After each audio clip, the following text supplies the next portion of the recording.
Introduction to Applied Linguistics, Preface, a generous review of the first edition of this book suggested that I had taken on an impossible task, that of simultaneously addressing both the concerns of disciplinary theorists and those of students. It would have been best to limit the audience to those interested in reviewing arguments about the relationship between linguistics and applied linguistics. That being so, the review continues. It is those with considerable professional and professionalizing experience who can best appreciate and critically evaluate this very theory-driven exposition. I am persuaded by this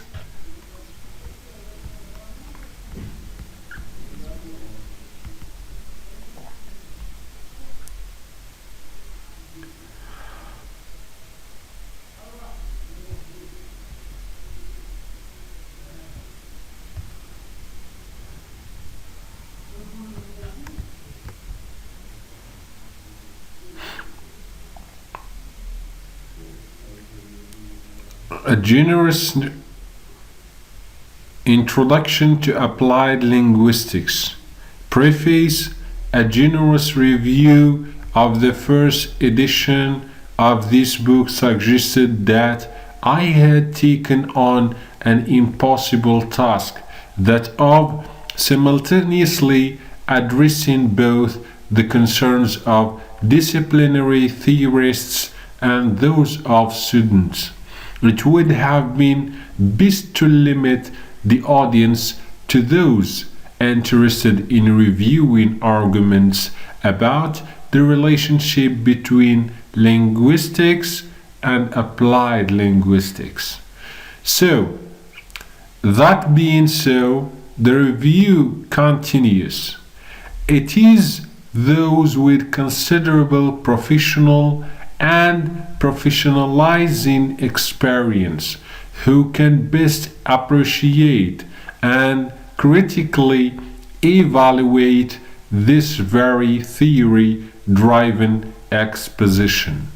I am persuaded by this argument and accept that the audience I had and now have in mind in my professional colleges and graduate students. Indeed, it is that group we have continued to target in the 8 volumes that followed in the series after et al. 1. List them later in this chapter, but point out here that the construct of each volume was never how to do applied linguistics, but rather what is means, but rather what it means to do it. In other words, I took for granted that Pace, Alstier, Pinocock serious applied linguistics is always critical, and therefore whether the area under discussion is literature, material, politics, language planning, etc. What applied linguistics must do is to take a critical approach to it, problematize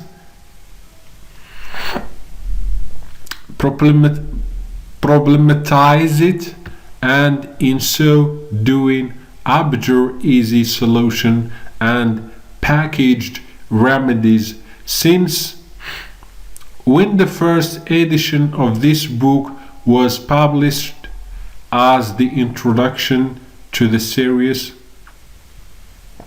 Edinburgh Textbooks in Applied Linguistics series. 8 further volumes have appeared. Their publication means that we now have a broader definition of applied linguistics than was available 10 years ago, and their influence can be observed in the revision to this volume. In particular, I have accepted that the strong distinction I argued for in the first editions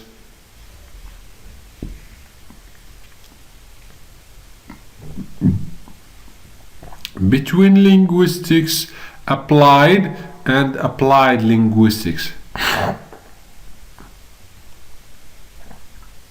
is not unnecessary as it may once have been, and it is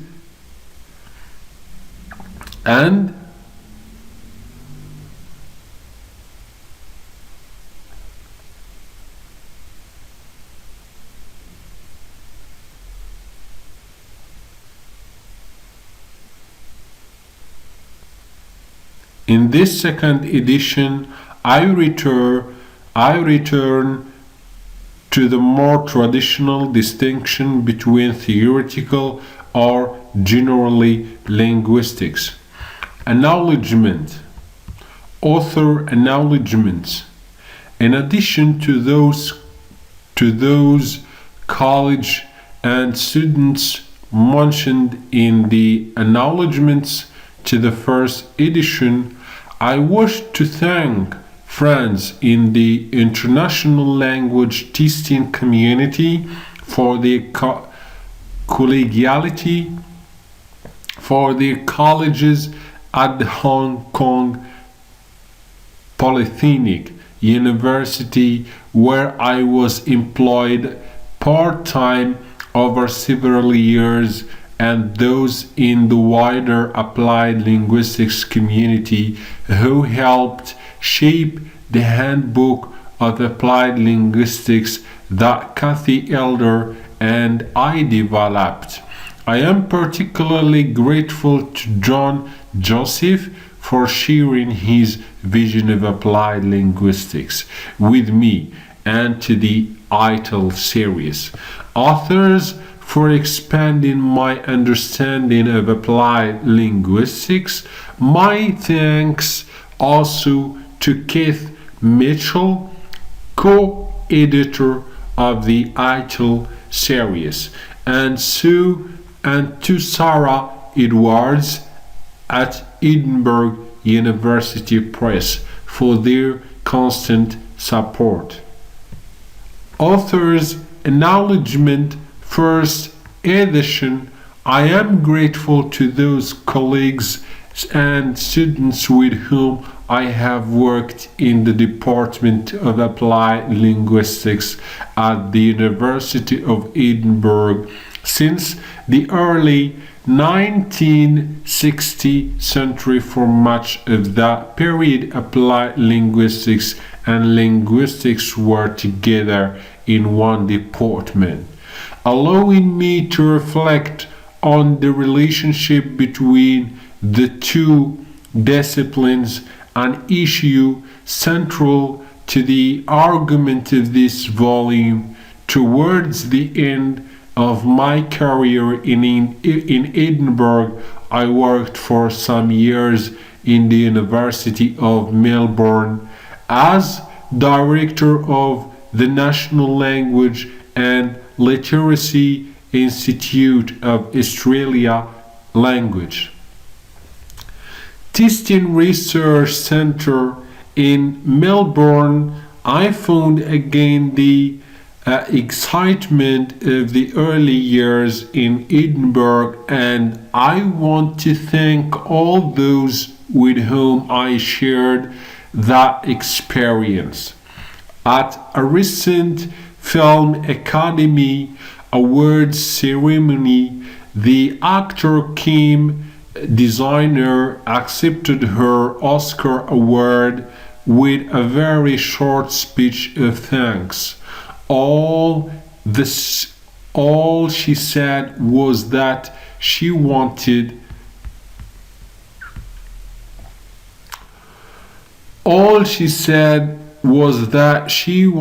to thank everyone she had ever met in her whole life. After nearly 40 years in applied linguistics, I think I know what she meant, but I do want to express my particular gratitude to several colleagues whose views on applied linguistics have influenced me. Per Corder, Ron Asher, Henry Widson, Trace Bromfitt, John May, etc. Good. History and definition. In Anna Karenina definition, applied linguistics does not lend itself to an easy definition, perhaps because, as Vivian Koch remarks, applied linguistics means many things to many people. This absence of certainty is much bemoaned by those who practice applied linguistics, but the lack of consensus can be found in other academic enterprises, especially those in the humanities and social sciences, where fragmentation is rife, sometimes acting as an escape from disagreement and entrenched epistemological dispute as to the nature of the enterprise. Applied linguistics has a further definitional problem because if the nature of the enterprise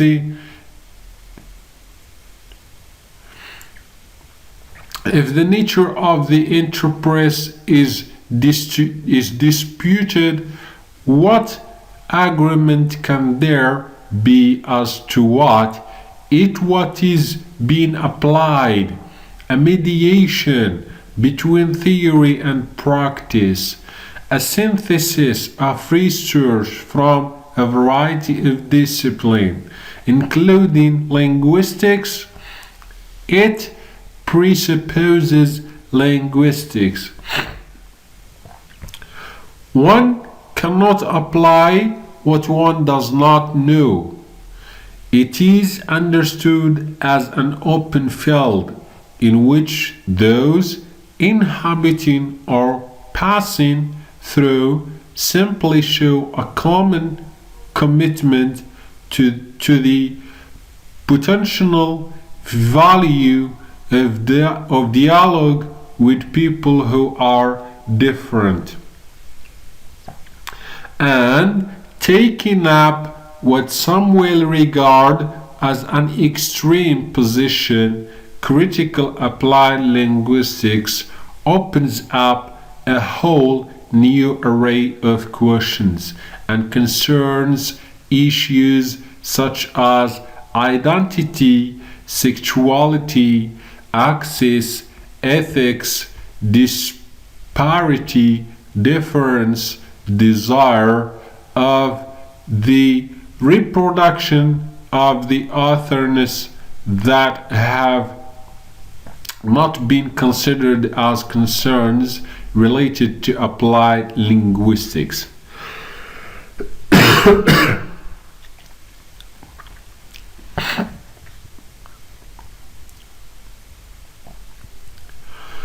What most introductions and collections try to do is to use applied linguistics concerns and activities in order to illustrate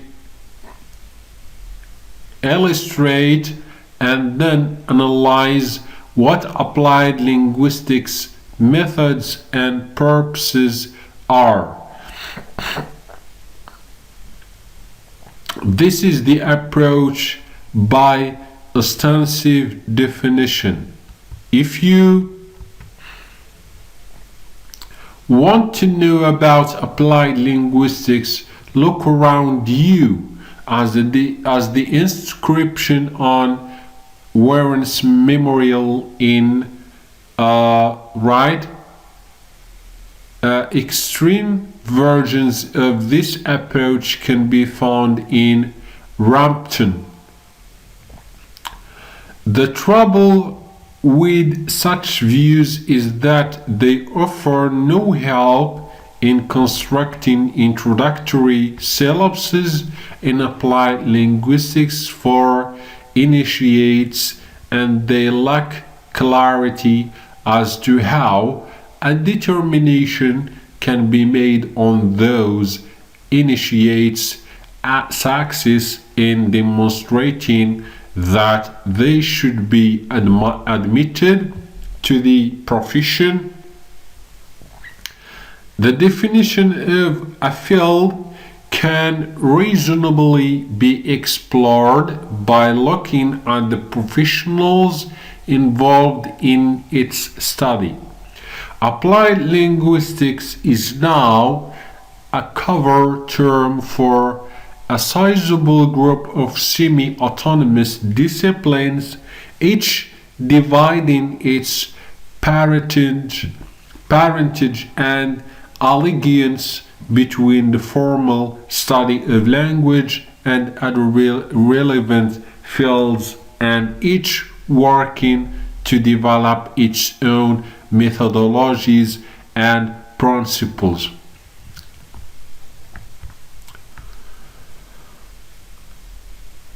Robert Kaplan, founding editor of the Annual Review of Applied Linguistics, whose career has been spent championing applied linguistics, and whose handbook Kaplan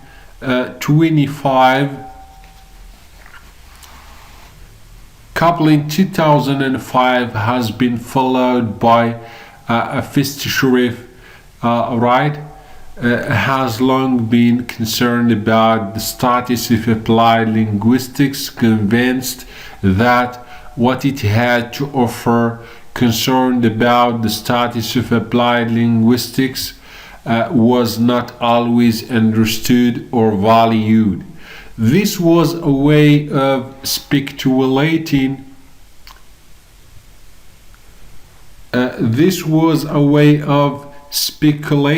About the nature of applied linguistics. Ostensive definitions are rejected by those who argue for a dictionary definition, who maintain that there is indeed an applied linguistics core which should be required of all those attempting to write the passage Widdowson, for example, argue strongly for the coherence of applied linguistics, dismissing as illogical the commonly held view that applied linguistics is gallimaufry, a coming together in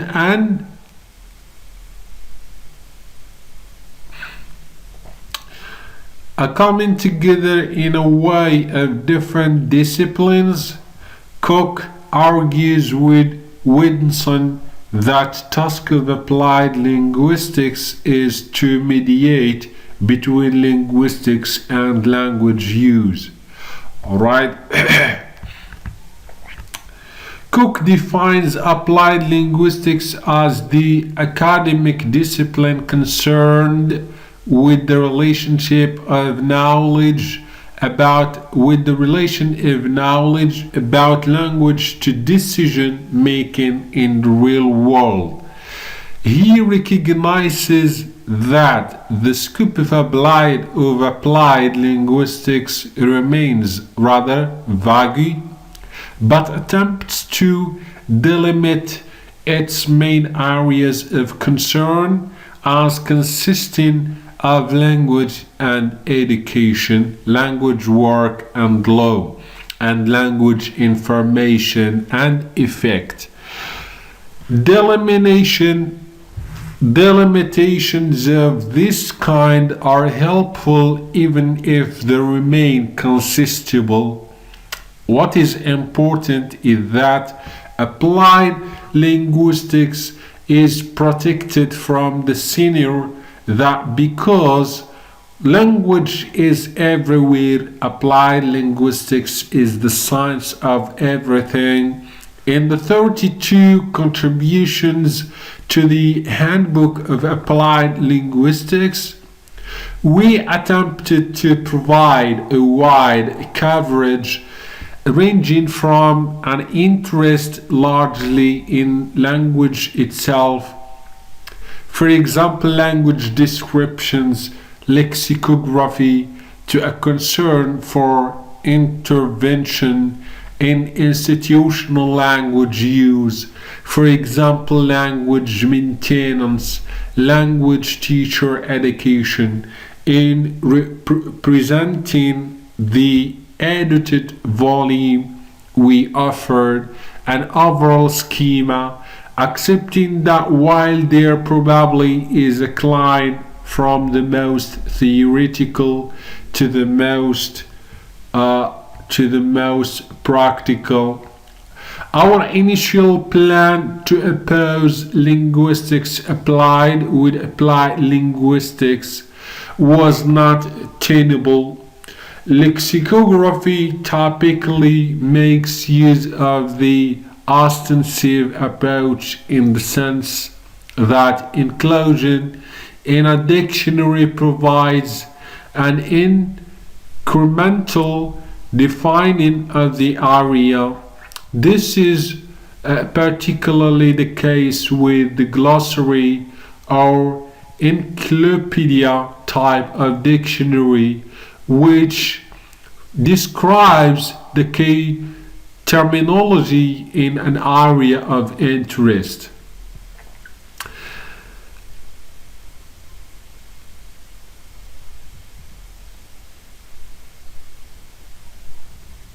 This is what I attempted in my glossary of applied linguistics, which offers an account of the field, but of course has all the weakness of being only one person's view. Source and target. The urgent question mark against applied linguistics is this: just what is its source? What exactly is being applied? If the interpretation of applied linguistics is very narrow, so that what is being applied is only linguistics, then because linguistics, like other theoretical disciplines, deals with idealizations, it appears to have very little to say about the language-related problems in what we call the real world. If applied linguistics is interpreted very broadly, then it must concern itself with everything to do with language.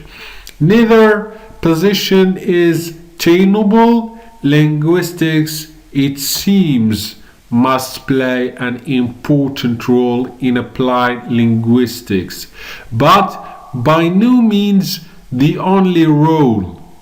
Applied linguistics must also draw on psychology, sociology, education, measurement theory, and so on.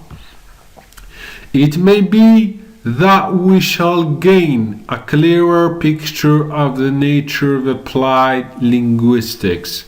If we turn our attention away from the source, what applied linguistics draws on, to its target, what applied linguistics equips you to do, the target clearly cannot be anything and everything to do with language.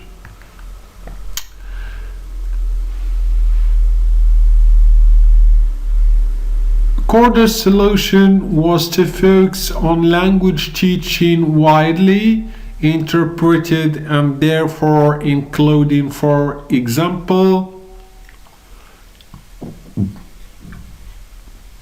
speech therapy, translation, and language planning, such as narrowing of the target still makes sense today, which is why most of the entries in the glossary of applied linguistics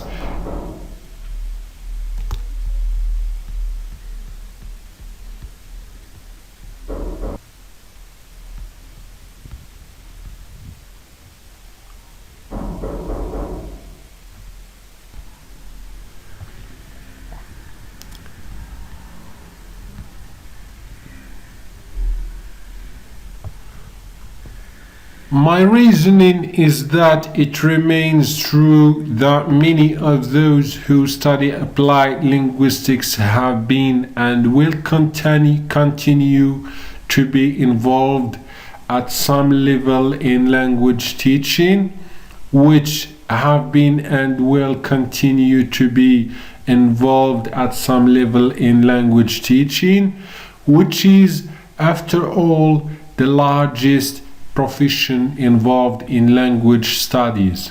This is not to say once a language teacher, always one. Some, perhaps many of those who engage with applied linguistics move on to research, administration, and so on.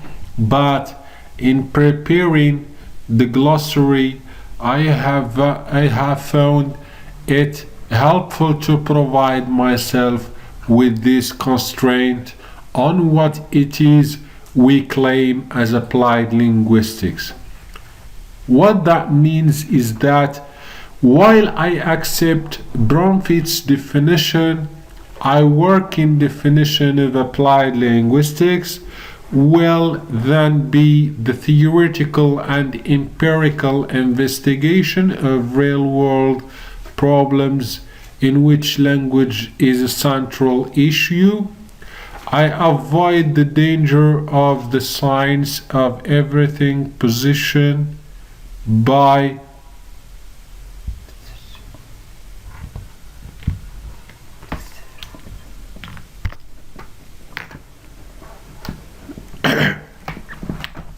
targeting language teaching, at the same time recognizing that the world of language learning and teaching is not an artificial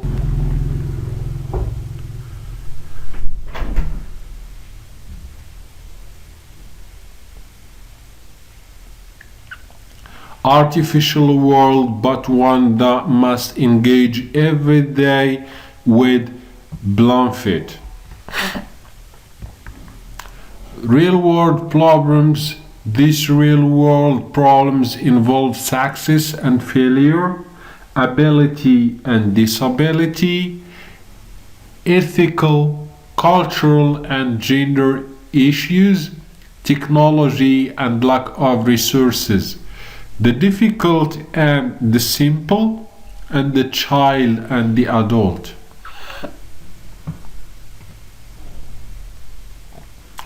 Language learning.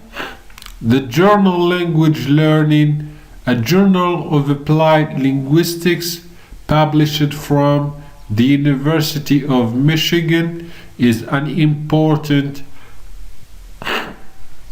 of the development of applied linguistics over the past 60 years,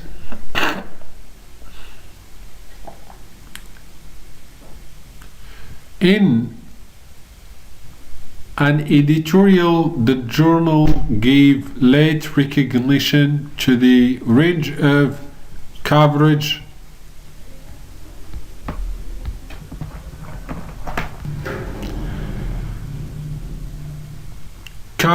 beyond linguistics, which applied linguistics embarrassed. Such recognition is significant, coming out of the tradition of Charles Fraser and Robert Lado at the University of Michigan. Language learning, founded in 1948, was the first journal in the world to carry the term applied linguistics in its title, Language Learning. But by applied linguistics, what was meant was the application of linguistics. In the 19th century, the journal seems to have finally accepted a more Catholic view. The 1993 editor's remark on the wide range of foundation theories and research methodologies now used to study language issues, and they state that they intend to encourage the submission of more manuscripts from diverse disciplines, including applications of methods and theories from linguistics, psycholinguistics, cognitive science, ethnography, ethnomethodology, sociolinguistics, sociology, semiotics, educational inquiry, and cultural or historical studies to address fundamental issues in language learning, such as multilingualism, language acquisition, second and foreign language education, literacy, culture, cognition, pragmatics, and intergroup relations.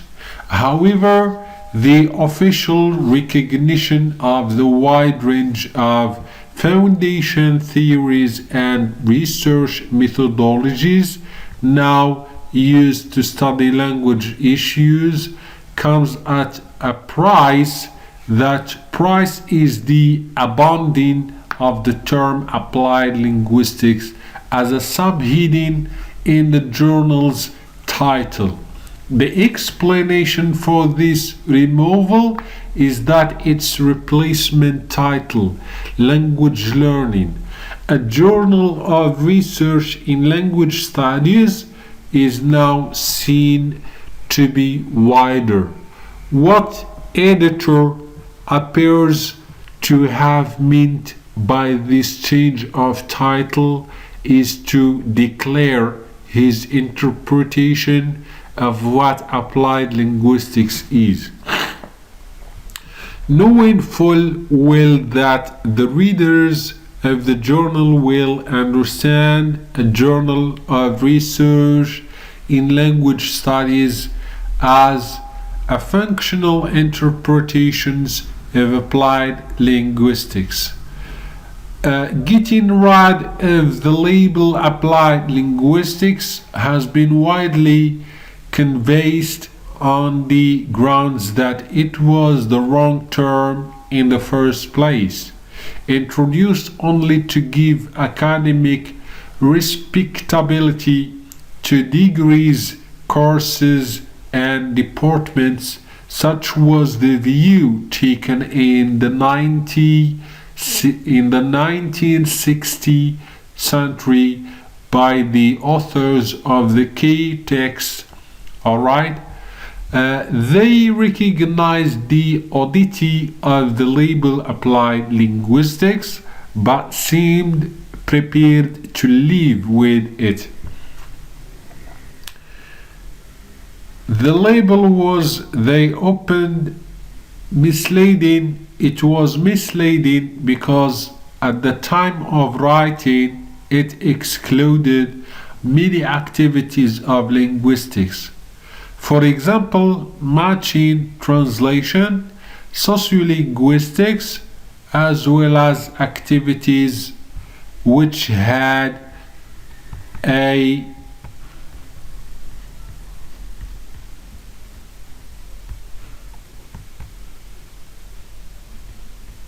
bearing on language teaching. For example, psychology, educational theory. They wrote the aim of courses in applied linguistics such as are now available, for example, at Edinburgh, Leeds, and London, is not to produce specialists in linguistics and phonetics, but to give a solid grounding in those aspects of this and other subjects which lie behind the language class. In consequence, the label applied linguistics was not used in the title of their book. The linguistic sciences and language teaching, shades of the language learning, and is about the term. Restricting the scope. The Edinburgh course in applied linguistics, Allen and Davies did not have as a subtitle in language teaching. It was taken for granted in the 1960th century and in 1970th century that applied linguistics was about language teaching.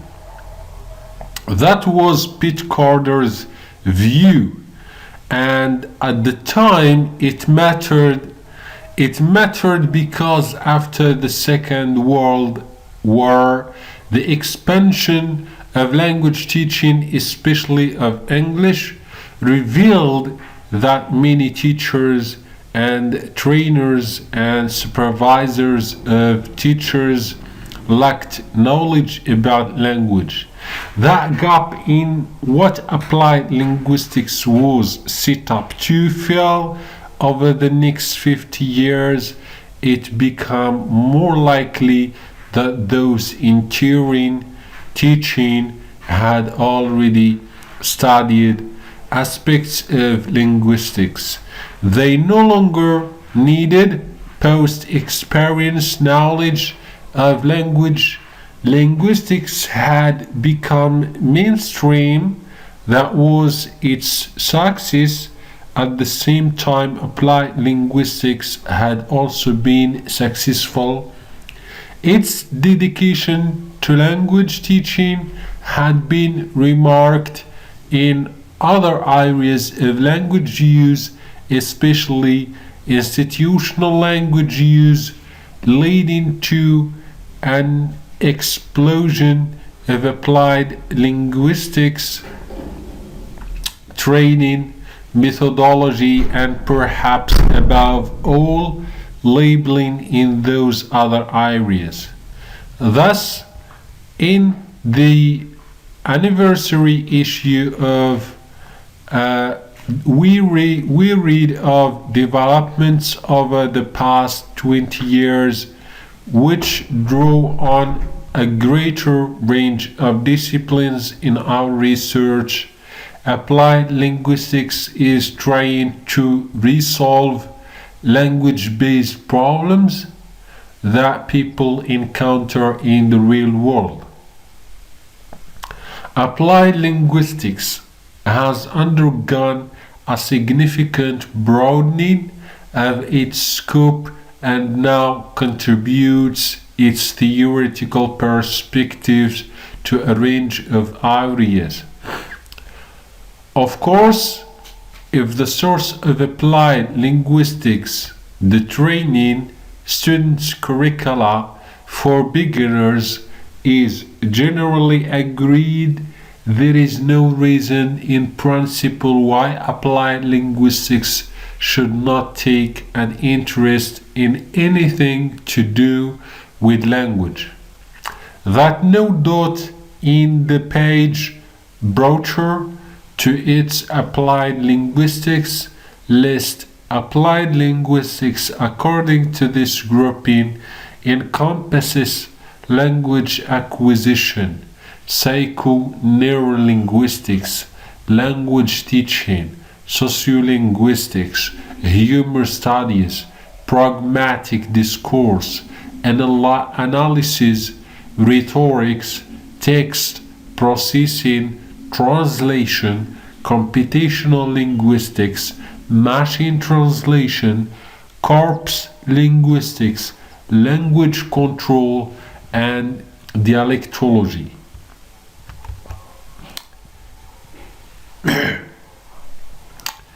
ETAL series and applied linguistics curricula. Carter was well aware that in limiting the coverage of applied linguistics to language teaching, he was open to criticism. To some extent, his defense was to mirror image of the language learning change of name. The rationale was that the input was too undefinable, and therefore it was sensible to remove the label of applied linguistics. Carter argues that it is the output, our target, that it is without shape, and therefore it makes sense to limit the area of concerns to one main object, that of the language teaching. Splosky has proposed a different solution, that it is to limit the name of the output to Carter area of concern and to call it educational linguistics, a proposal he has put into action in his concise Encyclopedia of Educational Linguistics. Splosky 1999 and Splosky and Halt in Press and see chapter 4 below.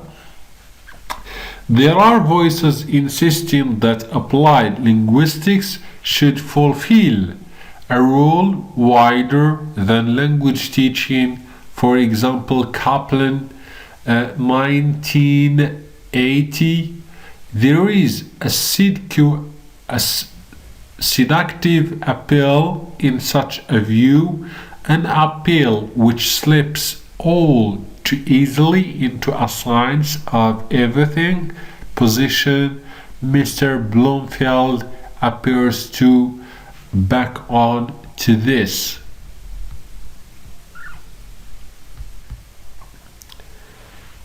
This volume then concentrates on the human problems of language and tries to identify some of them and so indicate what is being done about them.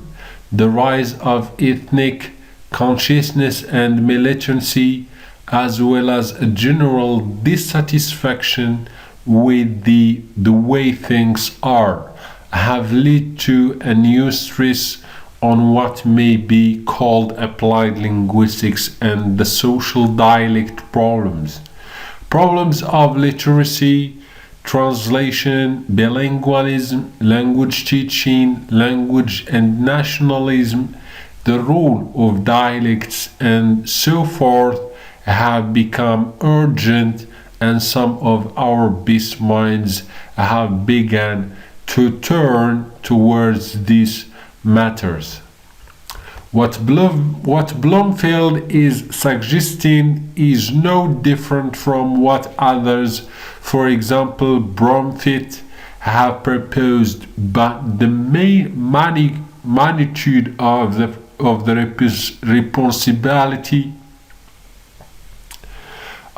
responsibility he lies on applied linguistics makes the modest scope proposed by Corder quite appealing. The extent to which applied linguists see themselves as agents of change is controversial. As current concerns with the ethics of the human science remind us, there is a tension for social scientists between their role as objective students of society and as agents of change. Such an opposition was noted in the 1960s in the area of cultural anthropology Committee on the Field.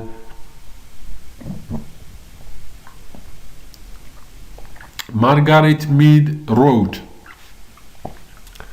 "There is some difference at present between those who would regard applied anthropology as a profession for which anthropologists, in addition to a theoretical education in some branch of anthropology, must be specially trained, and within which professional standards should prevail, and those who identify applied anthropology with a form of anthropological research which either continuously or at some point becomes part of and affects the process of change which it studies."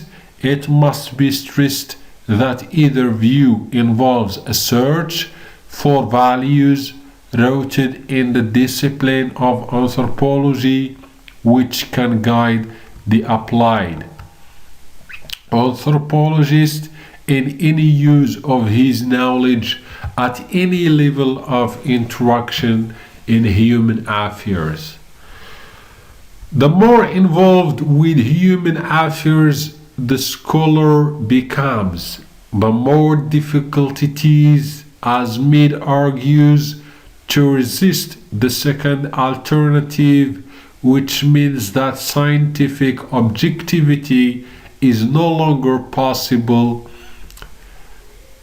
Like applied cultural anthropology, applied linguistics has also felt the tug of the particular and the urge to identify locally. We take up this dilemma in chapter 2 and again in chapter 7, where I discuss critical discourse analysis and critical applied linguistics. A glossary, with all its limitations, is one way of defining the field. Another is to survey the volumes that have followed the first edition of this introduction to applied linguistics in the series Edinburgh Textbooks in Applied Linguistics. Since 1999, when Ethel 1 was published, 8 volumes have appeared.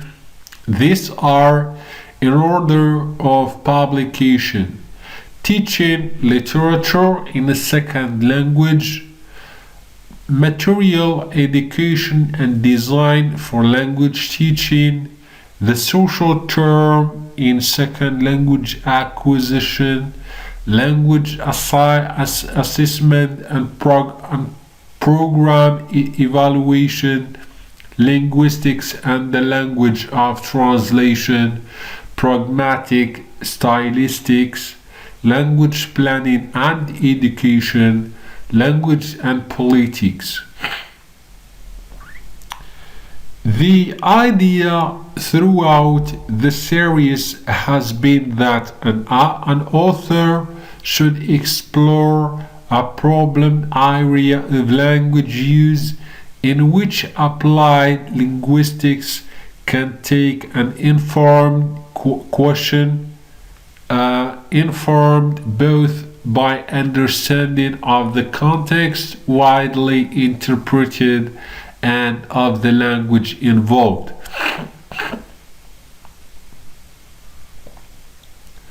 In addition, we attempted to link specialism as a way of examining our premise that there is a general field of applied linguistics which is not just an agglomeration of unconnected interests. Let us look briefly at the 8 volumes. In the preface to Teaching Literature in a Second Language, the authors write, although the book contains practical ideas, the emphasis is on principles rather than on specific recipes or model lessons, and the aim is to inform teacher choice rather than promote a particular method.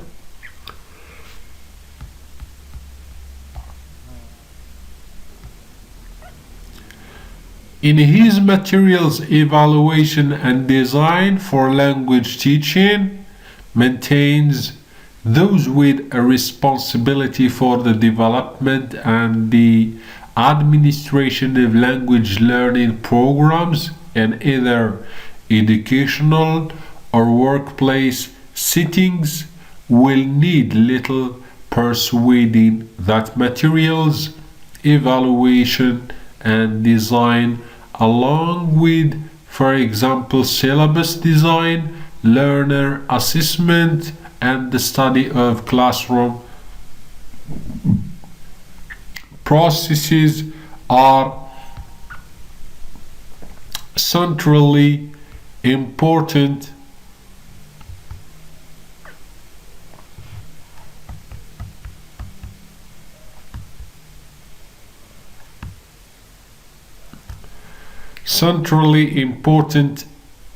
applied linguistics activities. In the social turn in second language acquisition, Block sets out to explore the extent to which second language acquisition researchers might adopt a more interdisciplinary and socially informed approach to their research, taking a cue from recent debate about the present and future of applied linguistics. Lynch's propose in language assessment a program evaluation is to present the range of paradigms, perspectives, design purposes, methods, analysis, and approaches to validity and ethics that commonly define language assessment and program evaluation. Book is for students of translation, language, and linguistics who would like to enhance their understanding of the relationships between translation studies and linguistics, of how linguistics can be applied to the creation, description, and constructive criticism of translation. Black attempts to show in pragmatic stylistics that applied linguistics can make a contribution to the study of literature. The ways in which we interpret ordinary language use are relevant to the ways in which we interpret literary discourse, which is only the language of the time, written by people who are more adept at manipulating its nuances than most of us. But I shall try to show that we follow roughly the same procedures whether we are listening to a friend, reading a newspaper, or reading a literary work. Language Planning and Education, that is his book, is approached from an applied linguistics perspective, meaning that educational concerns and the relationship of language planning to education feature prominently. Language planning, language policy is an interdisciplinary field with a very wide scope geographically as well as conceptually. In his Language and Politics, Joseph writes that in the last decade, applied linguistics has abandoned the structuralist view of language as a self-contained neutral system in favor of a conception of language as political from top to bottom. This book examines the consequence of that conceptual shift as it draws together key topics including language choice, linguistic correctness, self-censorship, and hate speech, the performance of ethnic and national identity in language, gender, politics, and powerful language.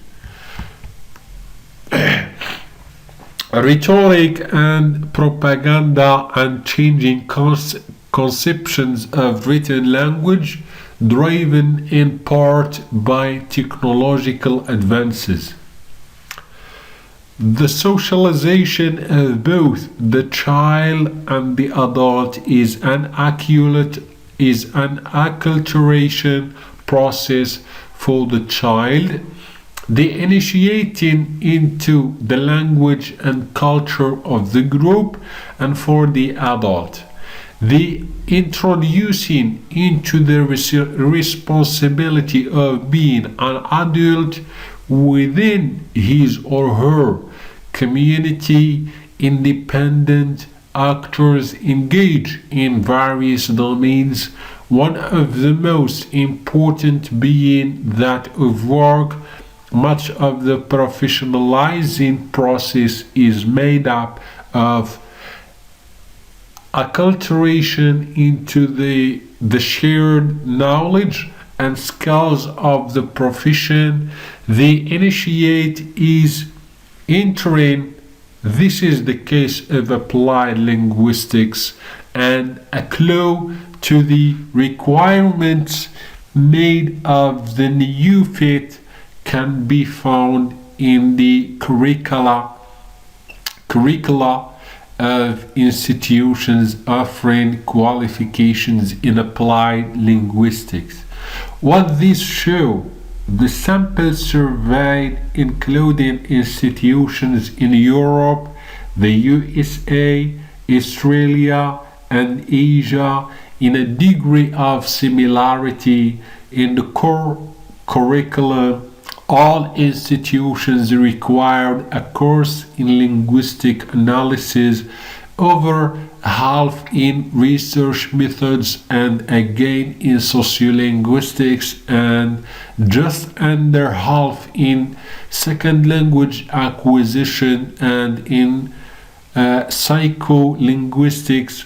The options on offer, of which students were expected to take one, two, or three, ranged very widely from statistics to translation, but in all cases, one core or one option in each institution had the term teaching in its title, teacher education, and so on. Applied fields. The doubt as to its role and uncertainty as to its status that trouble applied linguistics, along with its uneasy relationship with linguistics, theoretical or general, may seem uniquely distressing to applied linguists, but they are not uncommon among the applied disciplines of the lack of status. There is no doubt even the utility of applied disciplines is called into account. The famous scientist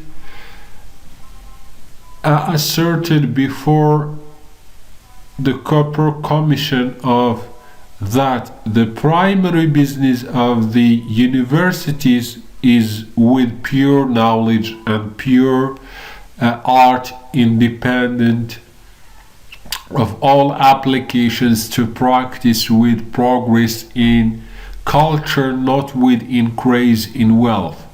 It seems that applied disciplines are still struggling for academic status. We see this in an array of applied disciplines, for example, mathematics, physics, philosophy, sociology, engineering, and anthropology. In each case, some criterion is appealed to as making the distinction between the pure and the applied. In mathematics, it is proof. Pure mathematics, according to those who profess it, is what is proved. Applied physics is marked by technological or practical use. Applied sociology relates to the world of work outside academia. Applied engineering requires input from a range of disciplines outside engineering. Applied anthropology makes a similar point. It is defined as the elucidation of practical problems in, for example, the fields of public health, clinical medicine, and psychiatry. It has its roots, Bernard and Spencer tell us, in work on behalf of colonial administrations, but is now firmly established in context as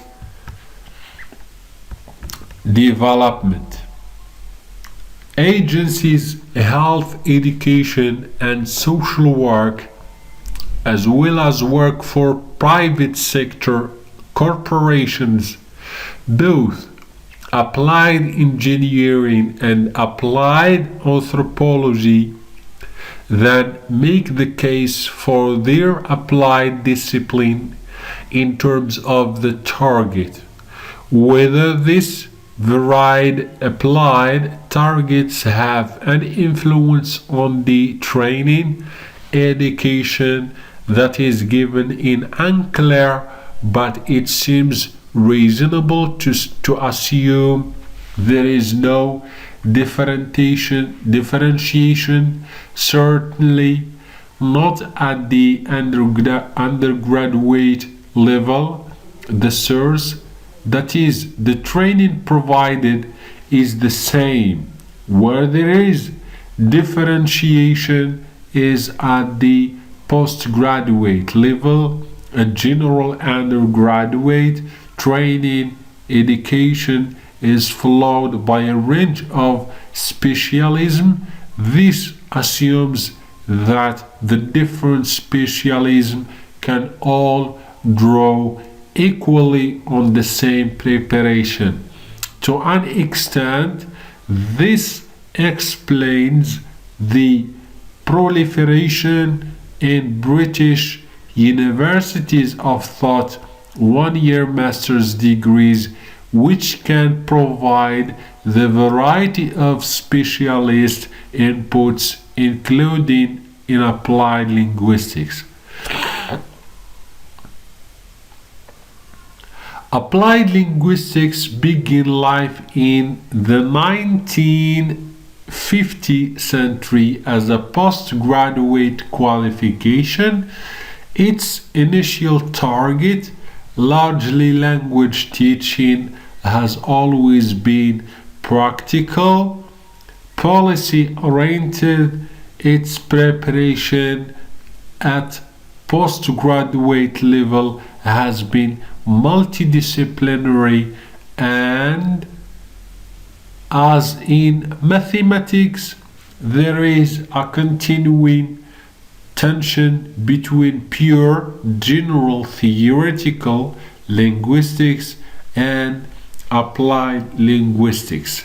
It does not expect its conclusions to be buttressed with certainty, and it is unclear whether theoretical linguistics or any other social science can expect that either. For applied linguistics, there is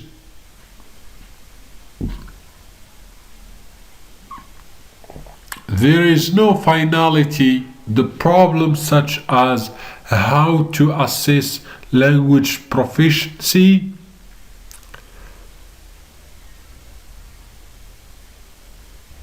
what is the optimum age to begin a second language, what distinguishes native and non-native speakers, how we can treat memory loss.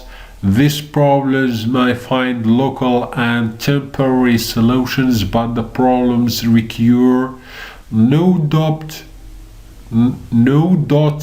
once again, the same may be said of theoretical linguistics, whether all grammars are fundamentally one grammar, what the relationship is between the sign and the referent. Our answers are partial, never final. The problems remain for the other applied objects we have mentioned. It appears that those wishing to for an applied outcome are normally expected to have followed the general undergraduate program. This cannot be expected in applied linguistics for two reasons. First, because in spite of the availability of undergraduate courses in general or in theoretical linguistics, or often just linguistics, it is normal to admit students to an applied linguistics postgraduate course without that training. A degree is required, but often there is flexibility as to its area of study. The second reason which probably impacts on the first is the centrality to applied linguistics of the English language and of the teaching English. The majority of entrants to an applied linguistics course will still have first-hand experience of TOEFL, and that means that students, both native and non-native English speakers,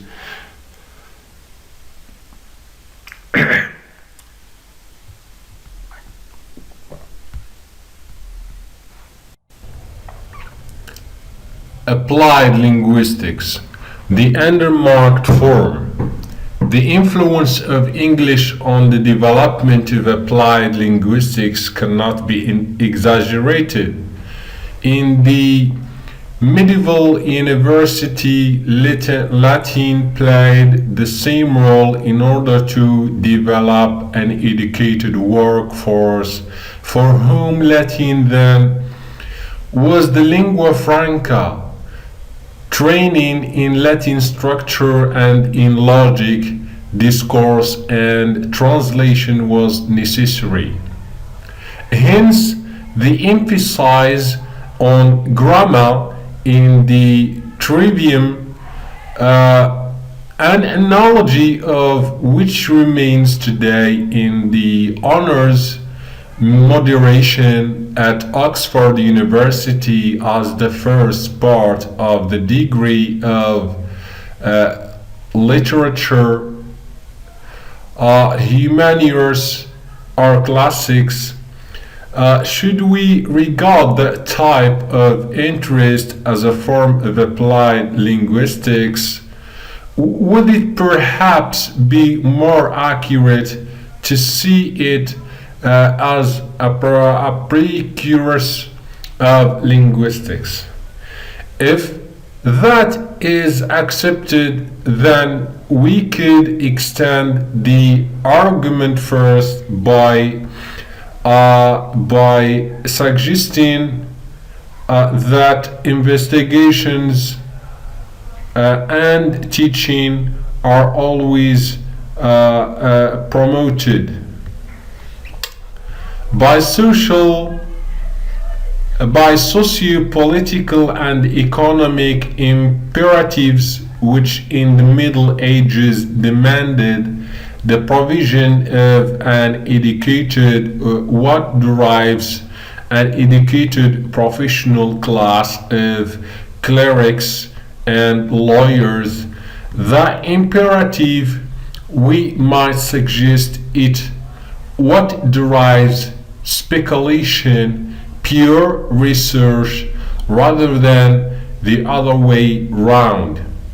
Applied disciplines, it follows, develop in order to provide the necessary training in newly emerging technical and professional occupations. This again suggests that the relationship between theoretical linguistics and applied linguistics should place applied linguistics in the pole position. Applied linguistics can then be seen to be the driver, with linguistics following behind to respond to the practical question applied linguistics raise, attempting to answer them, and by doing so widening its range of coverage. Take second language acquisition, now firmly within theoretical linguistics, but itself in origin a very practical study of error analysis in TOEFL, or critical discourse analysis and other areas of stylistics. Now, drawn into the wider study within sociolinguistics of language variation or translation, a seriously practical pursuit and now slowly becoming absorbed into comparative linguistics. Of course, there are important and continuing distinctions between general or theoretical linguistics and applied linguistics. They may be summarized by the immediate and the distance with applied linguistics. Concerned with the former and the need to expand to other disciplines because of the involvement of factors outside the scope of language. Applied linguistics is clearly multifactorial in that, in addition to linguistics, it draws on other disciplines, psychology, sociology, education, politics, and so on. Ironically, as has become clear in the last period, linguistics also needs to do the same and cannot isolate itself from the daily uses of language. Conclusion: in this chapter, I have considered recent attempts to define applied linguistics, emphasizing the importance of various ostensive methods of definition and comparing the lack of clarity about applied linguistics to that of other applied linguistics disciplines. This chapter ends with the unorthodox suggestion that all linguistic study is basically applied linguistics, with applied linguistics seeking out and working on language problems which linguistics responds to by idealizing and then analyzing the term of current linguistic theories. Chapter 2: Doing Being Applied Linguists, the Importance of Experience.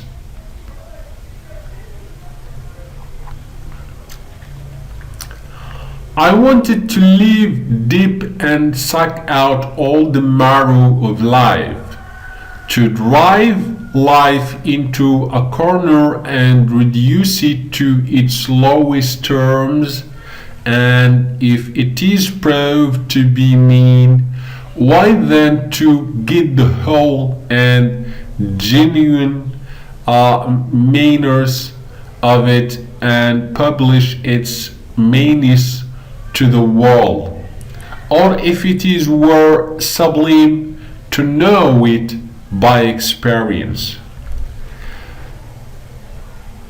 Chapter 2 begins with a brief discussion of the importance of individual experience in applied linguistics and on its drawbacks. I then illustrate the variety of language problems addressed by applied linguists by reference to 7 case studies. Finally, 4 pairs of study areas are described in order to illustrate the range of research and development work in applied linguistics. Individual experience. In chapter 2, I examine some applied linguists work in order to gain an understanding of the problem-based need for applied linguistics, its purpose, and the skills it draws on. I want to suggest that the skills that applied linguists bring to their work include their own reflection on their own experience of language problems. This, of course, is true of all professionals, but is likely to be a stronger influence in a discipline which reflects language practices rather than as linguistics does language. The importance of personal experience of institutional language problems becomes very clear in teaching applied linguistics.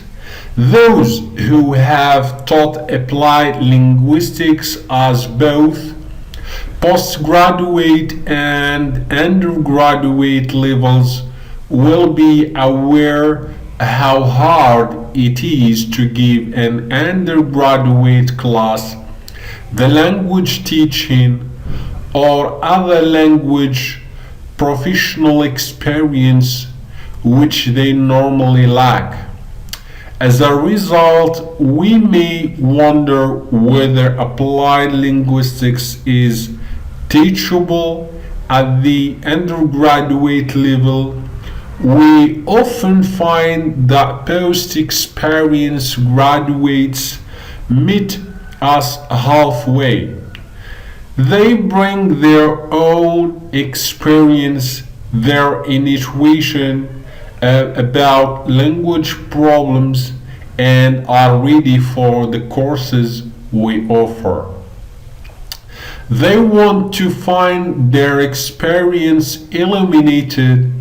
Undergraduates do, of course, have experience of their own language learning, but they are likely to have reflected on that learning to understand what it is that need illuminating. They have not recognized the problems for which we may discuss explanation.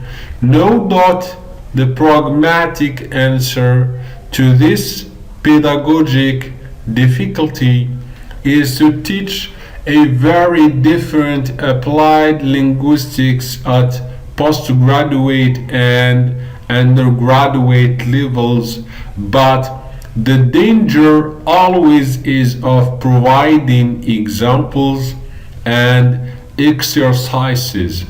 For example, error analysis, comprehension questions, and Labo type markers that are as unreal and idealized as any workbook in descriptive linguistics. The link between reflective personal experience and instruction from other is the message of George Fox's account of his own spiritual question. Fox, the founder of Cockerism, wrote in his journal, "Now, after I had received that opening from the Lord that to be bred at Oxford or Cambridge was not sufficient to fit a man to be a minister of Christ, I regarded the priests less and looked more after the dissenting people. I saw there was none among them all that could speak to my condition. I heard a voice which said, There is one, even Christ Jesus, that can speak to thee, condition. And then I heard it, my heart did leap for joy. Thus, when God doth work, who shall let it? And this I know experimentally. The Oxford English Dictionary still allows experientially in the light of experience as one of the meaning of experimentally. Fox's point is that he is rejecting scholastic theology, or as we might say theory, in favor of personal experience. It is not statements about God, however systematic they may be, that matter but personal experience. However, relying wholly on experience brings its own problems. First, personal inspiration can be dangerous. The purpose of the religious intermediary, such as a priest, to provide a necessary check on enthusiasm and a correction to delusion, and at the same time to offer a framework within which individual experience can be understood. This framework was provided in Fox's case by ensuring that there was always a group judgment to provide an interpretation of individual experience.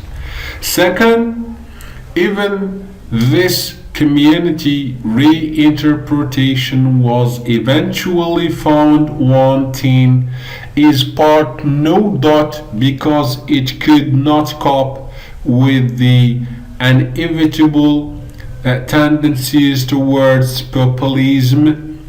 Wanting is part to dot because it could not cope with the inevitable tendencies towards populism and anomie.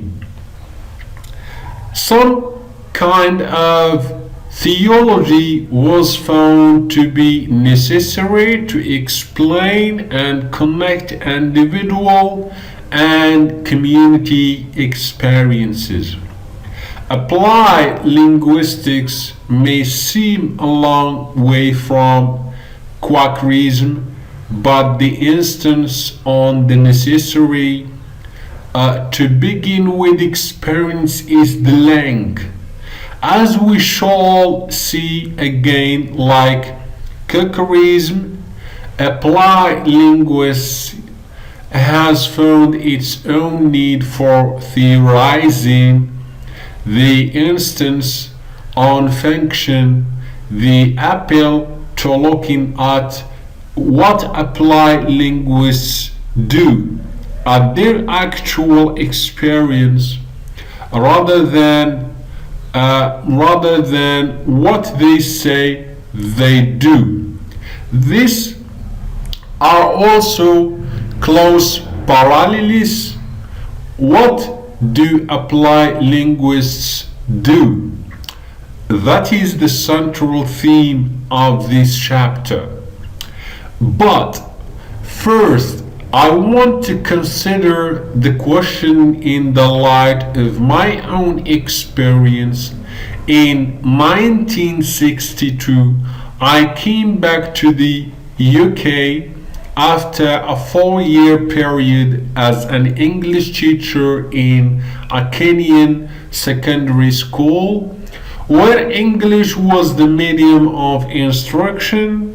I had gone there after some years teaching English in in English and had no training whatsoever in teaching English as a foreign or a second language. My 4 years were disturbing and informing. They made me aware of language teaching and language learning and conscious of my own inadequacy. In particular, I observed that the African students I was teaching were weak in advanced reading techniques, as a letter came to call them. They could not summarize, they could not understand moderate, difficult texts, they could not write coherently, and above all, they lacked awareness of the cultural backgrounds on which much of their reading depended. Contrariwise, it seemed to me that the demands made on the students, their examinations, were unrealistic, though against the background I had come from and in the institutional context in which they studied. Those demands were understandable. In essence, they were no different from those of the native speakers. Understandable. In essence, they were no different from those of the native speakers. The native speaker, that useful math, whose abilities were taken for granted, ignoring the gap between our idealized model and the real life variation that surround us. The examinations my students presented for were, I thought, unfair. I would call them invalid. It seemed that others thought the same, since during my stay in Kenya,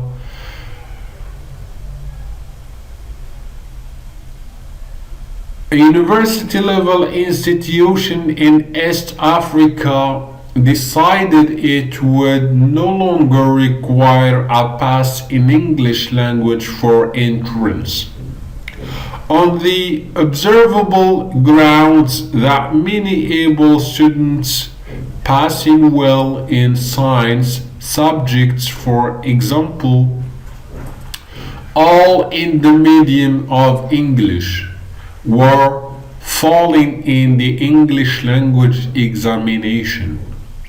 I came back to the UK looking for informal advice. At the time, I might have said I wanted a solution to the problems I had met, problems of inadequacy in myself, in my students, and in the system. I understand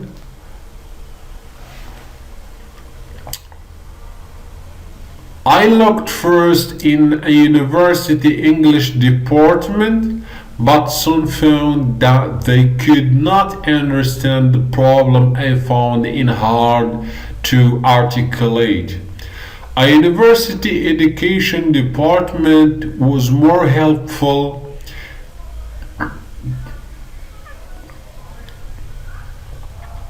in putting me in the way of a partial solution by setting me the task of and giving me the facilities for constructing an English language test for one level of proficiency in English as a second language.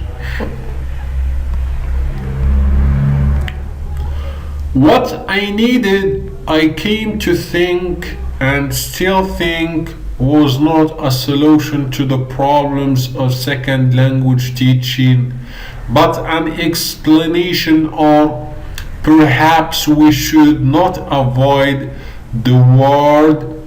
A theory. Explanation is a Tarsh-like term. We tend not to question it, though in real life we are aware of how infinitely regressive explanation can be. What I was looking for was some coherent view or even views on language and language development.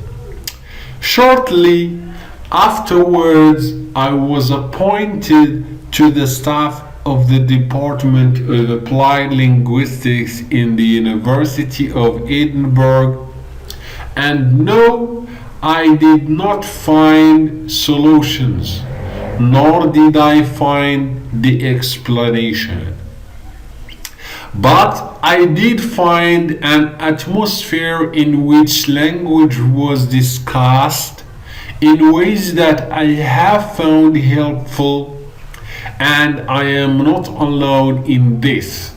My experience is not unlike that of many of the graduate students who came to applied linguistics courses every year with problems to which they want solutions. What they find in that no solutions are provided, but explanations are. What they also find among their teachers and fellow students is a community that can identify with, which shares a common language in which they can make sense of their individual experience, and which provide a discourse framework. What all kinds of useful explanation have in common is that they demand generalization. That is, that they must be applicable to similar events and causes. What those students have found is that language learning in Japan is not so different from language learning in Germany or in Manchester. This is both releasing personally and effective academically because it permits objectivity, and in its turn, objectivity clears the way for the kind of theorizing which eliminates experience and is changed by it. Institutional applied linguistics, instead of trying to define applied linguistics, it is instructive to look at what is actually going on institutionally. Applied linguistics defines itself by actions rather than by definitions. The International Association of Applied Linguistics, commonly referred to as ILA, the acronym of its French name, Association International de Linguistique Appliquée, for example, constantly runs into this definition problem and equally constantly avoids it by refusing to be tied down. So, what does Association International de Linguistique Appliquée do?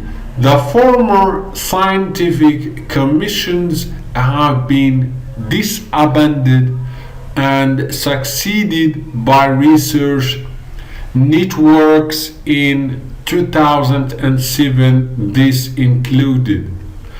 This included applied linguistics and literacy in Africa and diaspora, content and language integrated learning, discourse analysis, language and migration, language in the media, language policy, learner autonomy in language learning, multilingualism at the workplace, multilingualism acquisition and use, standard language education, task complexity, translating and interpreting. Of course, not all these commissions are active, and of course a good deal is omitted, but this open-ended list is a better definition than any essential definition. Its danger is that it leads to an anything linguistics in which any kind of activity remotely connected with language can be brought under the applied linguistics umbrella, that is both obtuse and unscholarly. Some steady view than is necessary, and this must surely now mean an appeal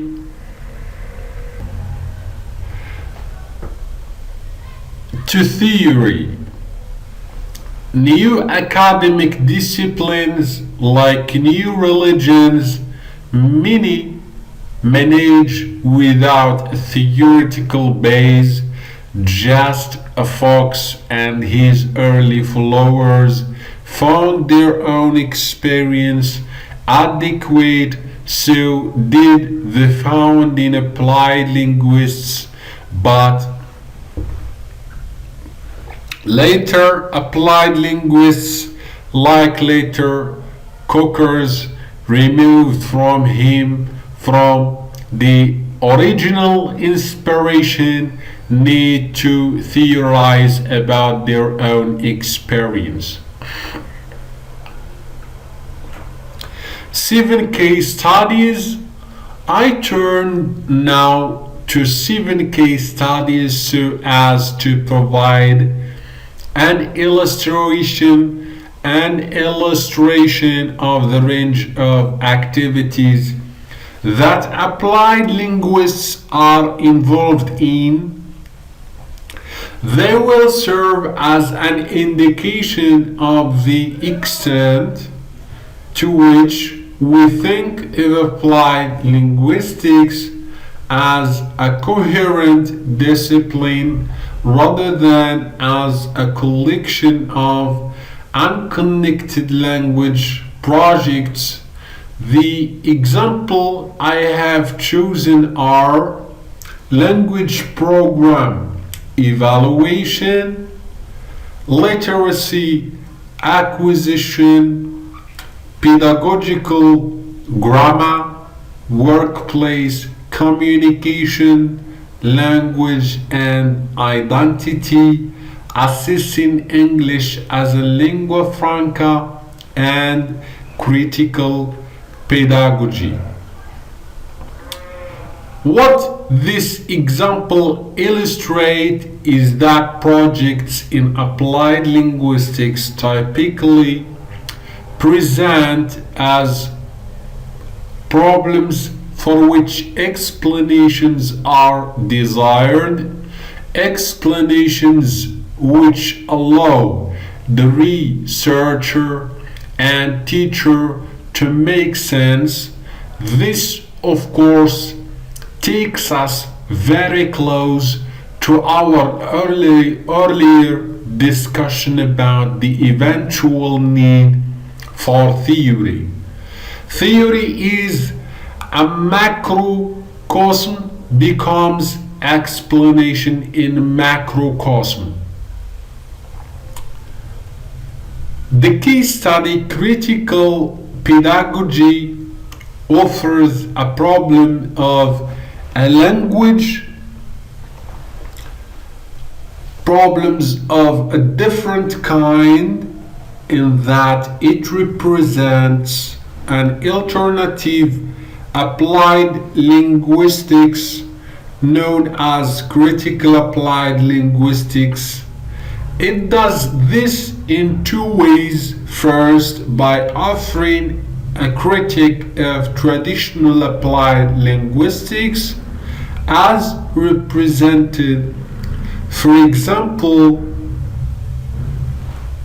in the first 6 case studies in this chapter, and second, by exemplifying one way of doing this, namely critical pedagogy.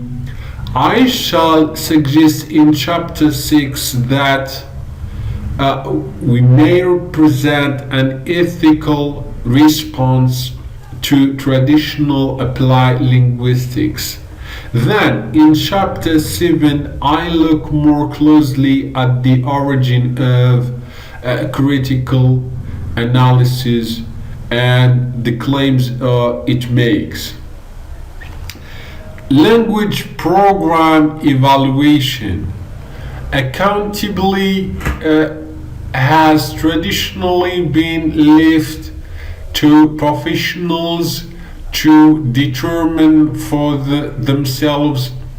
It has been manifested through such stakeholder satisfaction criteria as client numbers, student successes on examinations, and in employment earning and reputation.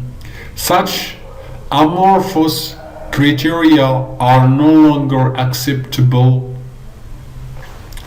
For the sake of the stakeholders and to make the participants better informed, as well as to improve the activity of repeated language program evaluation is now widely practiced. What it does is to determine to what extent the project program is meeting the original blueprint to examine. The changes brought about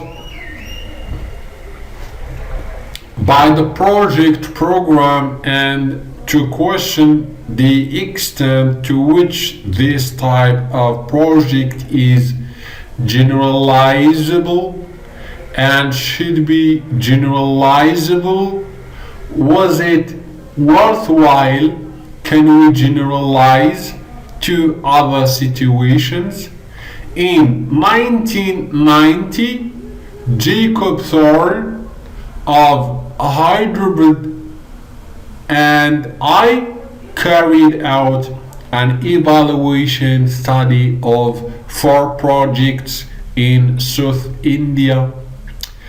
The evaluation was concerned with the externally funded English language teaching projects in tertiary institutions. The funding source was the British government through its Overseas Development Administration and the British Council under the key English language teaching scheme. All 4 projects were untypically for short-term and made use of a two-way relationship between the constant home institution and the Indian receiving institution, following a pattern of two-way visits over 3 to 4 years. The purpose of the evaluation was to determine what success such a project using short-term consultancies had and to consider whether or not such a model could be applied in other developmental situations. These 4 projects, institutionally separate from one another, were all concerned with curriculum change. Our terms of reference were as follows. The overall design of the projects and their relevance to the Indian situation, the effectiveness of the UK consultancies and of the local input, support the appropriateness of material produced and their usefulness to the target audience. The extendability of the English language teaching materials to other situations in India, the changes that were brought about as a result of the project, and the extent to which the local expertise could take over and sustain the work of the project. The 4 projects were based in the range of undergraduate, postgraduate, compulsory, special, full-time, part-time, general, specific, large, small departments, against an underlying policy of a curriculum change compelled us to consider urgently the need to generalize beyond the context of any one sitting. What became clear early on was the difficulty of determining any single criterion of project success, thereby supporting views widely expressed in the literature. Success in a project may be achieved in a variety of ways and depends on a combination of factors such as context and personal interactions, not all of which are manipulatable.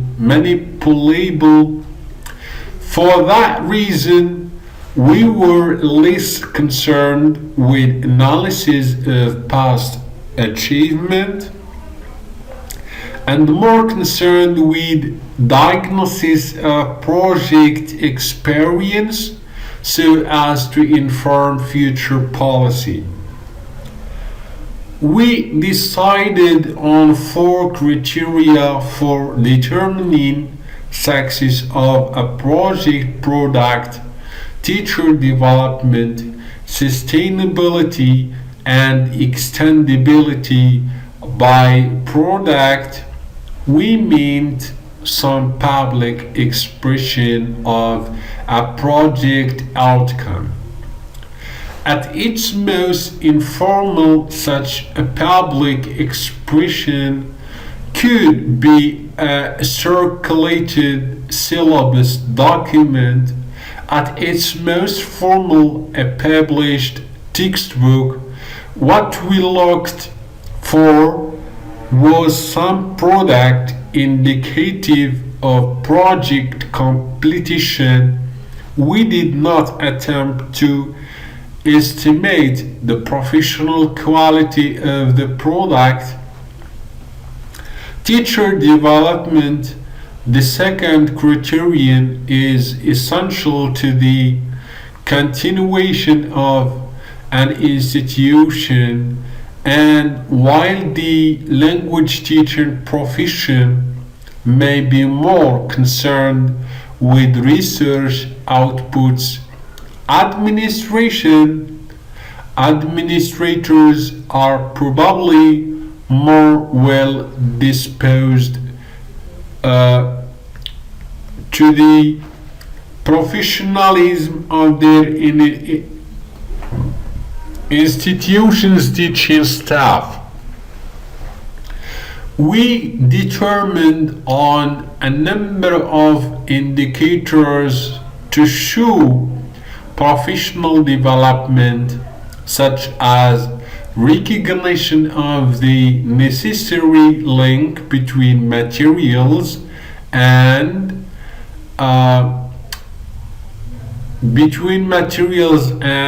methodology, appointment as consultants to other institutions, stated intention to update their materials. Sustainability has to do with the ability and willingness to continue without the support of the constant. We decided on indicators such as being responsive to the need to change aims while the project was still ongoing, team cohesion shown by a strong sense of professional interaction and a sense of ownership of the project.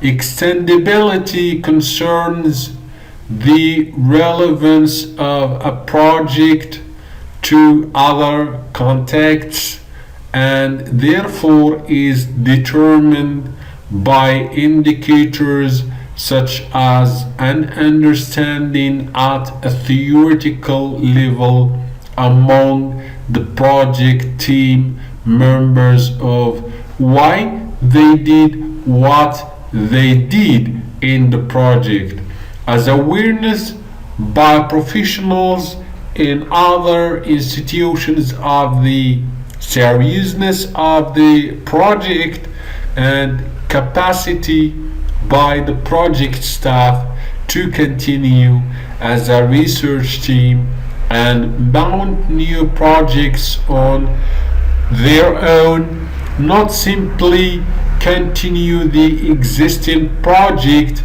We considered that in addition to these four project outcomes, it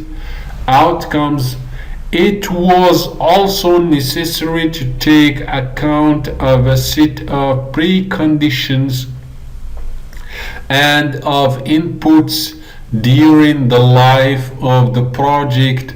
In this way, we developed a model for project evaluation which would permit both generalizability across activities and at the same time allow for some measure of prediction of likely success based on the presence of the preconditions and the amount of input during the project.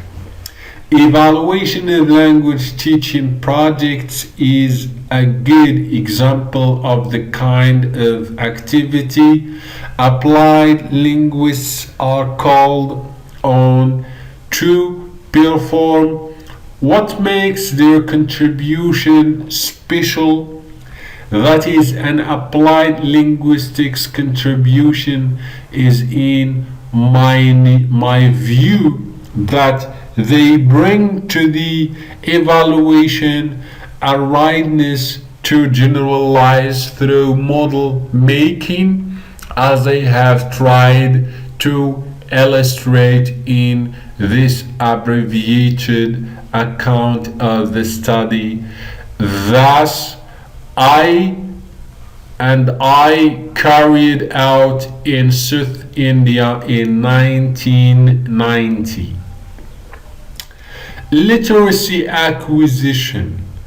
In addition to critical and sometimes skeptical comment on current received opinion on language learning and teaching issues, applied linguistics also contributes its careful reading of published results in these fields. The study that is now briefly described, the critical literature review of biliteracy, illustrates the applied linguistic contribution to the ongoing debate on literacy in education.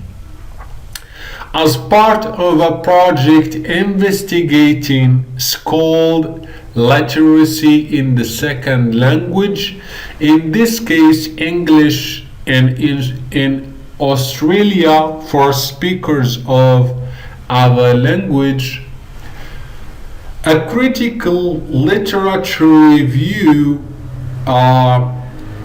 from an applied linguistic perspective was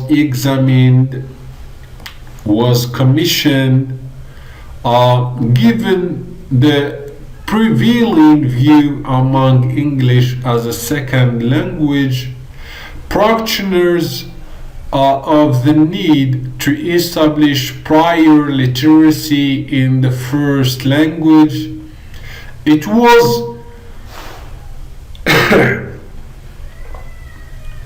it was important to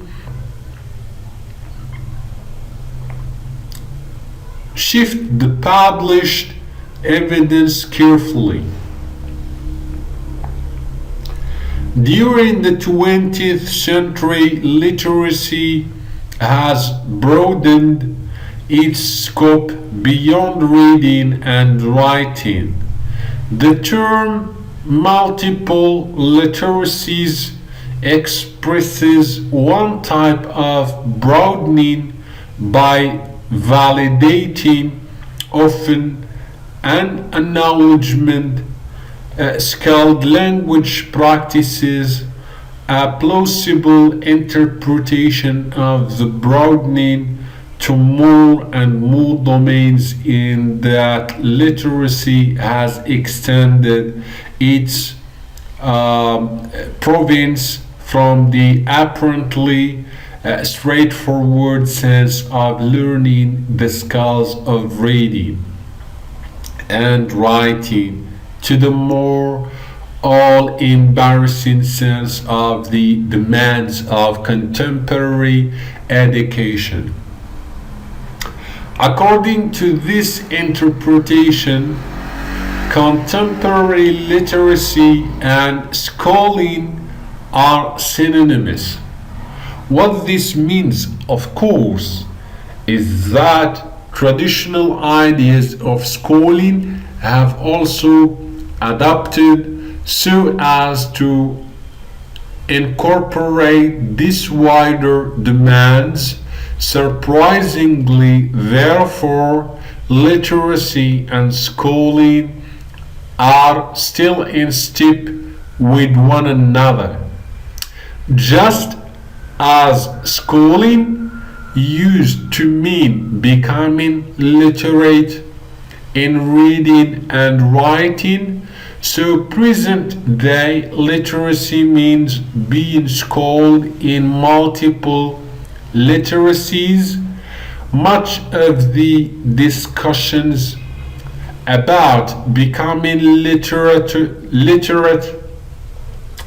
both in the narrower sense of acquiring reading and writing skills and in the broader sense of schooling emphasizes the rules of the game, aspects that is seeing and accepting that what it is for, where it encompasses reading, writing, and schooling. An issue of concern is schools with multilingual population is that of the rule of the first language, and particularly of language literacy in the acquisition of second language literacy, that is, of literacy in the school language. Applied linguists define literacy in such a way that is possible to distinguish between the skills of reading and writing and the wider sense of reading the world, and second, in clarifying what is meant by being literate in the traditional skill, that is, at what point our cut-off learner is not literate. In discussions of the relationship between the first language and the second language, the consensus seems to be that since literacy skills transfer from the first language, the mother language, to the second language, to the target language, literacy should be taught prior to or simultaneously with the second language literacy. There is a weak version of this view and a strong version. The weak version states that for full the second language literacy development, it is desirable that there should be prior adequate development in the first language literacy. The strong version goes further, claiming that unless there is an adequate base of first language literacy, there can be no second language literacy development. Views such as this derive in part from the earlier work of Jim.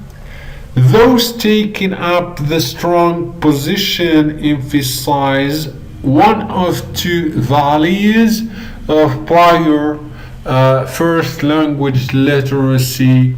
The first is that literacy in a second language is easier because learners know what literacy is from their first language experience. The second value makes the knowledge argument that proper cognitive development is possible only where literacy has been acquired in the first language.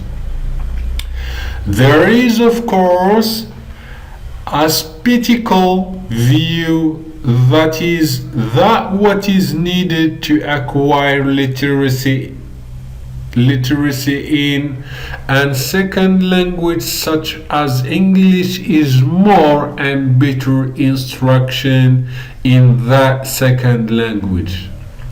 In this case, English, the underlying argument here is that there is no general connection between the second language literacy and the first language, and that a case-by-case approach should be taken when considering policy School success, it is pointed out, depends on a number of factors, including attitude to schooling.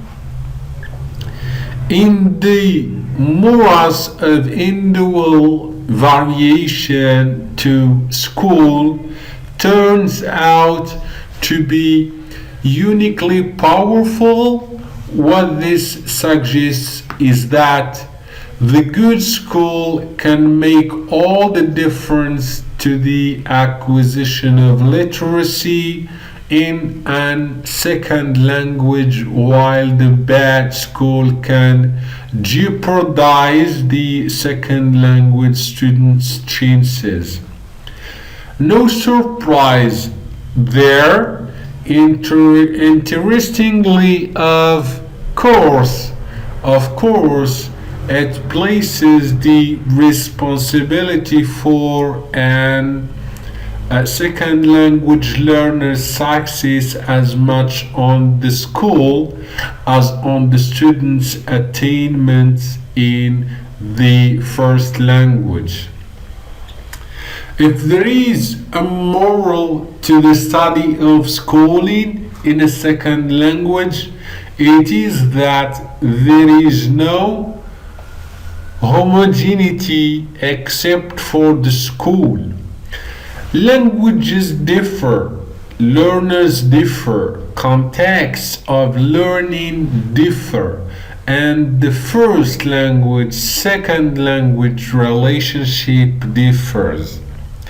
It is incumbent on researchers and teachers, therefore, to take account of previous learning and at the same time not to assume that all previous learning in the first language is necessarily what matters most for subsequent learning in the second language.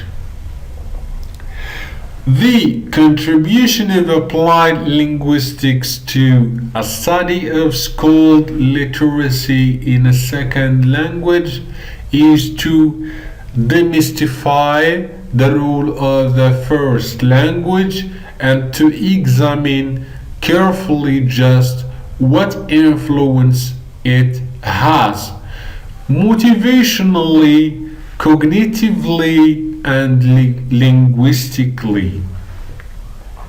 Pedagogical grammar. A pedagogical grammar we can define as a grammatical description of a language which is intended for pedagogical purposes, such as language teaching, syllabus design, or the preparation of the teaching materials. A pedagogic grammar might be based on a grammatical analysis and description of the language, a particular grammatical theory, and the study of the grammatical problems of learners, or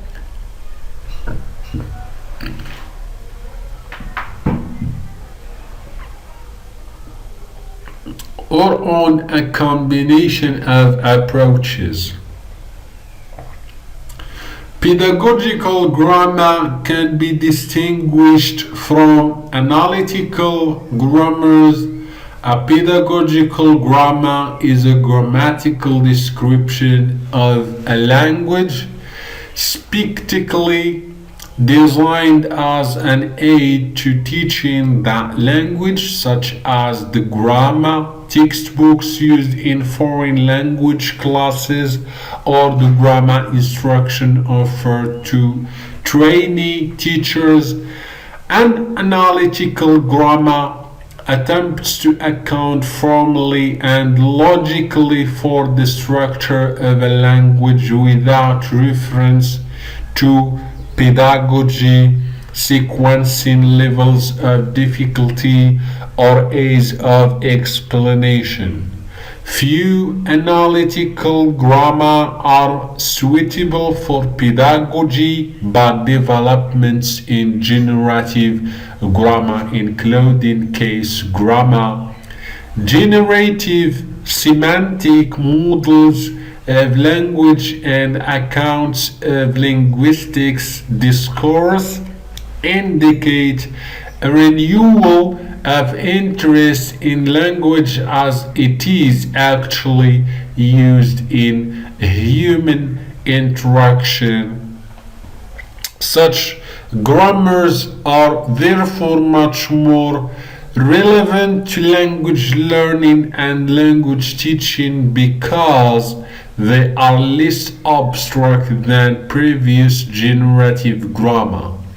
However, even this less abstract, more communicative grammar are still not intended to be pedagogic in the sense in which we are using the term, since the purpose of a pedagogic arrangement for a grammar is to afford the students tightly controlled practice in writing sentences and thereby to locate the source of their own writing errors. The successful textbook employing a pedagogical grammar approach will ensure that the items and exercises are arranged so as to promote understanding of the ways in which different grammatical devices combine with context so as to allow the writer and speaker to express the variety of intended meaning. A pedagogical grammar therefore needs to be distinguished both from analytic grammar and from other types of textbook.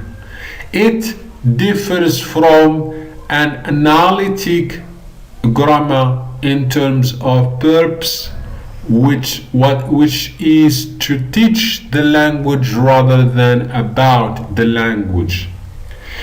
It differs from other types of textbook in terms of organization in that it is arranged on pedagogical principles. Using the technique of pedagogical grammar in response to a language problem facing him in designing communicative language teaching materials, describes his attempt to produce a description which anticipates learners' communicative needs by adapting meaning and use semantics and pragmatics rather than grammatical structure as its main principle of classification. Michel explains why this person analysis of the English comparative was inadequate while praising him for his far-sighted approach to language teaching, anticipating communicative ideas 60 years before they become fashionable. In doing so, he demonstrates why the classic analysis, which claimed that the following two sentences are equivalent in meaning, was wrong. Mary is as tall as her father. Mary and her father are identical in height. Michel points out that they are not equivalent because A means that Mary is either equal to her father in height or taller, while 2 means only that she is equal to her father in height. Michel's analysis ranges from the logic of comparative structure through semantics and pragmatics to the lexicogrammatical possibilities inherent in the English language in general terms. His argument concerns the different ways in which the same concept may be expressed and at the same time the different but relate concepts that are expressed in similar ways. Michel concludes that identity of degree together with the average degree and the ideal degree are concepts that language users have not hitherto had much occasion to express, witness the relative grammatical and or lexical complexity of the devices that have to be resorted to if one does want to express them. This can hardly be concepts that play any great part in the everyday categorization of human experience. Otherwise, speakers would have made it their business over the ages to ensure, as it were, that language provided a straightforward means for giving expression to them.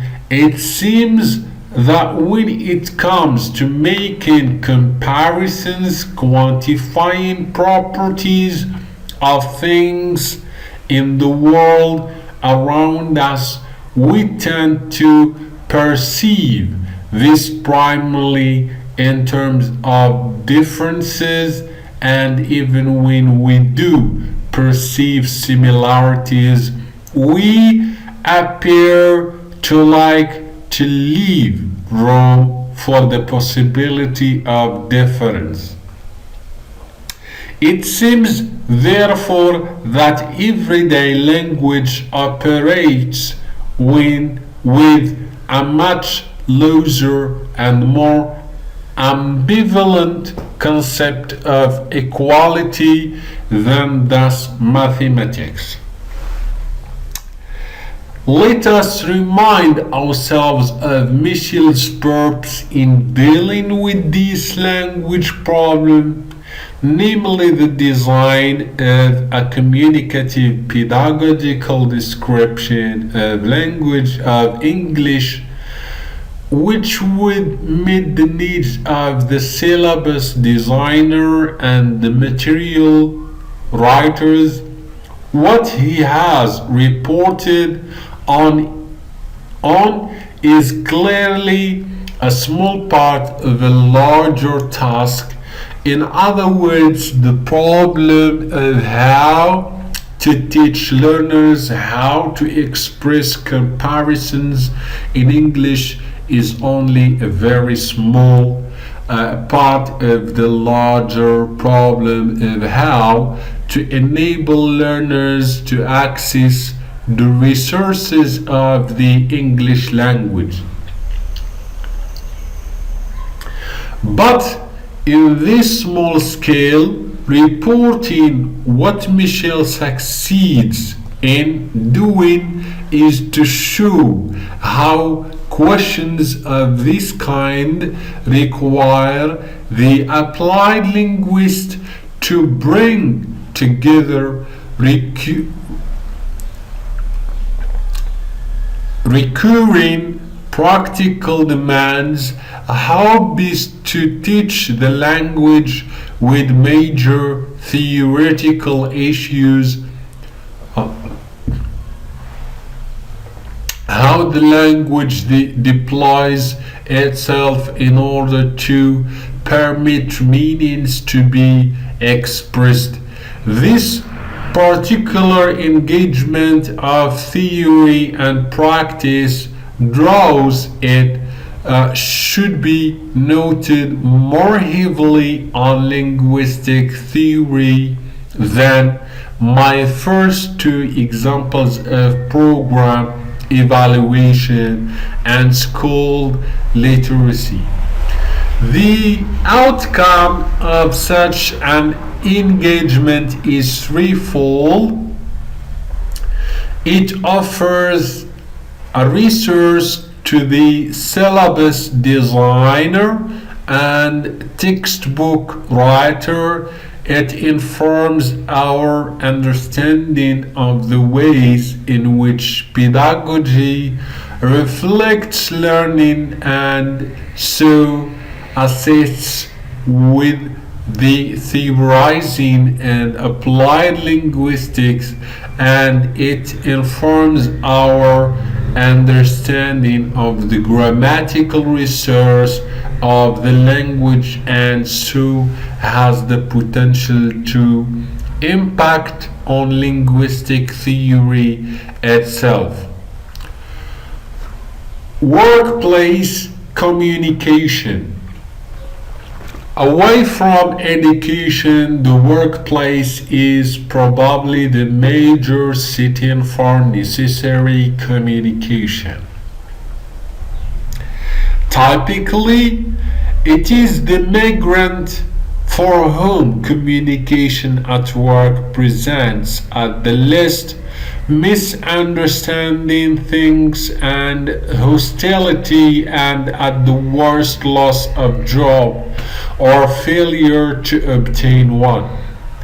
Those applied linguists who study communication in the workplace have a dual purposes: to extend our knowledge of language genre, of our language genre, so as to add to the theoretical base of language variety and to provide input to the design of language teaching materials for use in training courses on workplace communication for migrants,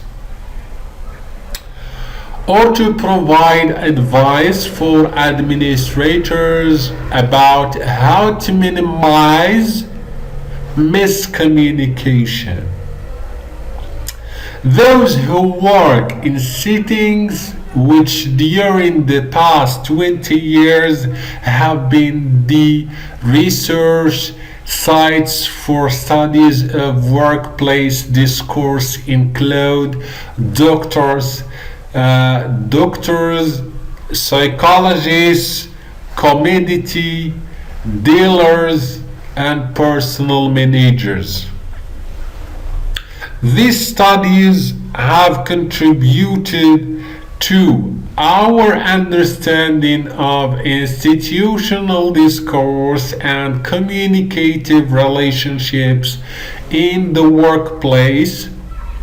The problem for applied linguists who work in these settings is their tendency to underestimate the complexity of working with non-language professionals while avoiding being seen as both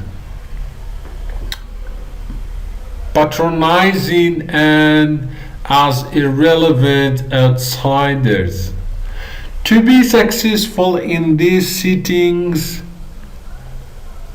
Applied linguistics needs a set of conceptual and analytic tools which are sensitive to the particular work context in which they work.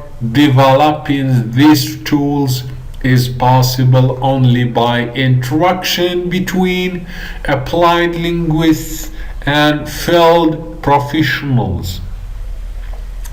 The ambition being to achieve the integration of theory with practice. The 1979 film Crosstalk set out to analyze and remedy cross-cultural communication in the workplace with particular reference to the experience of Asian migrants in the UK. The film and its accompanying training methods are based on the analysis of differential features in the English of Asian born speakers of English and in the English of UK born speakers of English. What this analysis shows is that there are distinct cultural conventions used to infer meaning, alright, and attitudes use of such features on both sides causes misunderstandings and breakdowns of communication. It is at the level of grasping the overall significance of what it is being said and of drawing the correct inference, that is, of reading between the lines as to what is really intended, that the Asian English system and the English communication between two native speakers of British English system of linguistic signals for information and attitudes differ most.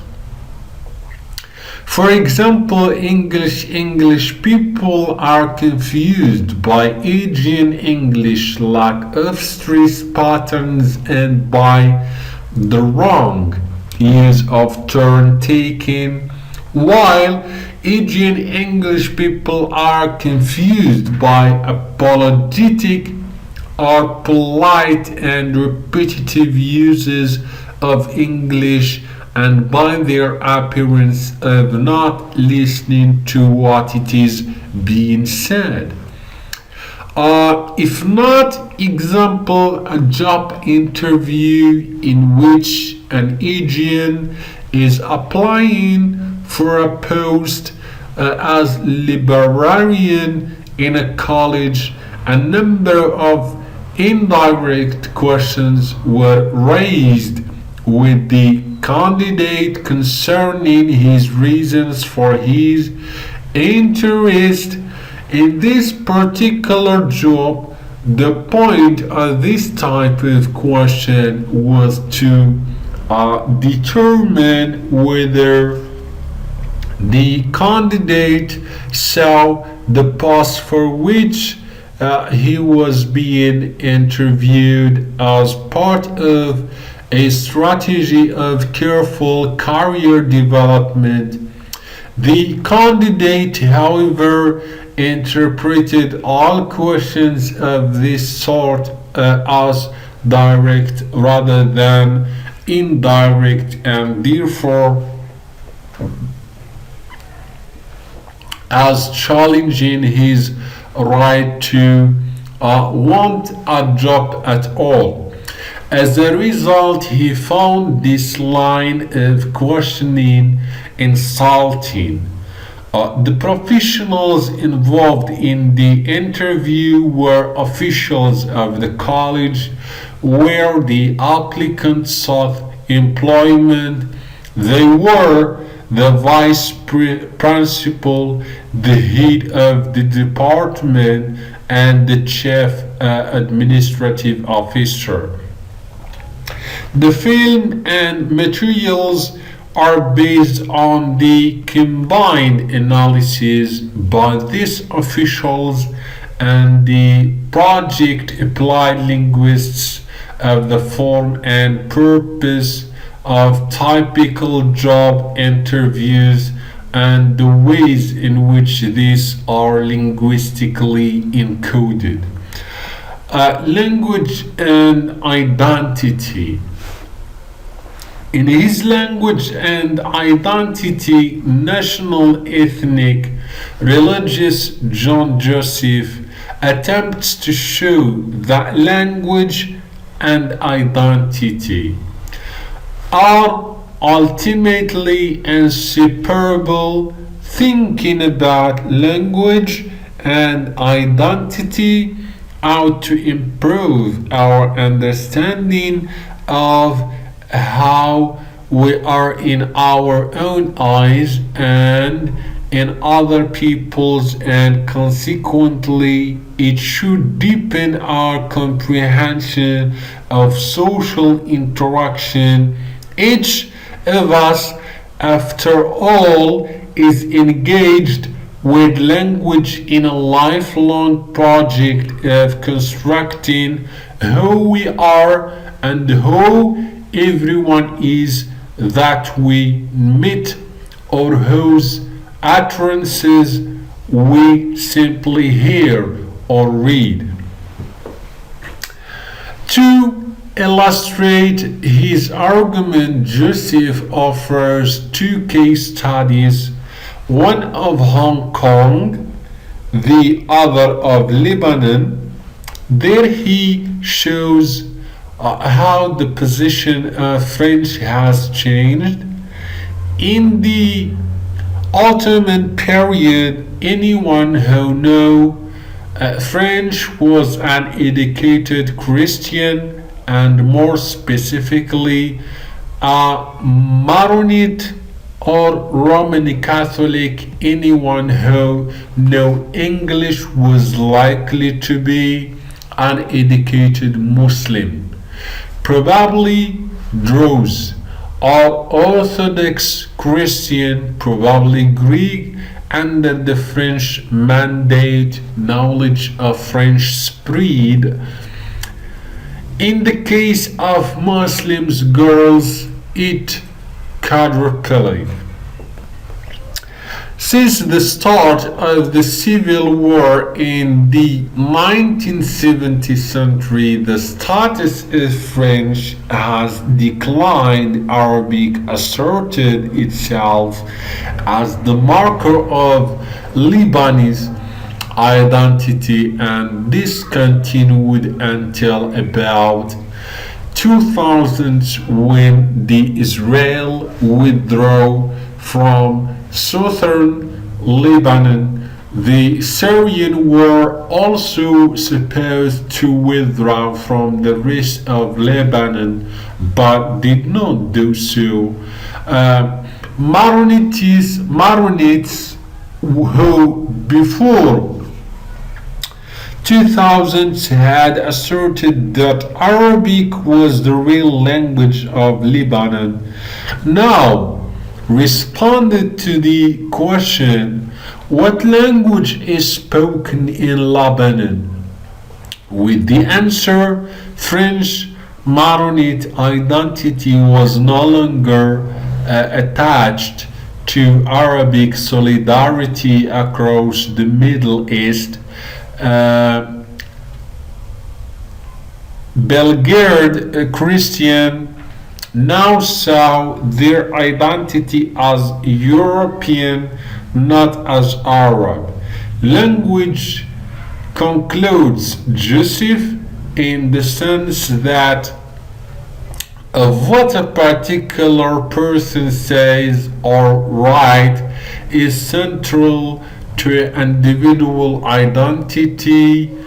It inscribes the person within national and other corporate identities, including establishing the person's rank within the identity. Joseph qualifies Benedict Arnold's thesis of the imagined community. Yes, Joseph maintains national languages do shape individuals' identities, but also national identities shape national language. Assessing English as a lingua franca. One of the byproducts of the global spread of English in the second half of the 20th century is the lingua franca phenomenon. Like other imperial languages before it, English has taken on the role of world language, but the variety of English used widely among non-native speakers of English is, claims Barbara Seedhoff, 2001, not English but English as a lingua franca. It is she claims a new international variety for which empirical evidence exists.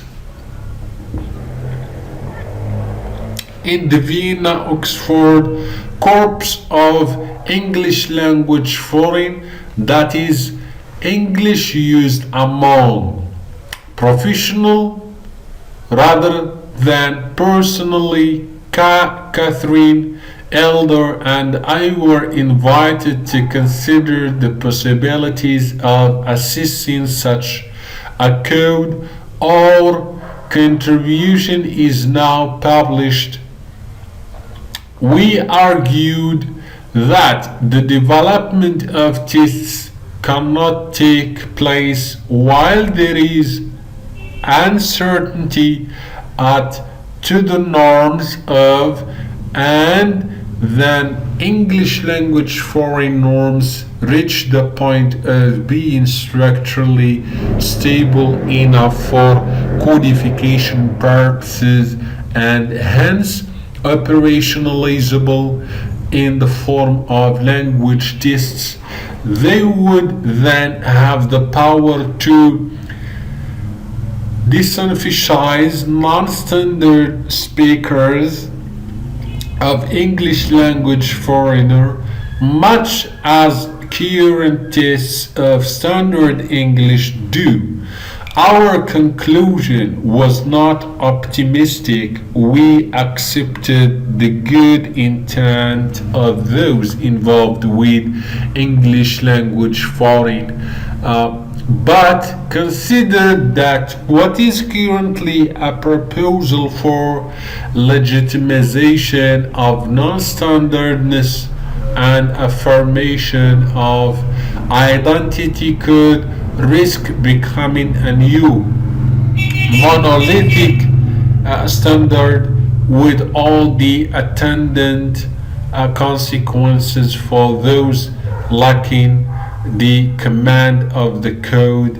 Of course, if we accept Joseph's expansion to Arnold's imagined communities, then the very existence of English foreign language as a vehicle of communication demonstrates the possibility that a national language can shape national identity in addition to the reverse process.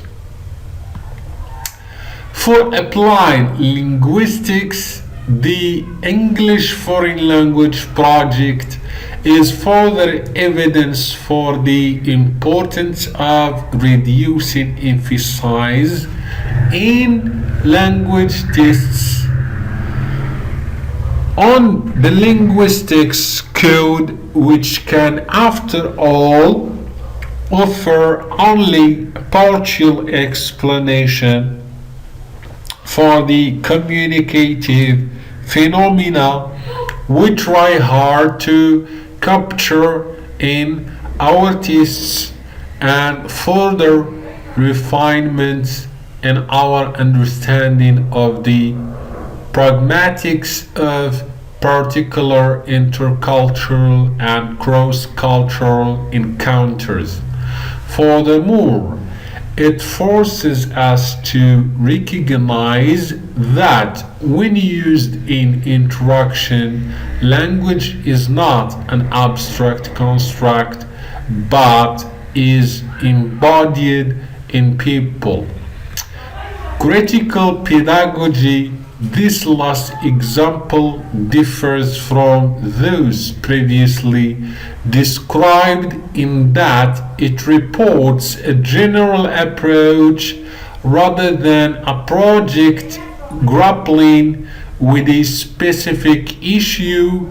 The approach is indeed so general that it offers an alternative way of doing applied linguistics, and in chapter 6 we'll look at example 1 to 6 from this alternative point of view. But in addition to permitting the whole field of applied linguistics, critical pedagogy itself, an aspect of critical applied linguistics, is a project in itself, since it occupies space for both teachers and students of applied linguistics in their studying and in their research. Critical pedagogy and more generally critical applied linguistics represents a kind of postmodern version of critical discourse analysis. As such, it places the onus of action firmly on the subject. In this case, the learner, student, reader describes the approach in his chapter 9 towards a critical pedagogy for teaching English as a worldly language. He takes as his point of departure, it is impossible to separate English from its many contexts, and thus a key tenet of the discourse of English as an international language, that is possible to just teach the language, is equally untenable. Pennycock is concerned to make clear that he is not proposing a prescriptive set of teaching practices. What he is doing is to lay out some general concerns in developing critical pedagogies of English. He recognizes that his stance developing is ideological, but points out that all education is political, while usually pretending it is not. I would argue that all education is political, that all schools are sites of cultural politics. Pennycock emphasizes the importance of voice, which is used to refer to a consistent space of language use as social practice. It suggests a pedagogy that starts with the concerns of the students, not in some vapid, humanist, student-centered approach that requires students to express their inner feelings, but rather through an exploration of students' history and cultural locations. Of the limitations and possibilities presented by languages and discourses, a critical practice in English language teaching must start with ways of critically exploring students' cultures, knowledge, and histories in ways that are both challenging and at the same time affirming and supportive. As a specific instance of the working out of critical pedagogy, Pennycock reports an experience when he was teaching English in China. He became aware that numbers of foreigners who purported to be teachers of English were in fact Christian missionaries. He decided that his students needed to be given the opportunity to consider this situation. In a course on British and American culture, a course that had always previously consisted of lectures on the political and education systems, festivals and holidays of the United States and the UK, I decided to add a section on American fundamentalism to the curriculum. It was important to make available to my students alternative readings of the United States that draw links between fundamentalism and right-wing politics and showed how the vast expansion of English language learning was being used by those who sought only to convert their students and preach their right-wing politics. The objective here was to give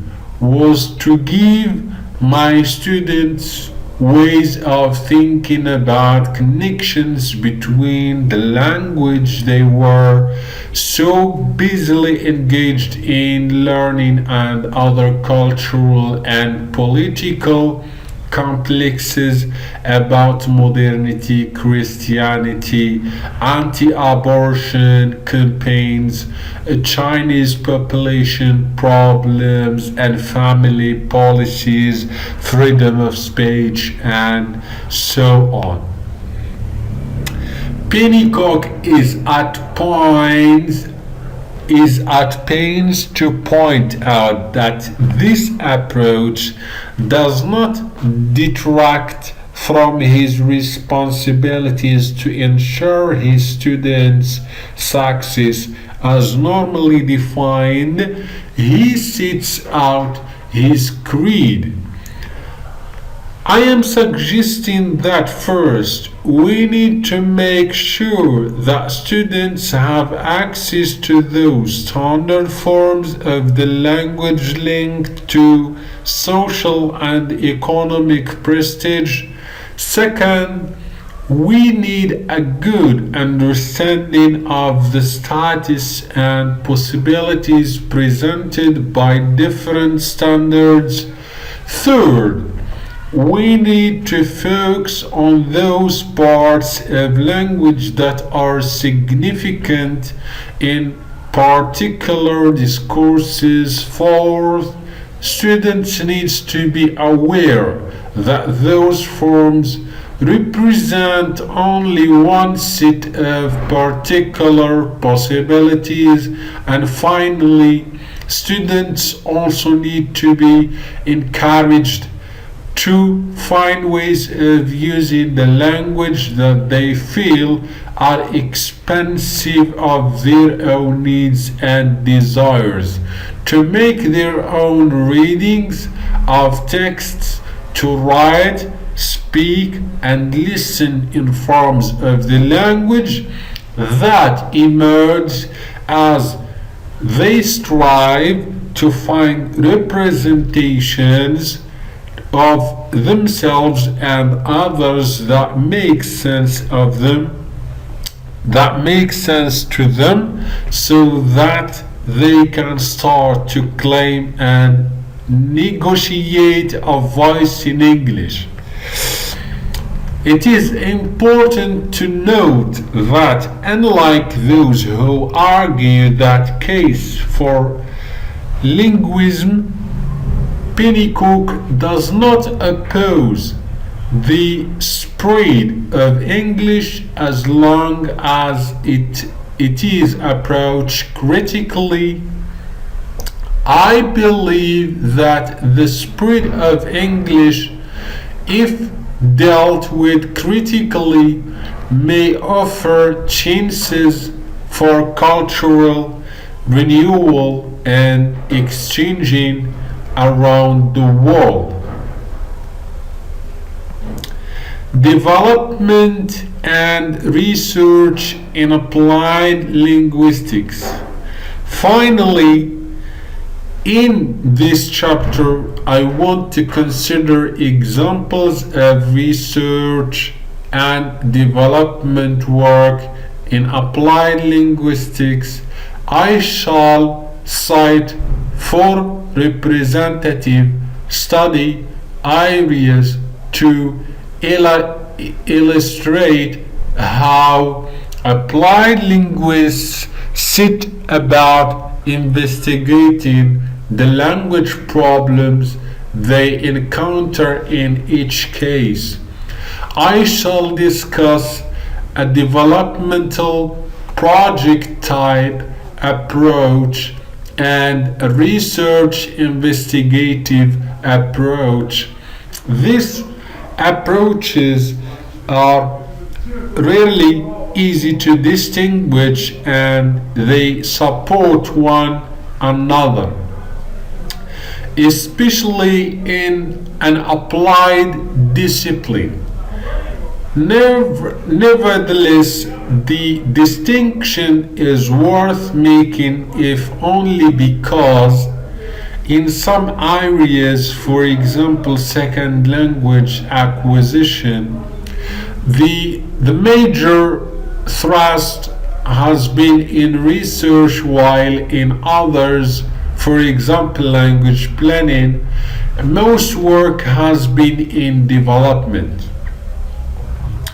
The 4 areas are language assessment, language planning, language teaching, curriculum, and language acquisition. Starting with language assessment, development. The project described here exemplifies the real problem approach at the heart of applied linguistics. We can represent the process thus: There is a social problem which need resolution. An applied linguist is invited as a consultant and a solution, not the solution, is proposed. In this case, the problem was in education, not, as is so often the case in English as a foreign or second language, but in the teaching of so-called modern languages in an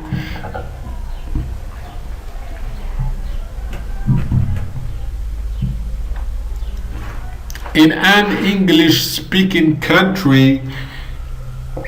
In the case Australia, there these languages are known as languages, and for historical and geographical reasons,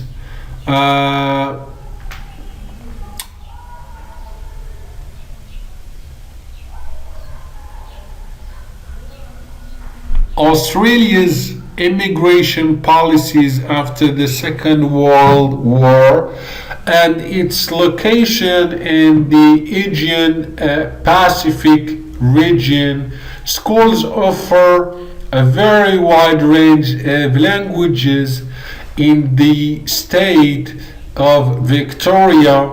For example, students have the choice, not of course in every school, of some 36 different languages at the school leaving examination, known as the Victorian Certificate of Education.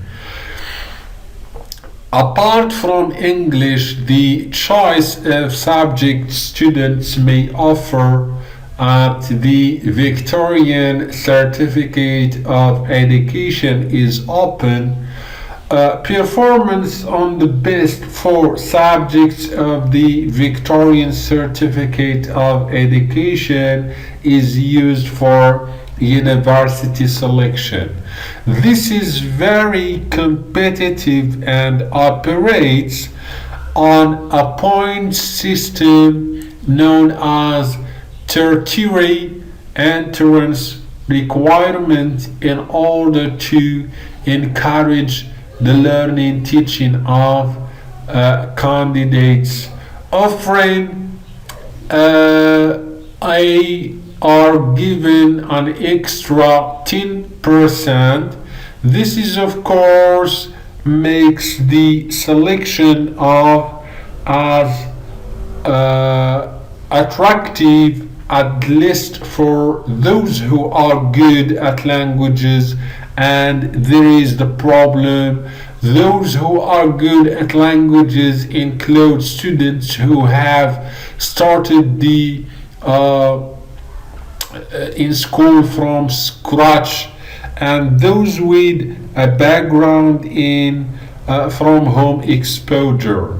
These so-called background speakers include, on the one hand, students from Italian and Greek migrant families who may by now have been resident in Australia for several generations and who may still maintain some use of the language at home.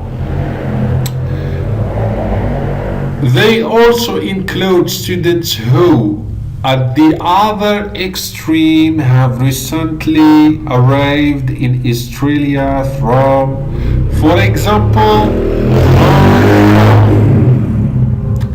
Taiwan, Vietnam, or Lebanon, where they may have already received some, possibly all, of their education in the medium of they are now offering at Victorian Certificate of Education. Does this home use uh, home both in Australia and for the more recent arrivals previous home in the country of origin gives them an advantage over those students who are candidates for the same but who have no home use, no family connection with the language. Other than perhaps a parent who also studied the same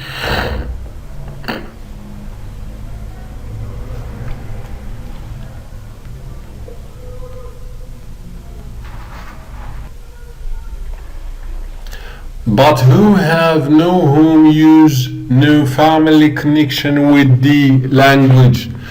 Other than perhaps a parent who also studied the same language when he or she was at school.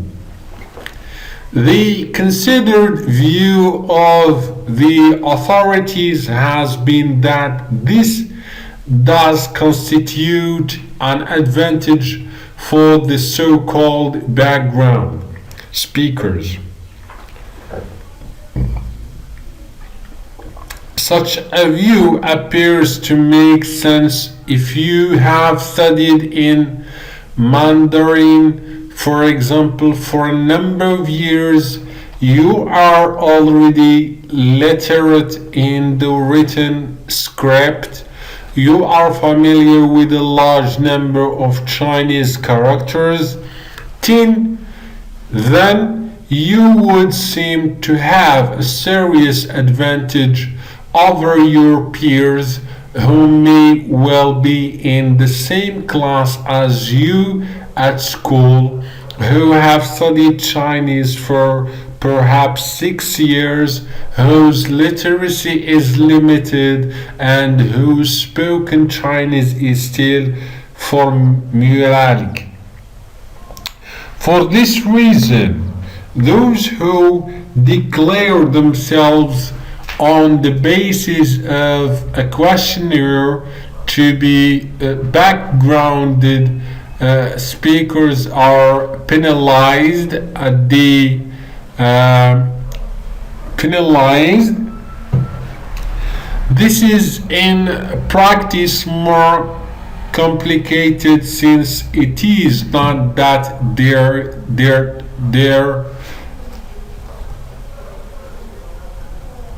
is changed, but that the university admissions officers are permitted to boast the scores of those who are not background speakers.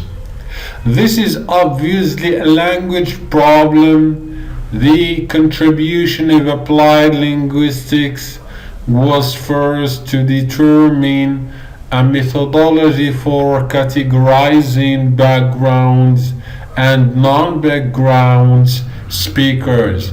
A questionnaire was designed, the result of which were used to separate learners into 4 categories.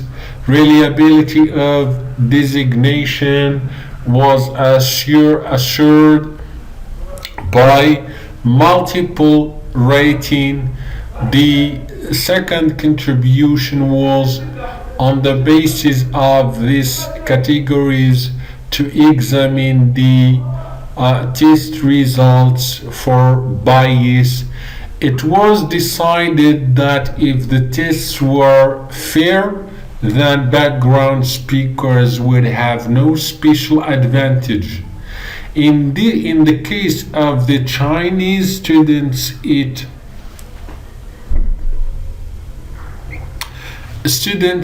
was found that they did. The question then was whether or not it was legitimate for them to have this advantage. What emerged was that the results could be interpreted in different ways depending on the point of departure, psychometric, educational, or sociopolitical. Psychometrically speaking, the test was not fair and it was biased. Educationally, the test was fair on the grounds that the background speakers did know more.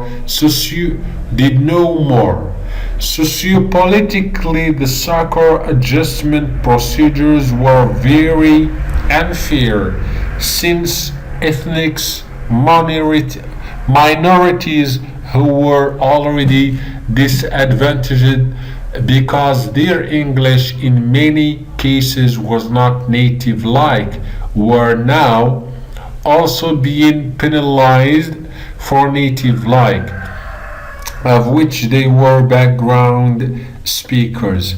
Applied linguistics in this project needed skill in devising a methodology for collecting and analyzing the data. It also needed knowledge of the bilingual setting and an ability based on experience and knowledge to bring together the different points of view, psychometric, educational, and sociopolitic. Good. Research. The role of language testing research as an activity of applied linguistics is to further our understanding of language learning and eliminate the still uncharted space of language use. I do not share the ambition of some applied linguists to map out language use so that it becomes more and more systemized with its own rules of use. After all, if that is what we were eventually to happen, then language use would be more and more taken over by language form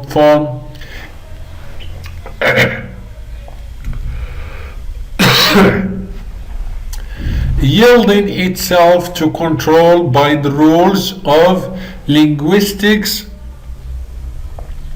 that could eventually lead to a situation in which all languages' behavior and knowledge are rule governed with nothing left to chance or to spontaneity. Because I am skeptical of this ambition, I am content with smaller successes, offering partial and temporary understanding. In the 19th century, one of the key research issues in language assessment was that of the so-called Unitary competence hypothesis, or general language factor. This hypothesis, advocated by, among others, John Aller, stated that underlying all language abilities was one primary factor, the general language factor. There was, of course, a deliberate connection with the of intelligent tests.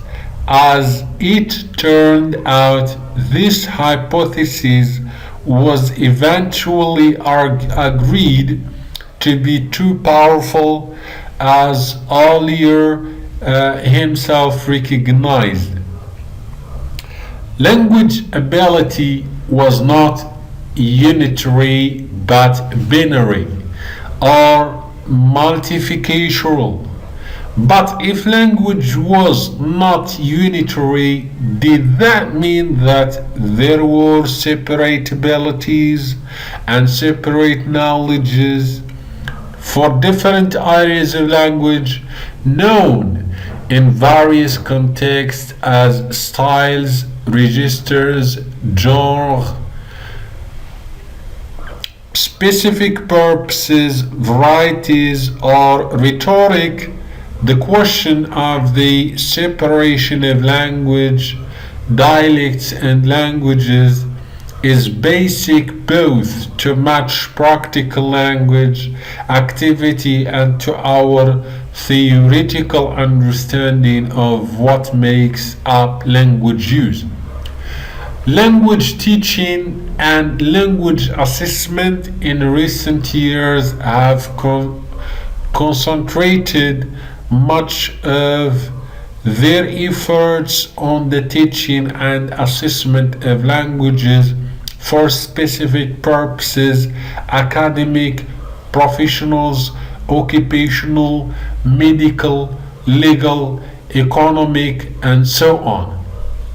Such work on English, known as English for specific purposes, took a directly counterposition to that of the unitary competence hypothesis, since it seemed impossible that both could be upheld with the abandonment of the unitary competence hypothesis. Then it seemed that the English for specific purposes difference proposal must prevail.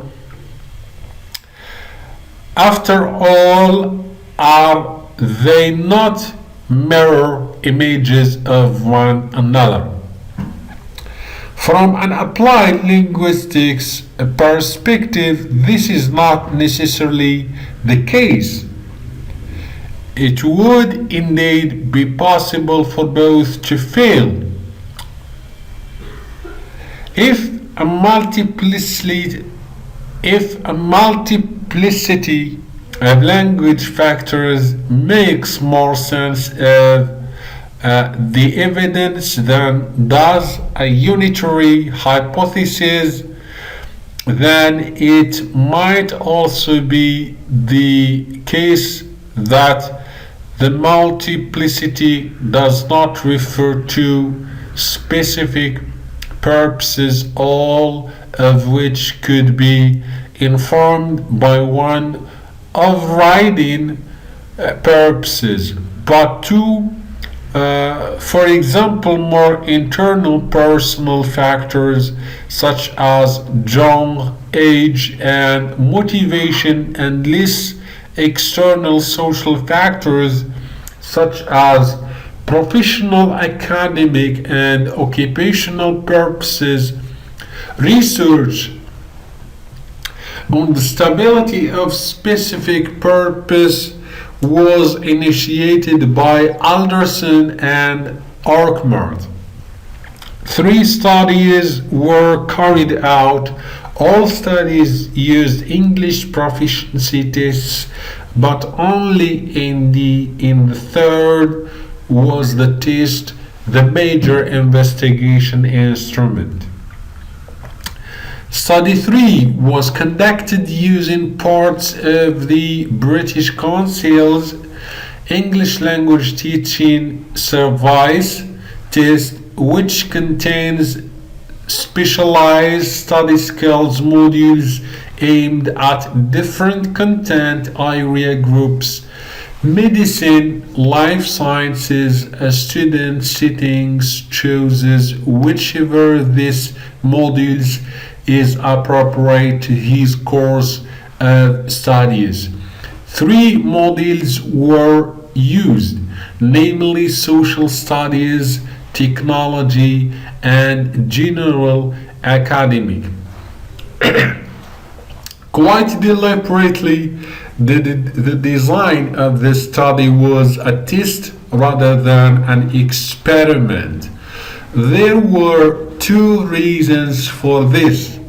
The first was that the tests were being used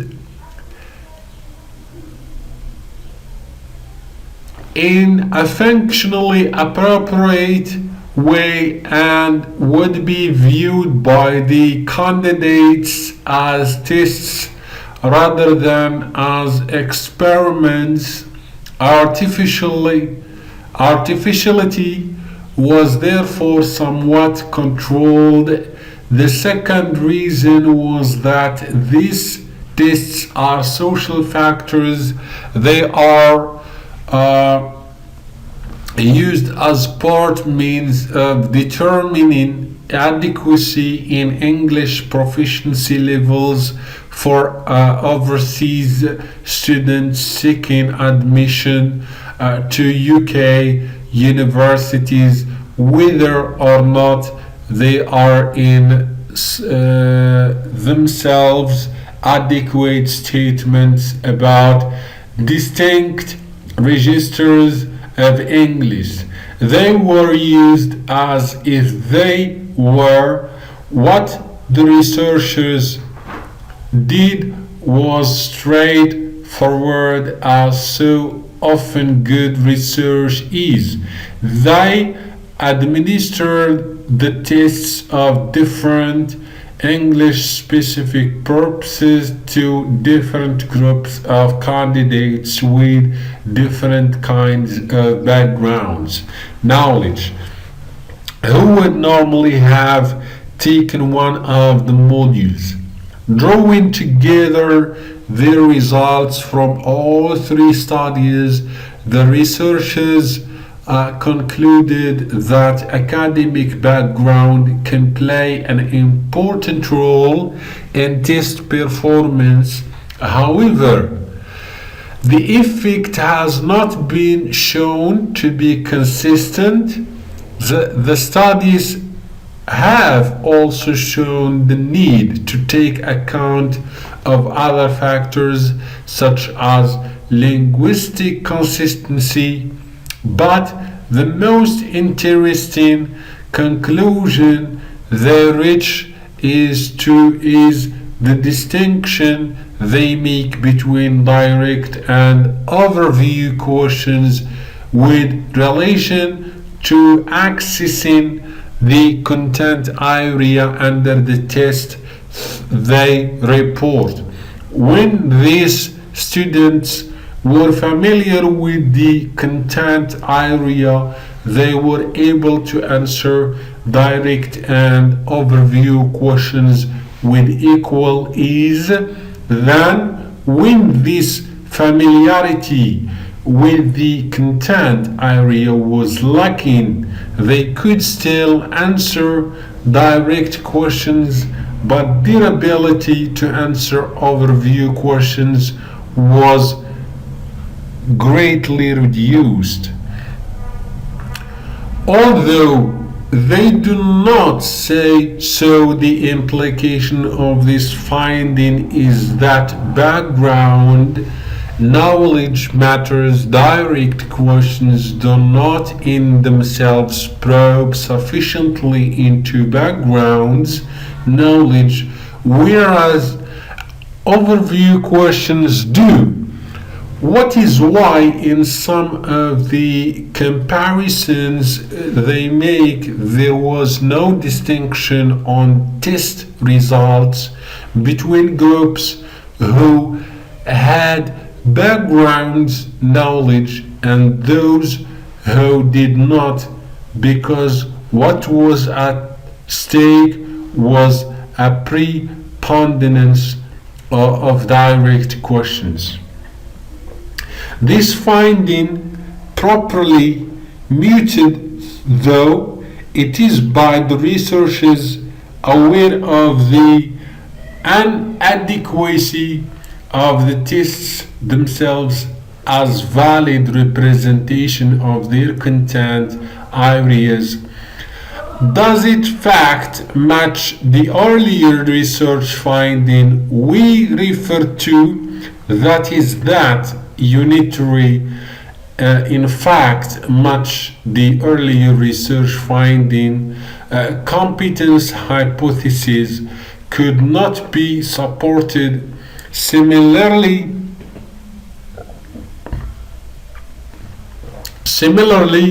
here what was indicated by this research was that there are indeed real differences between language varieties. Efficiency, which is the subject of their study, and linguistic competence.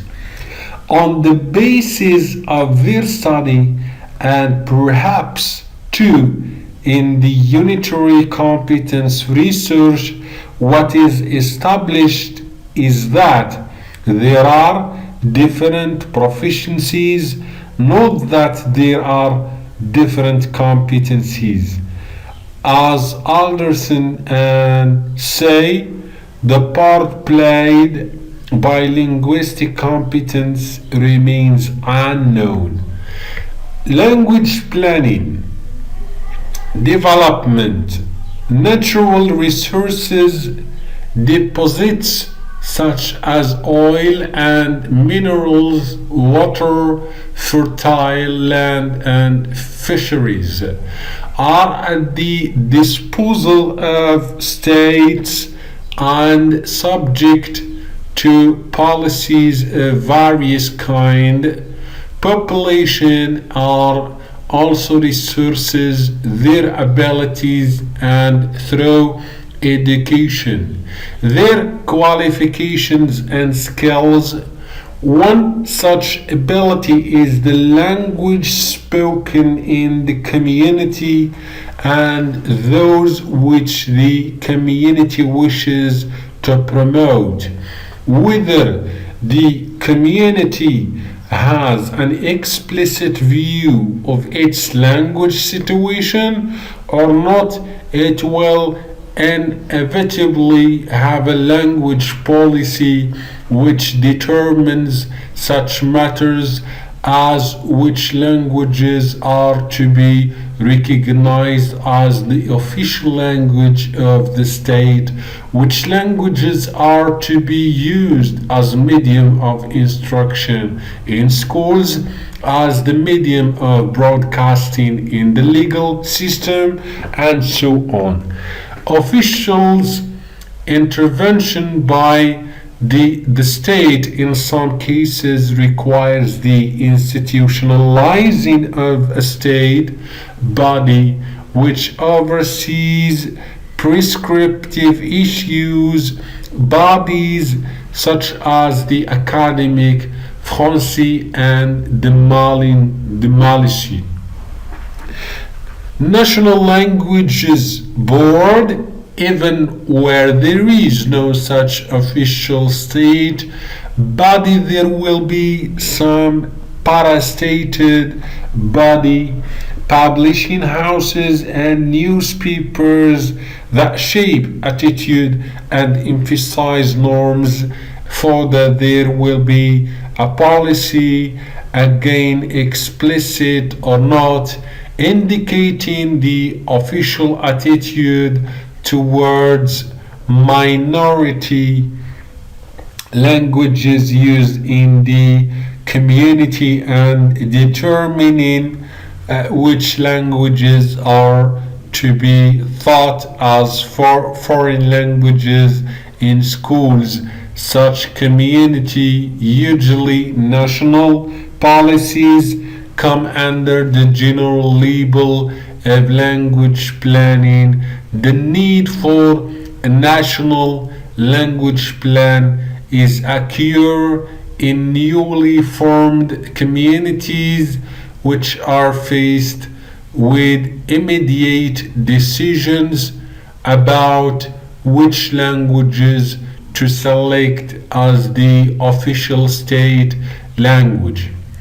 Newly independent states in the 1950th century and 1960th century and 1970th century were faced with such a decision.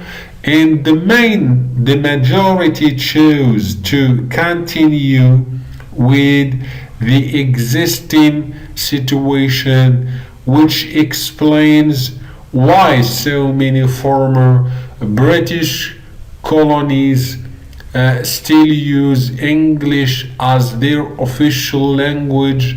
However, many other languages may be current within their borders, and however few national actually use English as their main means of communication.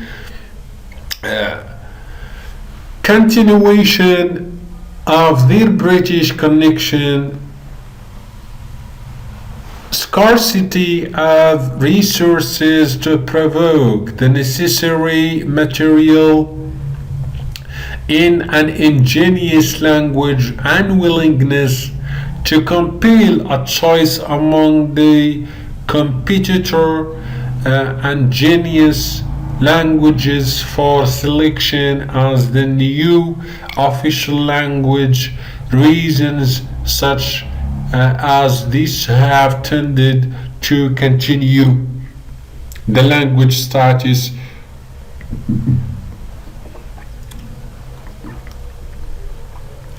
while the need always exists for language planning on a small scale, such as which languages to offer in a school curriculum over the next period it is rare, even in the newly emerging states mentioned above, to be given the opportunity to develop a national language plan.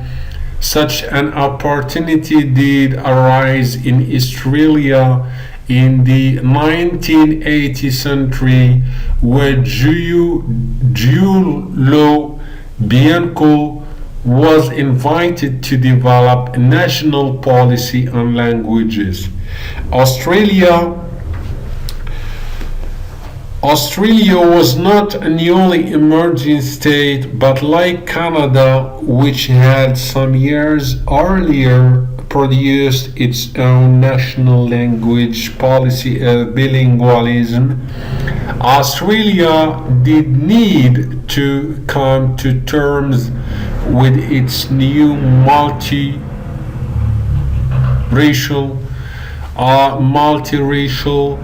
and multilingual population following the large-scale immigration of the 1950 centuries. At the same time, it needed to adjust to its geo-economic reality of being a European country in the Aegean Pacific region. And very late in the day, there was the abiding recognition of the injury to indigenous communities whose languages were dying, if not dead. What was needed, it was decided, was an informed view of the linguistic ecology of Australia, which would allow practical and ethical decisions to be made. This is a classic applied linguistics problem, since it required a balance of political, educational, and linguistic understanding. Such a combination can be found in the report by Giulio Bianco, published in 1987, The National Policy on Language. The activity of language policy formulation is, writes the author,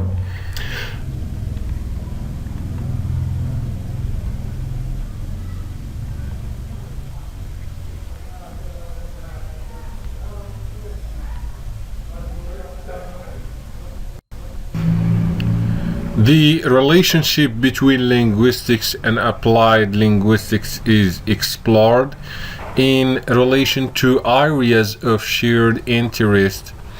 To highlight the distinction, I first considered the variety different approaches made by linguists and applied linguists to the way people use language. What is often referred to as the study of applied linguists to the ways people use language. What is often referred to as the study of language in situation. I then explore in some detail two further areas: language and gender, and clinical linguistics. An activity such as clinical linguistics or language and gender may be practiced by both linguists doing their application and by applied linguists, and it is therefore important to consider the distinct triggers for their research questions, which in the case of the applied linguist are more likely to be institutional problems as well as their investigative procedures, the skills and knowledge they each draw on. It is a commonplace that there are different ways of looking at the same thing. I am not here referring to the issue of epistemic relatives. The idea that all referents are socially constructed, that there is nothing in itself, which we have raised in chapter 2 and returned to in chapter 7. What I have in mind is that there can be different views of this same phenomenon. It is not that the phenomenon is thought not to exist or to be socially constructed in different ways, but that is can be explained variously depending on the vantage point you take up. For example, suicide, the famous Durkheim phenomenon, has been of interest to both psychologists and sociologists, as well as, of course, to those working in other disciplines. Penologists, medical researchers, theologists, and so on. To the psychologist, suicide is of interest because it is, as Durkheim himself said, the most individual of all actions, and it is of interest to the sociologist because to the society where it occurs. The fact that rates of suicide, trends in suicide are, as Durkheim showed, different across societies but stable within any one society, emphasizes in its social significance. We might say, therefore, that the distinguishes psychology and sociology, at least in part, is not that they are interested in different phenomena, but that they have different ways of addressing and explaining the same phenomena. Much the same is true of history and political science, or of physics and branches of engineering. And the different ways of addressing and explaining vantage point have two faces, that is, that both the looking towards the topic differs is practice oriented as in engineering far more than in the psychology sociology opposition. Here the whole purpose of the activity of looking towards the phenomenon is dedicated to looking away back to the engineering problem that the engineer needs to solve. Such multiple perspectives are common experience. The mother looks at her successful grown-up son and feels maternal pride. The girlfriend looking at the same person feels attraction. His employer is delighted that his confidence in the young man's abilities is being fulfilled. The sports coach sees unfulfilled athletic promise, and so on. These are all true versions of the one person. What makes them different in the purpose and the stance of the person who is observing. We find the same variation in attending to language. The literary critic and the grammarian may both look at the same historical text, the one seeing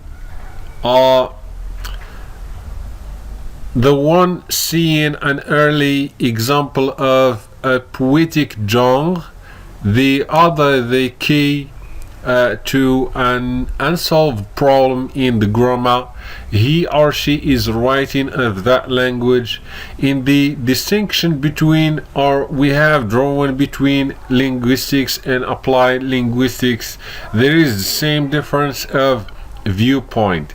The linguist will experience a discussion among elders in an Australian Aboriginal community where only very few still speak the first language, and will think of vocabulary lists and information to help to write a grammar.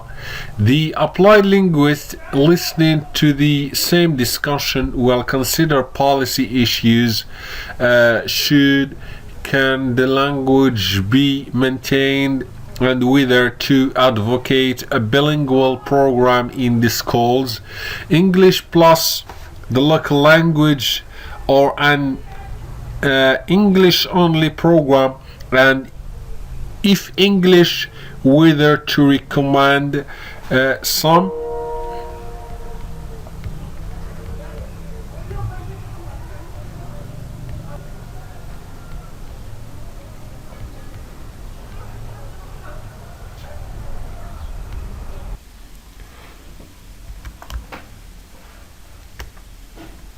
language in situation. Both the linguist and the applied linguist concern themselves with so-called language situations. By a language situation is meant an evaluation of the role of language in a social setting. Thus, language as a medium of instruction in Canada, the maintenance of Welsh since 1960, English spoken by males and females in a middle and working class district of Melbourne, the role of Mandarin in Hong Kong since the Chinese takeover, the interpreting and translating policy of the European Union, the relationship of language and religion in Indonesia. The approach of the two scholars is likely to be very different. What the linguist is concerned with above all is either the testing of a theory or the careful description of the detailed situation.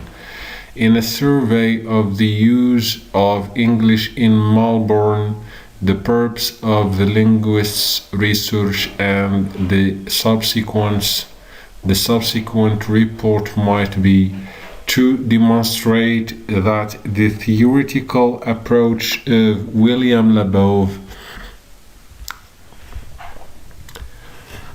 1994 has once more been confirmed in his sociolinguistic studies in the USA, and those of his students and disciplines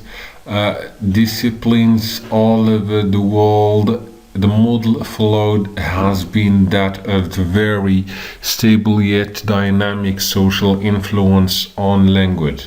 In other words, middle and working class males and females differ in their accent and in particular very specific phonetic feature, and yet in all cases over time those accents change, but typically they change systematically so as to maintain the same social distinction among the groups.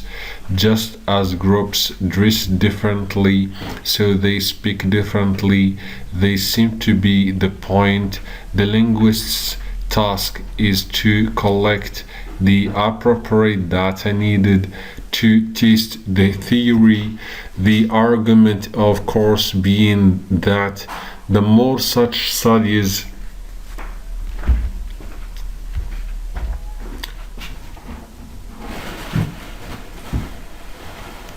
that seems to be the point. The linguist's task is to collect the appropriate data needed to test the theory. The argument, of course, being that the more such studies are carried out and produce significant results, the stronger becomes the likelihood that the theory is well founded. Such studies are very like the kinds of research carried out in the physical and biological sciences, where young researchers provide evidence of their successful apprenticeship by replacing the same or very similar studies by their elder. What the linguist is doing in these types of study is applying a research instrument in an applied area, that is, taking the theoretical linguistic model and placing it over a social setting. The question asked is, does this setting support the theory? Now, for the linguist, this is not theoretical linguistics.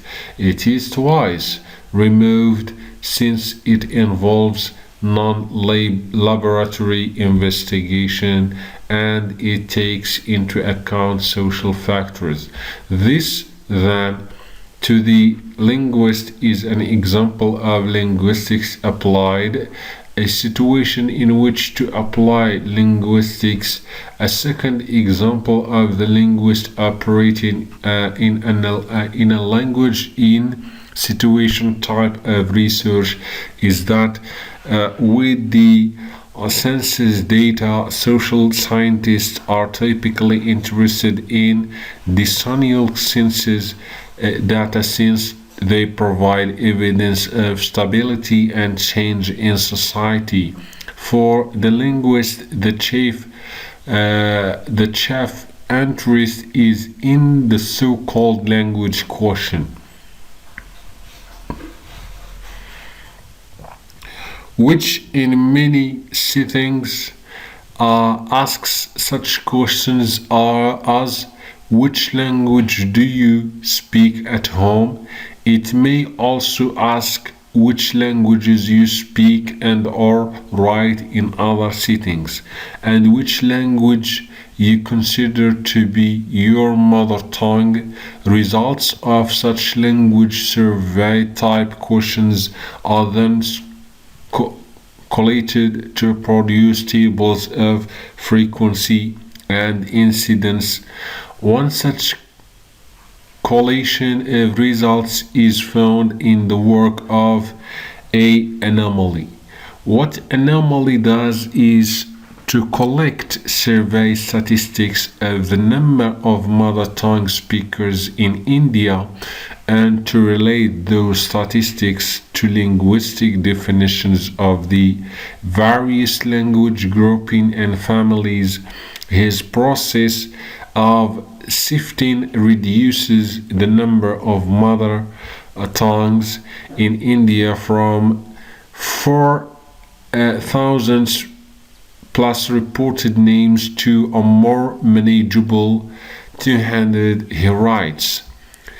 The people of India have reported 1,652 mother tongues. The census abstract these mother tongues into languages on the basis of linguistic distinctiveness, concluding that there are about 200 languages in India. They belong to four languages families, viz. Indo-European language and of the languages, Dravidian and Austro-Asiatic and Sino-Tibetan. The rest are foreign languages and unclassified languages. They vary in population size from less than 25 instances to more than 250 million as per the 1981 census. Of these languages, 101 are tribal languages belonging to the above four. Gender rather than sex for the linguist's interest in language in itself. There is strictly no need to make the sex-gender distinction that is nowadays widely made, according to which sex is biological and gender is social, which is to say that whatever the sex of an infant, the gender it grows into is attained through a process of socialization. Since therefore gender is already a secondary influence based first on biological sex and then on various social processes, the linguist is likely to see gender in the sense of socialization as less important than the major sex distinction. What interests the linguists, we might suggest, is the maleness and the femaleness of language. Of course, some biological males will be socialized and females and vice versa. Of course, the male-female distinction is never absolute, and equally, of course, linguists is there reporting may well refer to the distinction they are making as that of gender rather than the of sex, because they, like all of us, prefer not to offend a particular sensitivities, whether it is called sex or gender in language. Then what are the kinds of areas that are of interest to the linguist? High-rise intonation. In recent years, attention has been drawn to the increasing use of a particular type of raising statement, intonation, in what are traditionally known to be falling tone accents. This is the use of the high-rising contour. The usage has certainly been a very noticeable feature of Australian and New Zealand English, at least since the 1960s, and its greater frequency in the latter country suggests that it may well have originated there. Why is it used? Why should a statement end with an intonation pattern which would normally be associated with the function of a question. Any explanation needs to take into account the descriptive findings of several recent linguistic studies. One such study found that women used it twice as much men, but teenagers, the working class, and ethnic minorities also used it frequently. The tone appears to be preferred by the least powerful members of society. It acts as an unconscious expression of uncertainty and lack of confidence, perhaps even of subservience, and different explanations for its use vary, but one influential view is that women have come to use the tone because of their subservience to men. Other non-powerful groups have then followed on. Good. Leading change.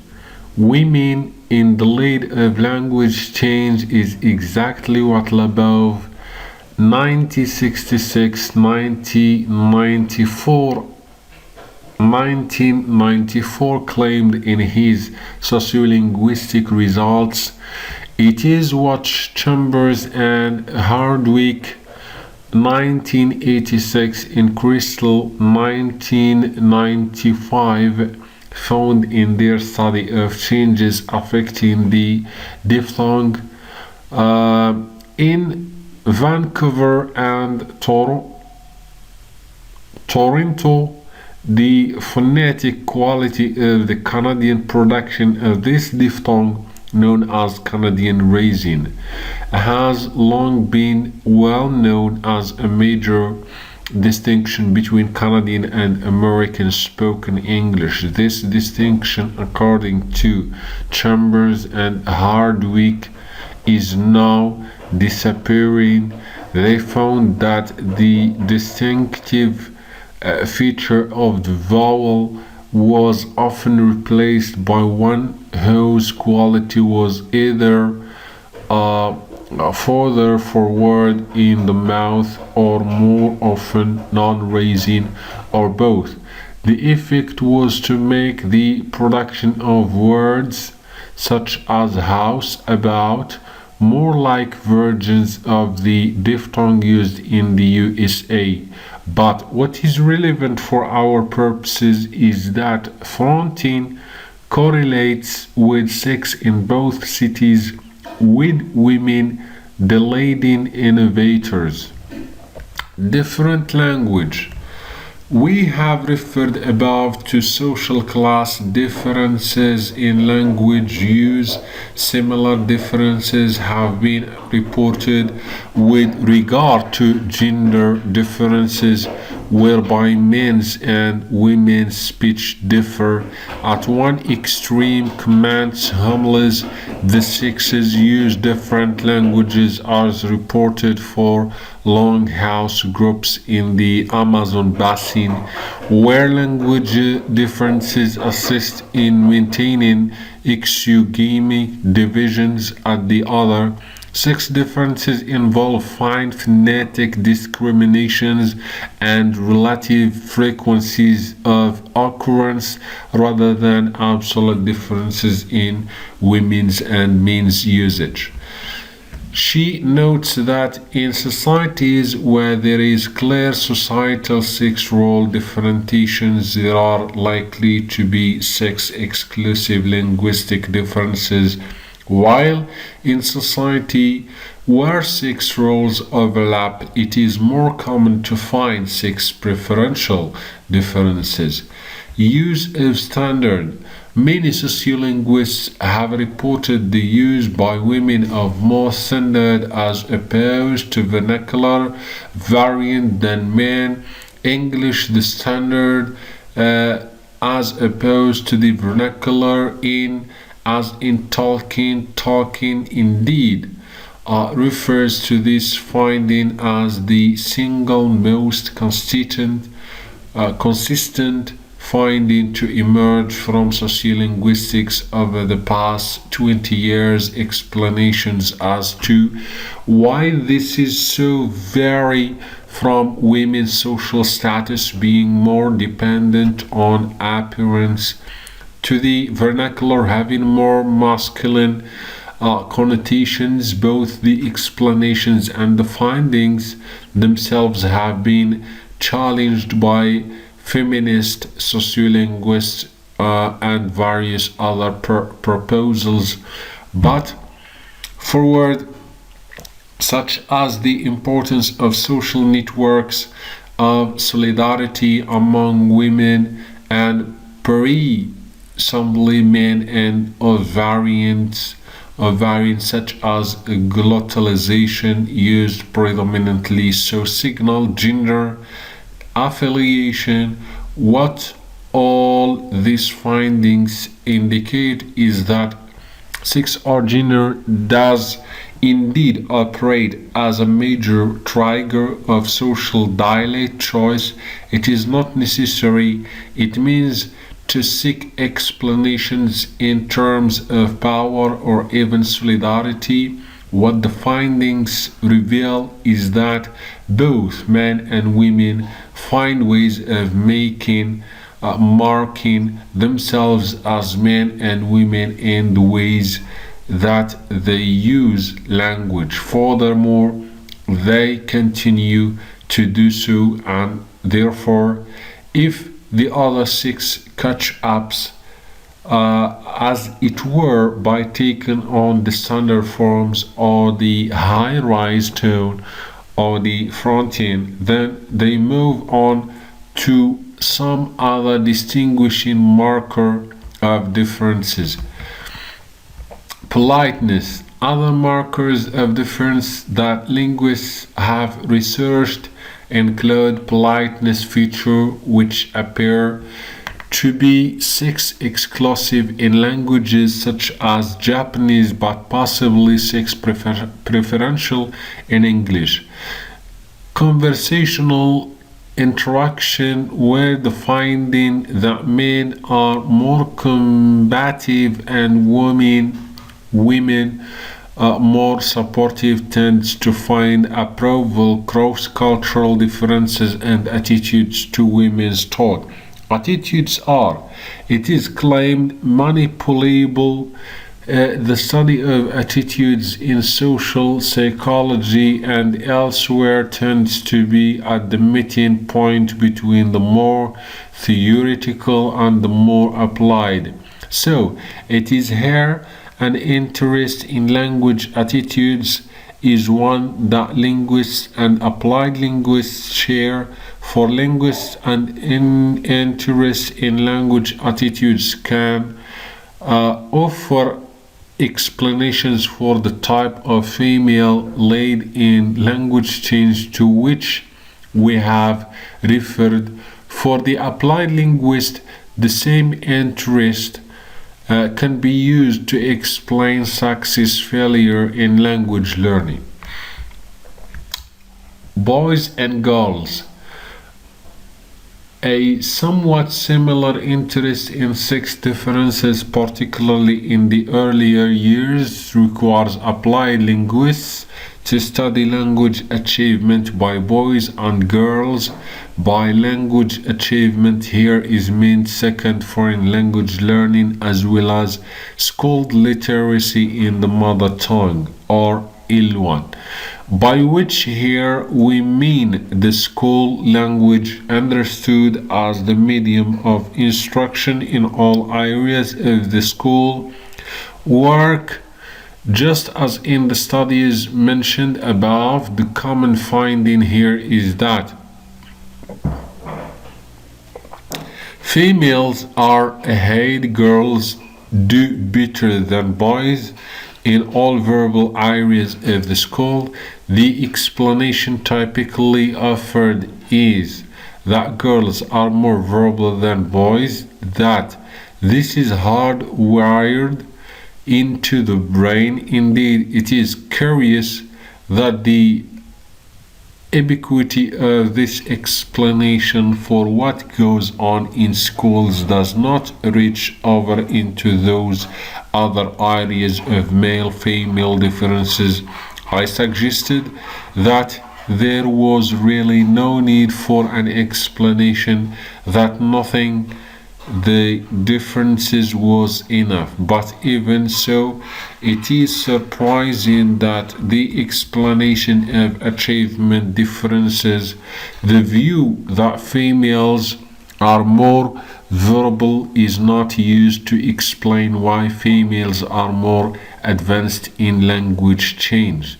Applied linguists have certainly taken a keen interest in these school differences between boys and girls, and it must be stressed, and it is worth doing so because it acts as a distinguisher of the interest between linguists and applied linguists, that the reason for that interest is not that they are primarily interested in the language of boys and girls, but that they are interested in how boys and girls use language so that they can take action to improve the teaching and learning of both groups, or to facilitate intercommunication between boys and girls. Language in gender. We have used the word manipulable in relation to the acting on language attitudes in order to try to change them, and we have suggested that this intervention goes to the heart of the applied linguist's interest in language and gender, while the linguist is, as we have seen, concerned with the role of gender in language, the ways in which gender, or indeed sex, affects both language structure and language use. The applied linguist's professional role as interventionist means that he or she is concerned with the language-gender relationship the other way around. With language in gender, paralleling the impact of language on society. What impact does language have on gender? The most obvious answer is that it promotes and, above all perhaps, in unequal power relationship, including of course negative stereotypes of women. It should be pointed out that making such a direct causal link, when all that we can be sure of is that there is a correlation between language and power, is disputed. It is further disputed that changing the language will necessarily change the power imbalance. Language, it may be argued, in merely the messenger, not the message.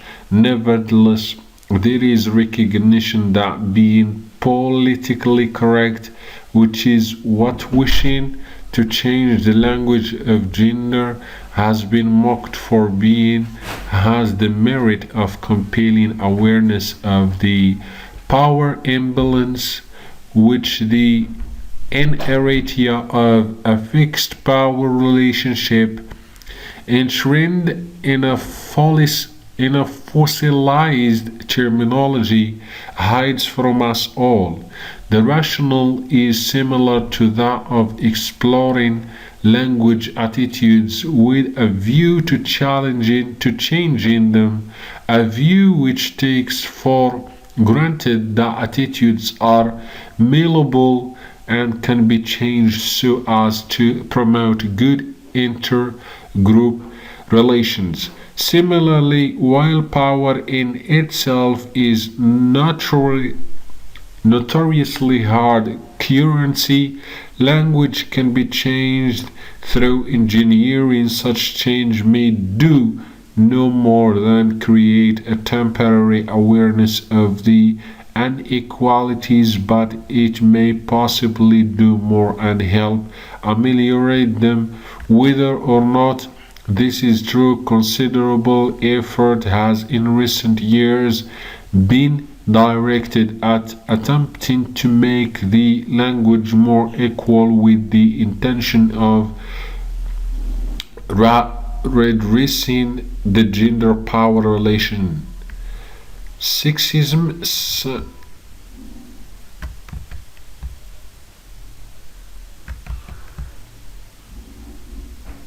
The linguist and the applied linguist, in spite of their main interest in gender in language, linguists also work at the other end on language in gender, where their theoretical concern with the change in language that is led by gender becomes a concern to intervene against the perceived injustice of linguistic sexism. Interestingly, and of course paradoxically,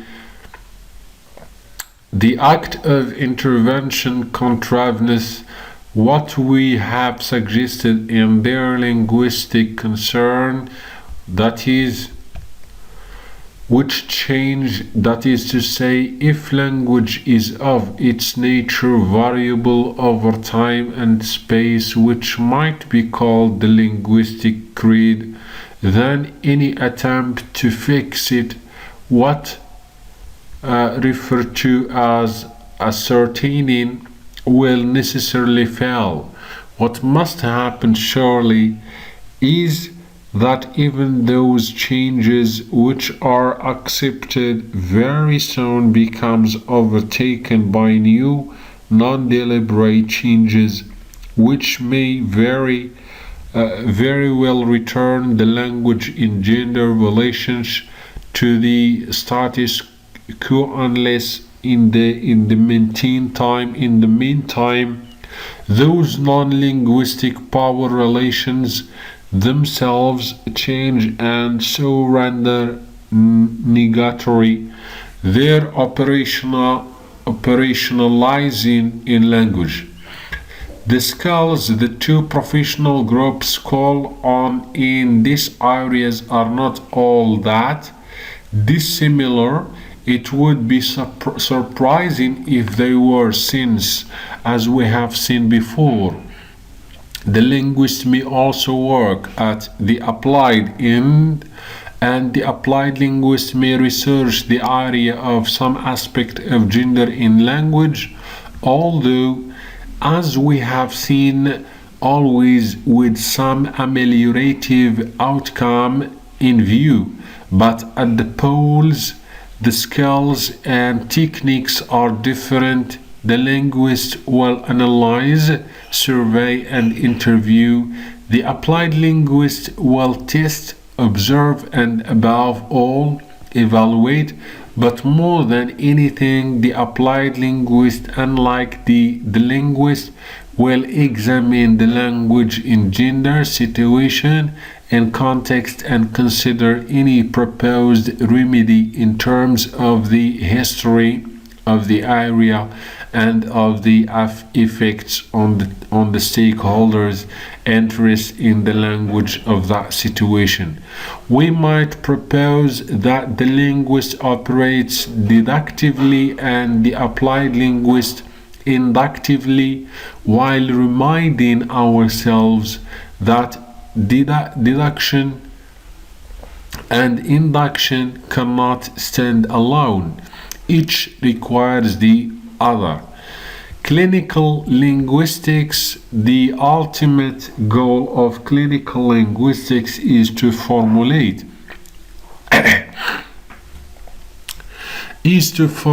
hypotheses for the remediation of abnormal linguistic behavior. Clinical linguistics can help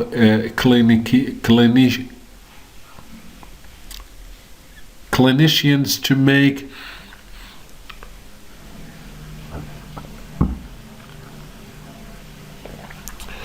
an informal judgment about what to teach next and to monitor the outcome of an intervention. A hypothesis.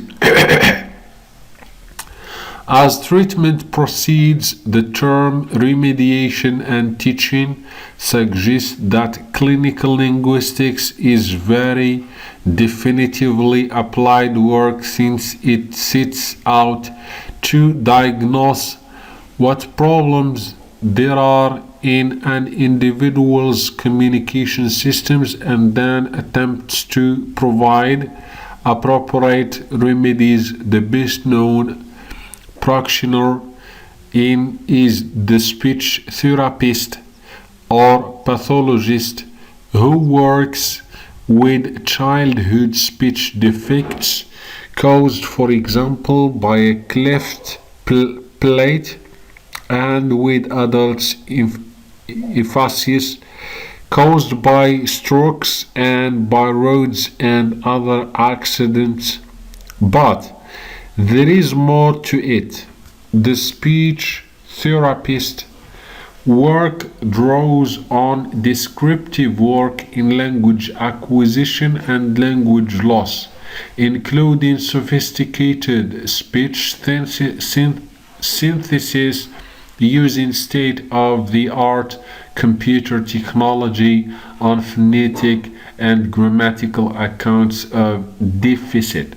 What we might call, drawing on the analogy of pedagogical grammar, a deficit grammar, that is to say, an algorithmic inventory drawn up to exemplify the areas of loss most likely to be experienced by the therapist patient.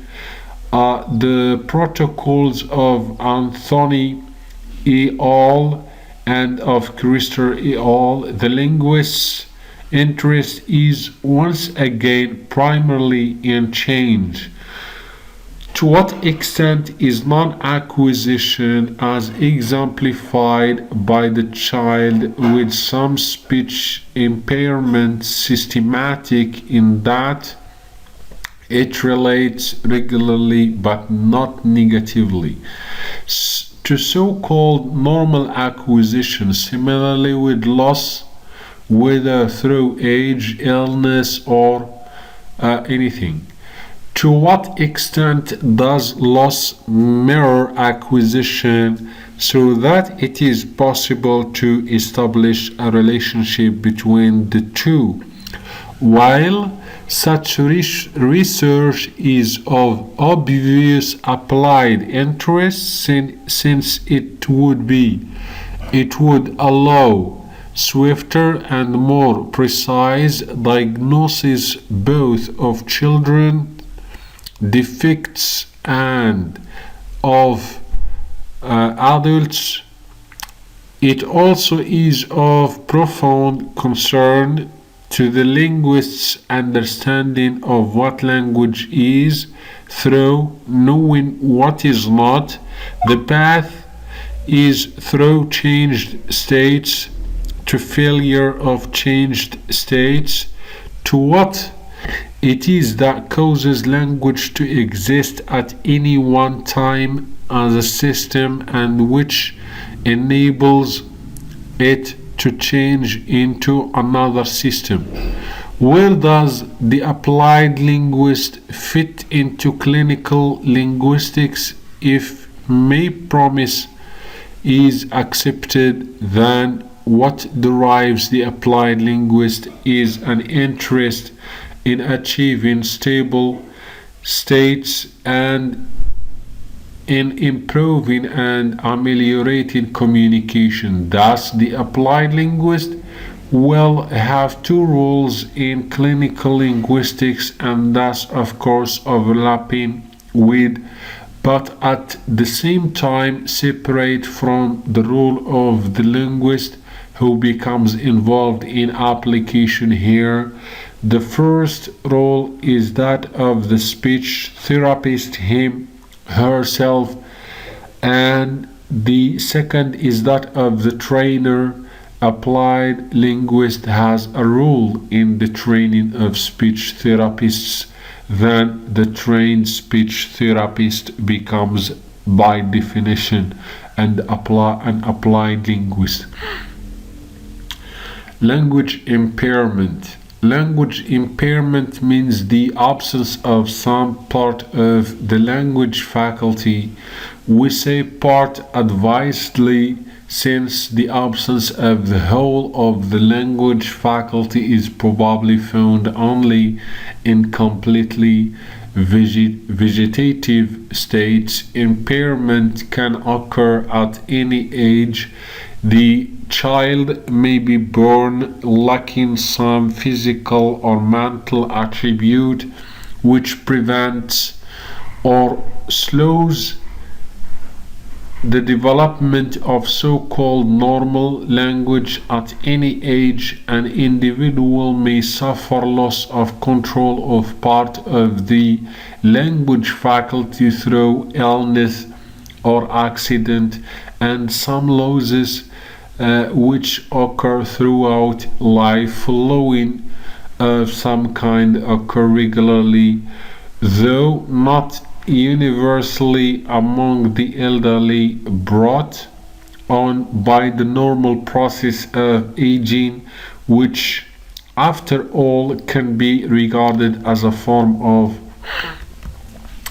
kinds of impairment among young children. The common impairments concern physical disabilities such as applied emotional states which cause stammering, and mental retardations which slow down normal speech acquisition. There are also special conditions such as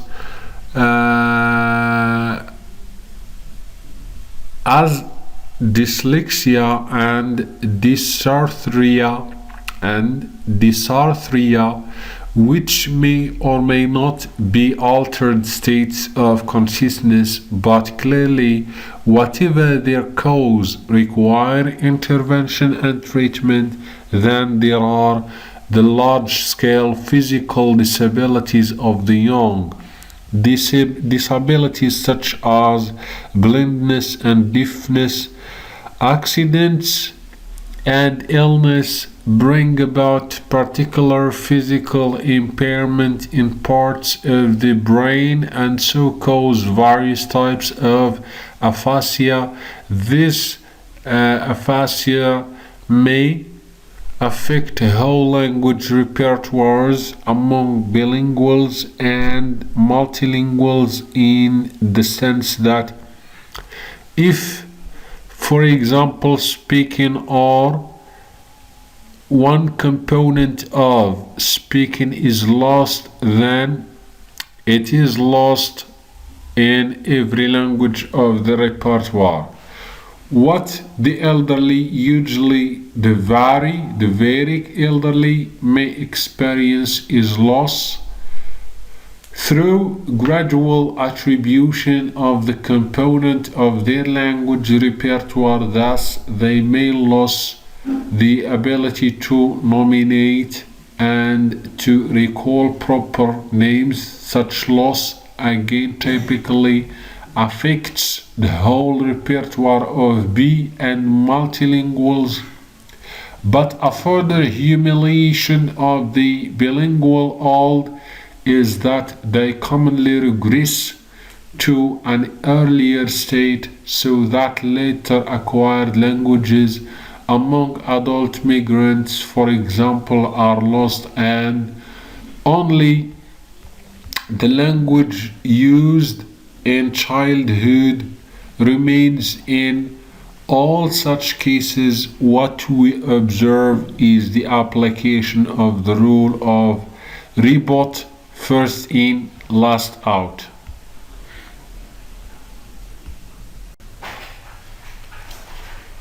Doing applied linguistics, the process. Taking into consideration so many factors, such wide-ranging eclecticism, by the applied linguist is open to criticism on the grounds of superficiality, trying to look at everything and as a result observing nothing very much. The lack of strong theoretical base and what may be the exhaustive demands of unprofessional training, the criticism of its lack of a strong theoretical base was discussed in chapter 3, and the issue of the demands on professional training will be considered in chapter 6. These are all related matters, but it is important to say something here about the criticism of superficiality. What the superficiality criticism means is that if the attempt is made to take account of so much information, appealing to the various factors mentioned above, then the result must be the collection of too much data for sifting to take place and for the necessary priority ranking of the various pieces of information to enable a way forward to be planned. But this is to ignore the way in which applied linguistics activities actually proceed. Yes, an analysis is made, takes account of various factors. Applied stylistics, language planning for education, computer assisted, language learning, language teaching, methodology, language in the workplace, language for specific purposes, bilingualism, cross-cultural communication, clinical applied linguistics, forensic language studies, and so on. In addition, there are textbook writers, lexicographers, interpreting and translating specialists, as well as theoretical and descriptive linguists whose advice and expertise may be called on. Factors relevant to the IELTS evaluation. In this next section of this chapter, I examine in detail an applied linguistic project in the field of language testing so as to clarify for the factors taken into account, the sources of knowledge appealed to, the skills drawn on, and the stages followed. Necessarily, this project has its own particular features and will therefore be typical only in some aspects of projects undertaken by applied linguists. Following this examination and to conclude the chapter, I consider the methodology used by the applied linguist in operating on a problem, and to that in I take an example for areas of importance in language teaching. Second, language acquisition, proficiency language testing, the teaching of languages for specific purposes, and curriculum design. The background. Language testing reaches into many, if not most, applied linguistic activities. Assessment is central to all institutional language activities where there is frequently appeal to a language standard or norm. The language problem to which this testing project belongs is that of the educability of students in a non-native language medium. The students in question were overseas or foreign students aiming to study at British universities. The problem arose because a number of such students had been found partway through their studies to have inadequate English to proceed to a satisfactory conclusion and to graduate at either the undergraduate or more usually the postgraduate level. The organization where this issue became an institutional language problem was the UK parastated British Council, a non-governmental body entrusted with the task of allocating scholarships and so on, so selected students in a variety of disciplines wishing to attend British universities, subjective judgments by its officers as to whether a prospective student's English was adequate had been found to be unreliable.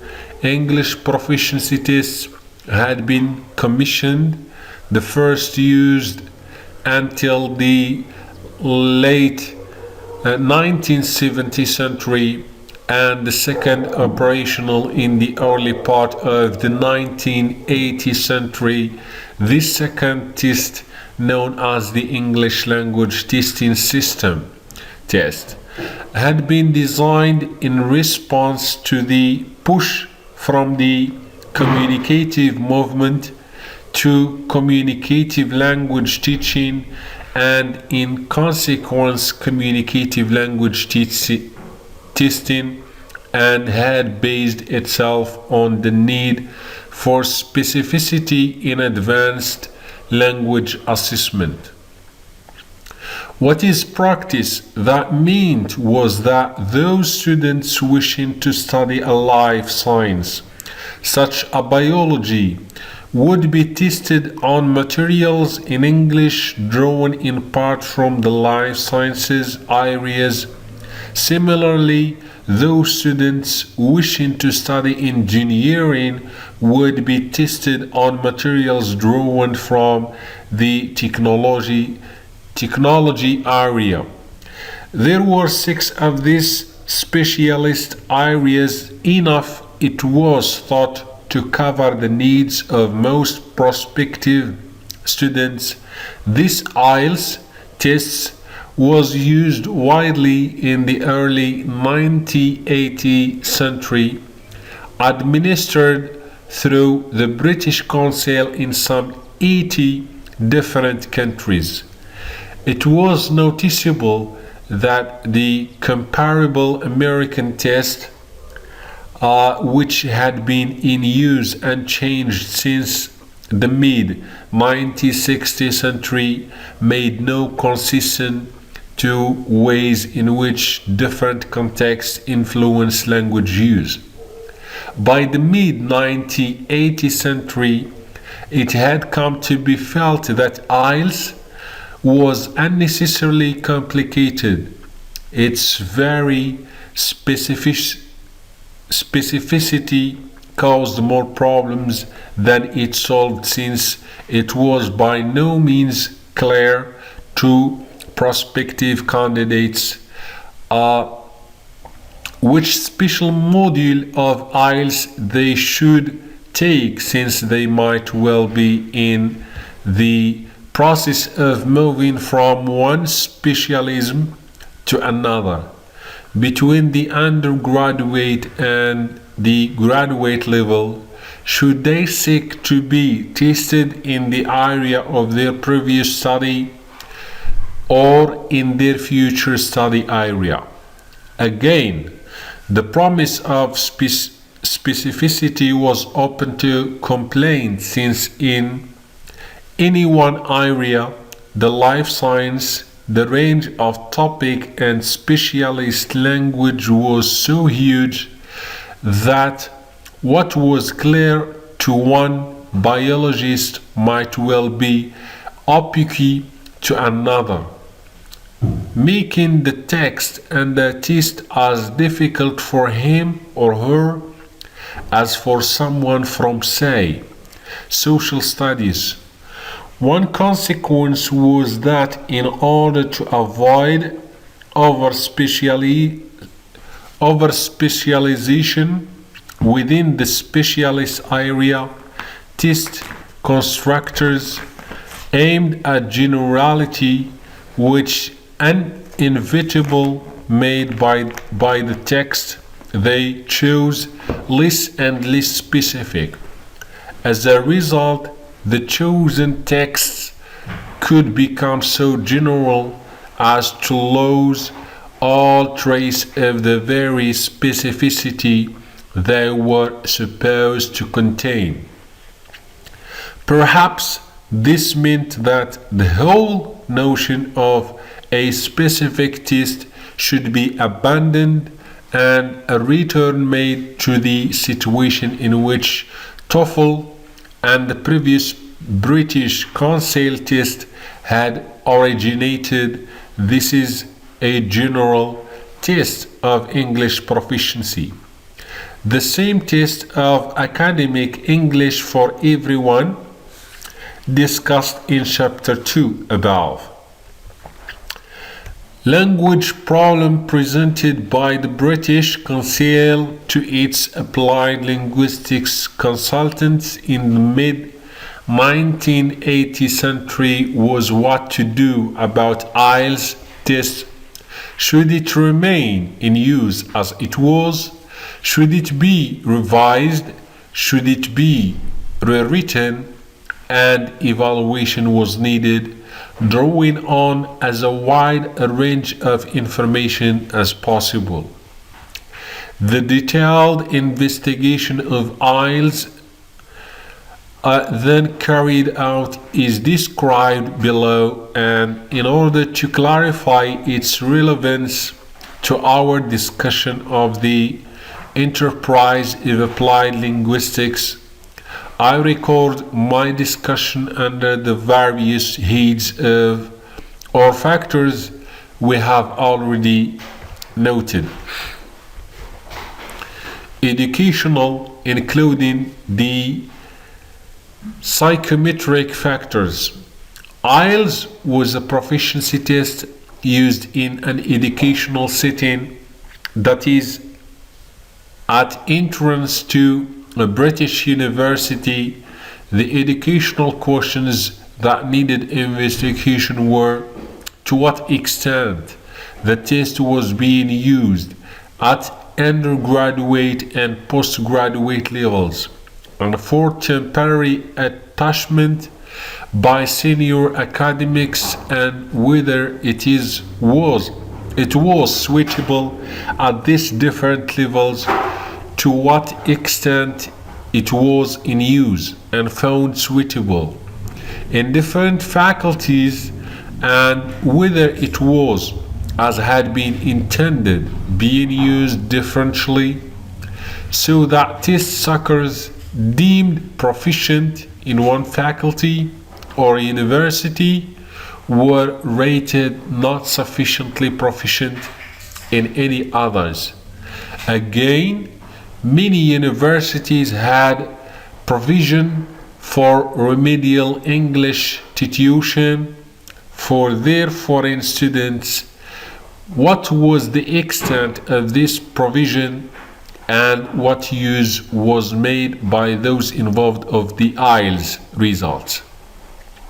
Both sensitivity to the ways in which institutions operated and an understanding of their role and complexity was called for in the project. In addition, there were other skills that were required. One of these was the analysis of the IELTS test in terms of its relevance to the content of the specialist areas.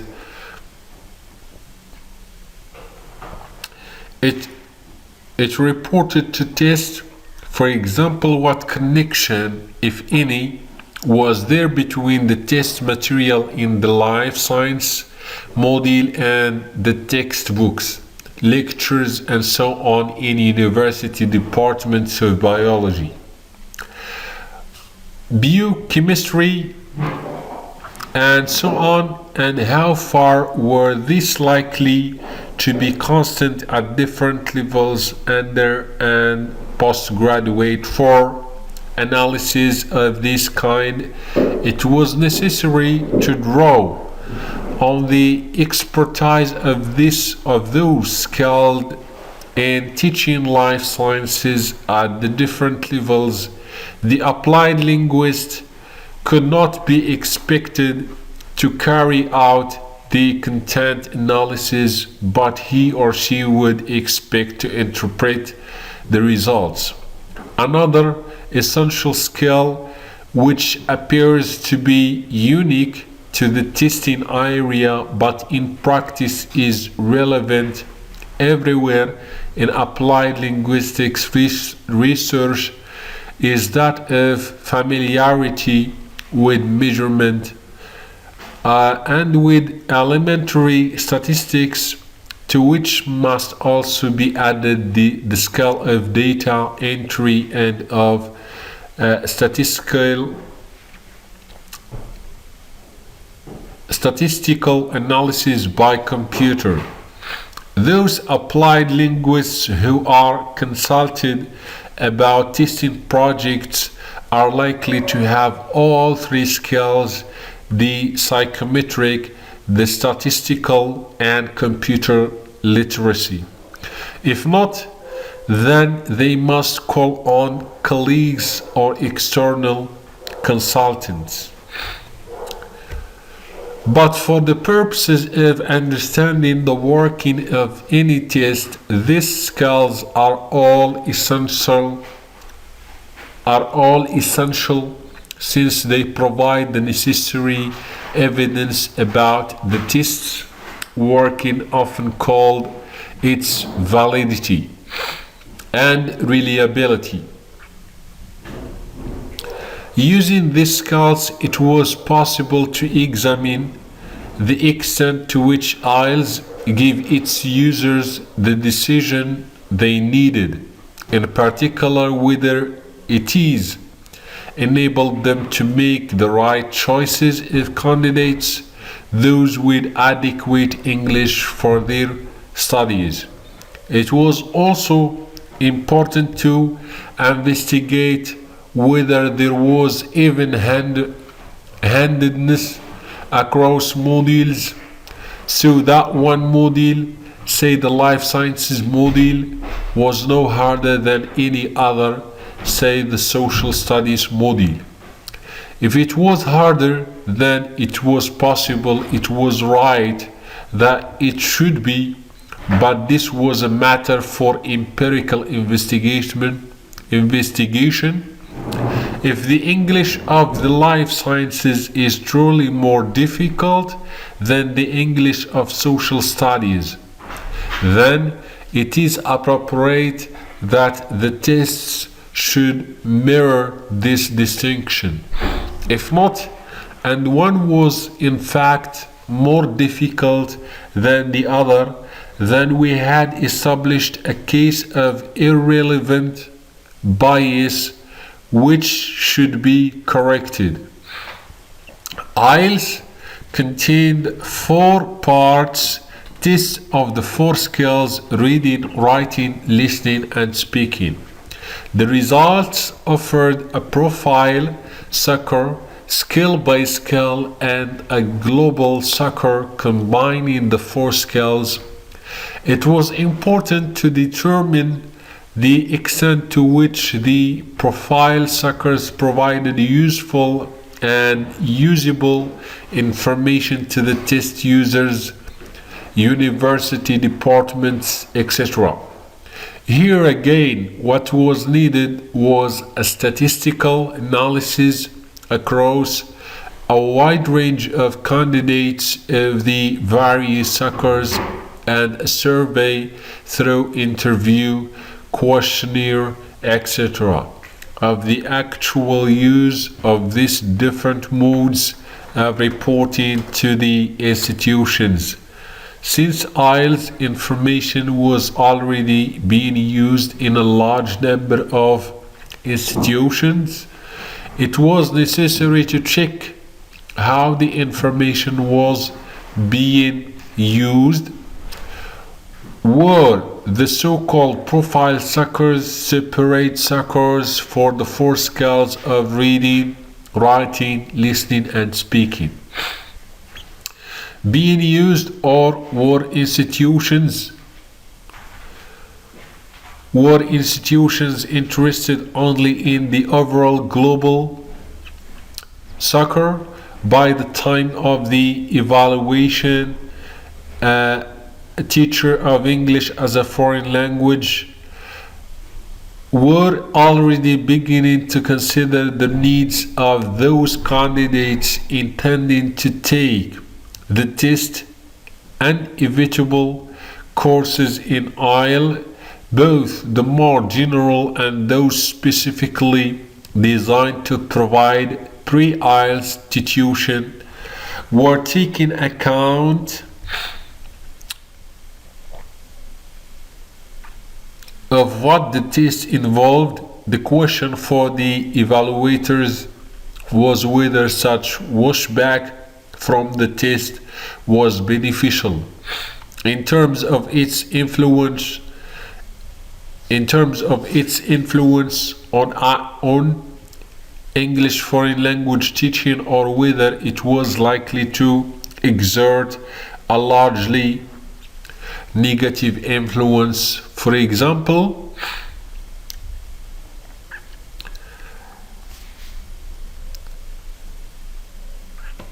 by over-stressing the practice of multiple choice test questions,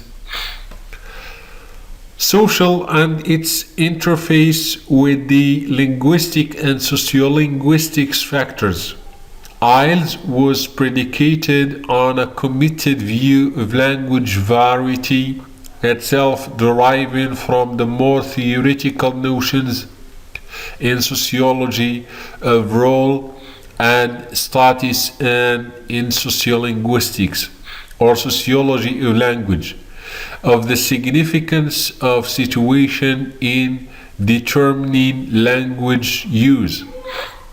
Situation being understood to include all aspects of sitting, including the speakers and their relationships to one another, as well as the more practical communicative competence view that language learning and therefore its assessments should be communicative, by which was understood being appropriate to its purpose.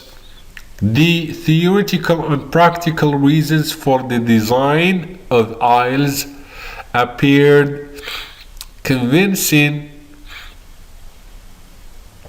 at the time of its construction, but when it came to the evaluation, it was necessary to look closely at the rationale for its design, and in particular at the validity of the notion of discrete language varieties. For this part of the investigation, again, it was necessary to call on subject specialists, but also to undertake an empirical investigation which compared performance on the same subject modules by students with different specialist backgrounds and the opposite. Different models by students from the same specialist backgrounds. It was also necessary to examine the claims of communicative competence and estimate the extent to which a test could ever be truly communicative, given the requirements of the communicative competence idea, that it be spontaneous and non-predictable. Here too,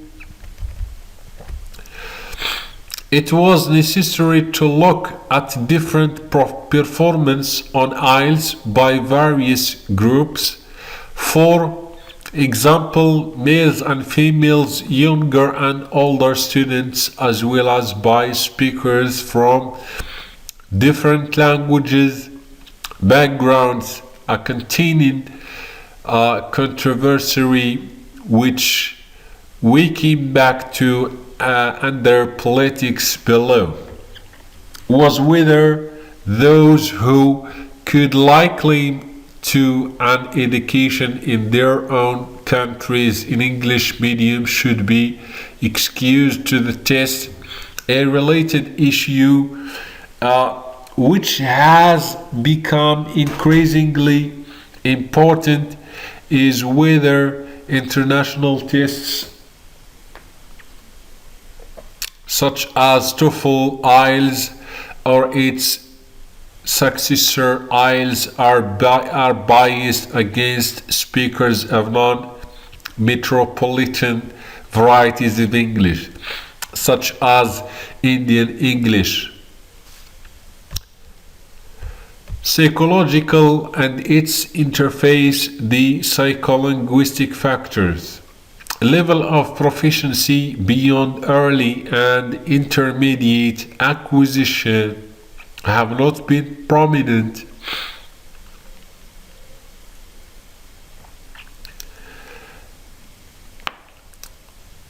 In second language acquisition research as a topic worth pursuing,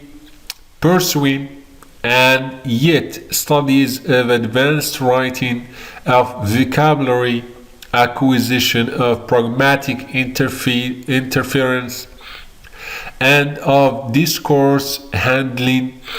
These are all relevant to the study and the assessment of advanced proficiency. The IELTS evaluators needed to analyze how far the test designers had looked at these different areas of language studies and had incorporated these ideas in the IELTS test. What became clear during the study was how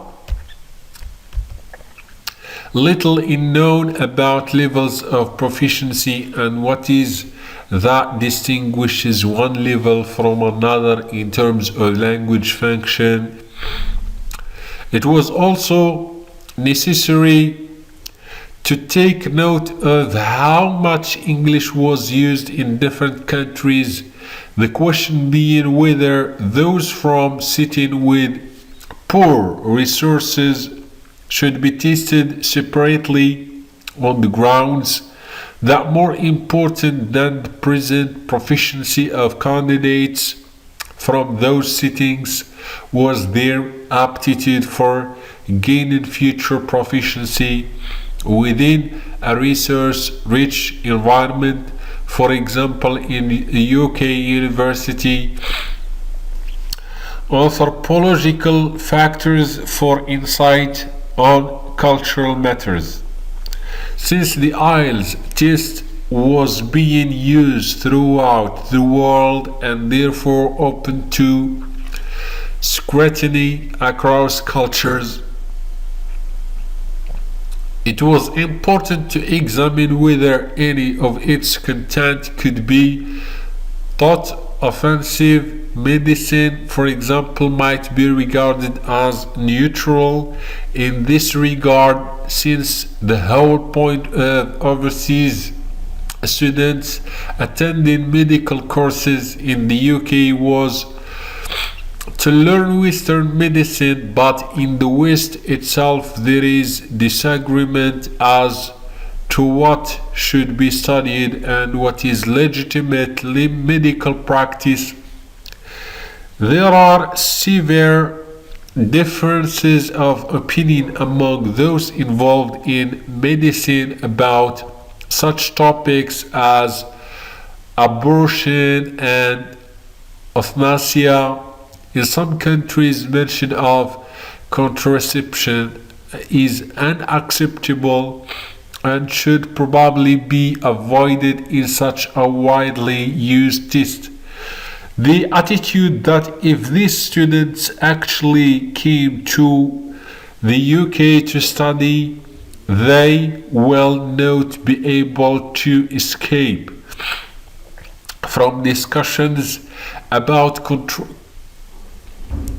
contraception as well as medical explanations of its uses and patients' inquiries about its efficacy. These are all true, but not the point. Culture is context bound, and what the test must try to achieve is a judicious balance between a valid sampling of what students in a particular discipline need to do once started on a UK university course and an avoidance of giving offense to the students and their home communities. This may be censorship, but it is sensitive self-censorship since it recognizes local norm and does not try to change them. If that it is thought to be desirable, then the IELTS test is not its vehicle. Another use of anthropological skill is the exercise of ethnographic techniques in researching how students study in a foreign language medium and the extent to which they do so in distinct ways. Evidence from this type of study is confirmatory or not of the test suckers and may show that what the test is testing is not exactly, perhaps not even remotely, what the students themselves know and are capable of. This is another approach to the issue of test validity. Political factors, political insights at the national level meant careful attention to issues such as test exemption. It was always accepted that a student from, say, New Zealand would not be expected to sit the test on the grounds that New Zealand is an English-speaking country, but whether the same dispensation applied to countries such as the West Indies or India was an open question. And there were uncertainty too about blanket exemption for countries such as New Zealand, since it was always possible that a candidate from New Zealand might have been educated in, say, Thailand and have used New Zealand only as a base for university applications. It was necessary, therefore, to consider the question of exemption carefully and to recommend offering exemption not on the basis of nationality or provenance, but on the basis of individual educational history, given the complicated history of the history of English medium education in the colonies and ex-colonies. This would not avoid all objections, but it was probably fairer than countrywide exemption. An issue that clearly needed addressing was whether all exemptions should be completely removed so that everyone not schooled in the UK should be required to take the test. Political sensitivity was also necessary on the more local scale, that is, in terms of the extent to which IELTS was in practice being used as a normative instrument. Those whose applications were processed by the British Council were in two large categories: British Council scholars whose admission depended on their satisfying the Council's own fairly strict guidelines, and other students who had gained admission to a British university direct and whose English was being tested by the British Council simply as an agent of the admitting university. The issue here was whether the admitting university had any serious interest in the level of English of its incoming students, or whether it was ignoring the test results on the grounds that a student would be able to pick up adequate English once admitted. More crudely, in such cases, it was not so much the English of an overseas student that mattered as the fees they paid. Fees increasingly dominated UK university activities through the 1980 century and 1990 as market forces became more and more important. Business factors. This factor related closely to the previous one of economics. The IELTS test was developed at a time when government money was still available for the monitoring of overseas students. As this support was progressively withdrawn, it became clear that IELTS would have to operate more and more as a business operation, which would sell its services to universities and other receiving institutions as well as to test candidates.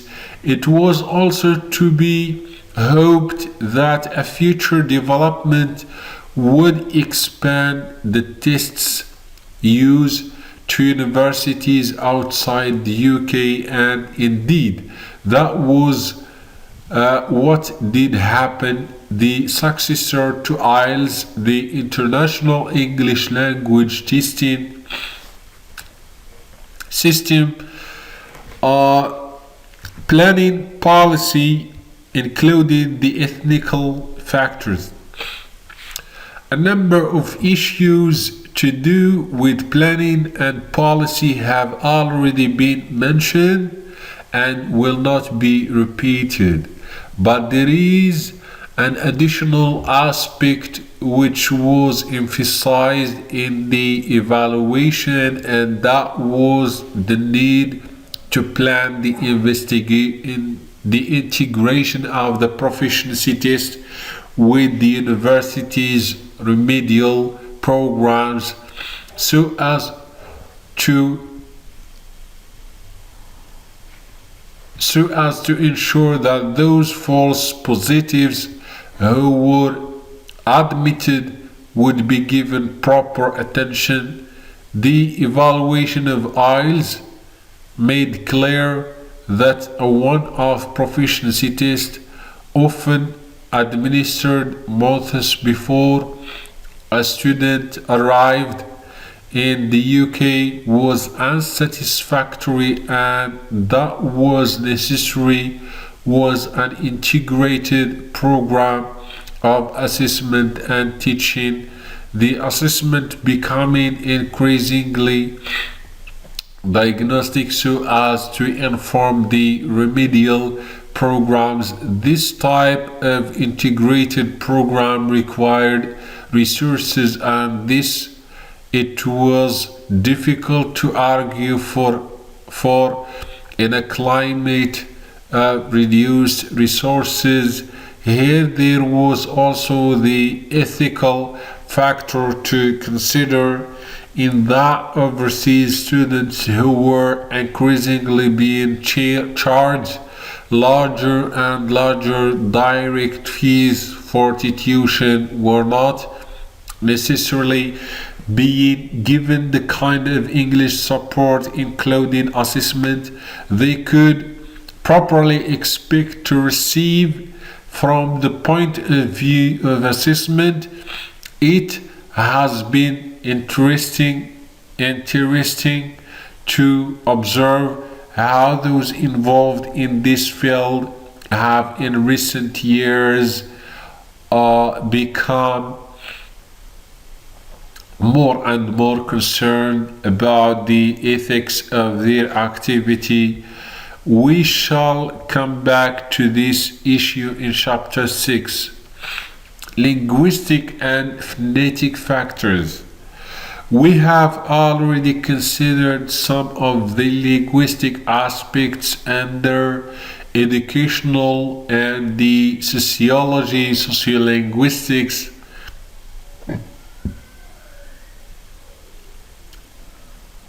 Above, but there is an even more central linguistic aspect, and that is the issue of sampling.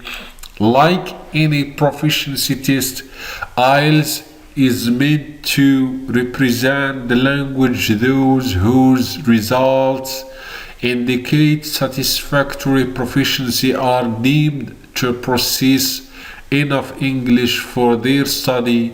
This is a very large assumption. No proficiency test is likely to take up more than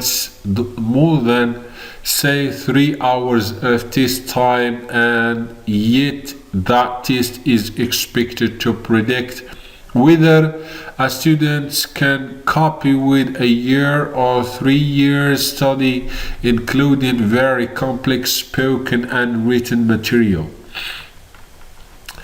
It was also assumed in the non-specialist components of the IELTS test that a proficiency test should target large use in the community on the reasonable grounds that a student who copied easily with English communication in life outside the university, interesting with other students, communicating in the local shops, solving accommodation problems, seeking medical attention, going to the cinema, managing an English-speaking daily life would be more likely to succeed in his or her studies.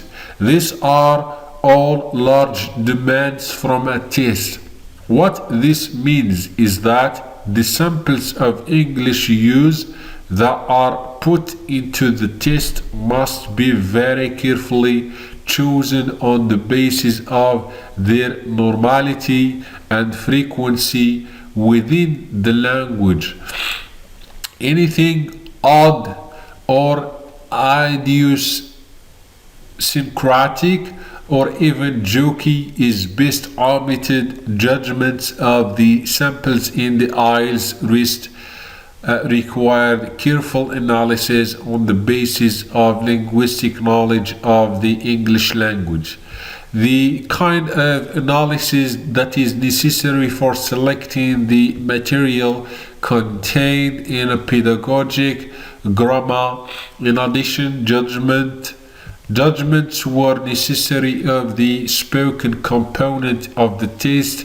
This in part related to the voices used for the listening sections, and in part to the ways in which the student's own speaking was measured. How far the question of intelligibility was raised, and of course intelligibility to whom, just as the touchstone for the written material in the test was the standard language, so the question which raised itself with regard to the spoken components of IEL was that sort of norms should be applied to the judgments made of the candidates' own speech. To this extent, the language problem which led to the evaluation of IELTS was indeed a problem involving language as much as it involved the other factors to which we have drawn attention. Investigating the problems, the methodology of applied linguistics.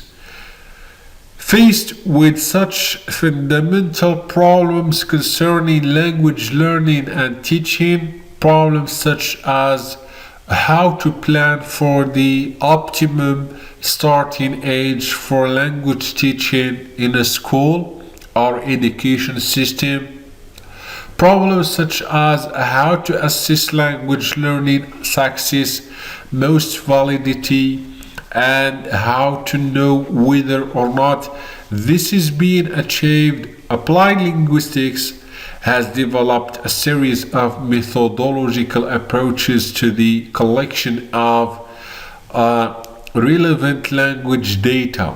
Several of these have been referred to in our earlier discussions.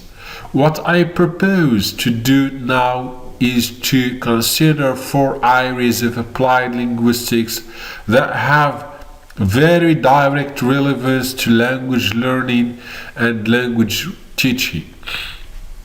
What relevant means here is that for the applied linguist, these are areas that is different ways bring together the language, the learner, and the context. The 4 areas all connect with what is supposed to be being learned. The 4 areas are: second language acquisition, research. What are the stages of second language learning?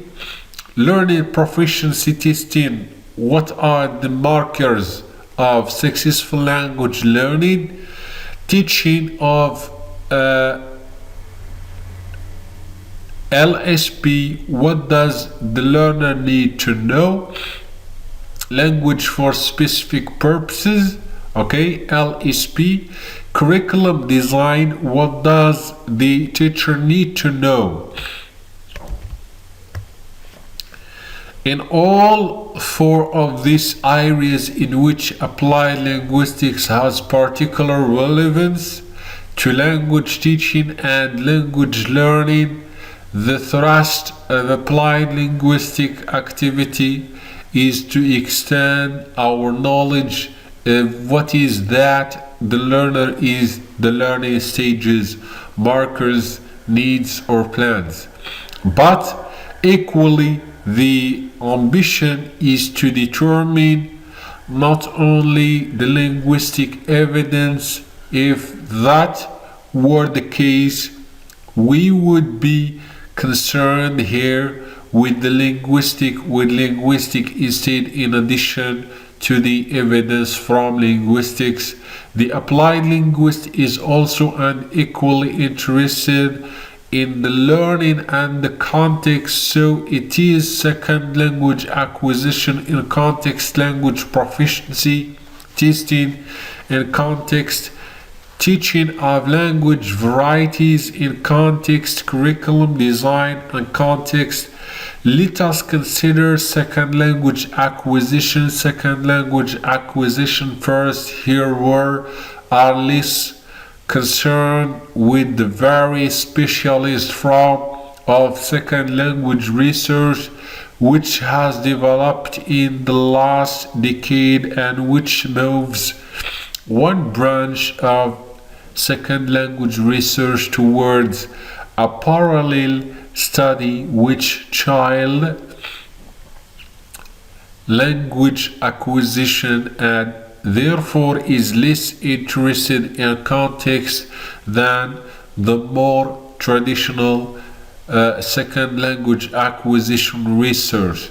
Similarly, with language proficiency testing, here again the linguistic temptation is to move the enterprise more and more towards a factorial and or cognitive study of the mind and its language faculty, while the applied linguistics concern is with the delineation of indicators of successful contextual language learning. Again, with the teaching of language varieties here, the distinction is perhaps easier since word linguistics research is towards the separation of language varieties into discrete codes and or texts. That is not what applied linguistics is interested in for two reasons. First, because uncontextualized varieties are essentially uninteresting for a study of language in use. Second, because second language learning takes place in context and therefore it is crucial that for teaching purposes the context of their use should be highlighted. Curriculum, syllabus, design, such activity should for applied linguistics purposes be context sensitive. A completely generalized curriculum would be too abstract to be effective. In all cases, therefore, the applied linguist attempts to bring together the language, the learner, and the situation, that is the challenge, and that is the value of applied linguistics to language teaching and language learning. But there is another aspect too, and that is the role of the applied linguist as critic. Here, I am not thinking so much of the critical applied linguistics that we sketched in chapter 2 and returned to in chapter 7. I am thinking more traditionally of the proper role of the academic, which is always and everywhere to be spectacle. Second language acquisition research. Research into second language acquisition begin in a very traditional applied linguistics way by investigating the problem of learners' errors. All language teachers and probably all language learners are aware of the fact of error. An error is a gap in a learner's knowledge of the target language. So much is obvious and always has been to language teachers who have sought explanations for error is in linguistics to be accounted for by contrastive analysis, so that an error is a confusion of some kind between one or more component of the first language and the second language. or it is psychological to be accounted for by learning theory of some kind. The applied linguistics contribution has been to put these two kinds of explanation together and to look at the system of error without seeking causes. Note that this is, as we suggested in chapter 3, the normal applied linguistic approach, looking at states and not at change over time and space. This together yield a synchronic explanation of second language learning stages.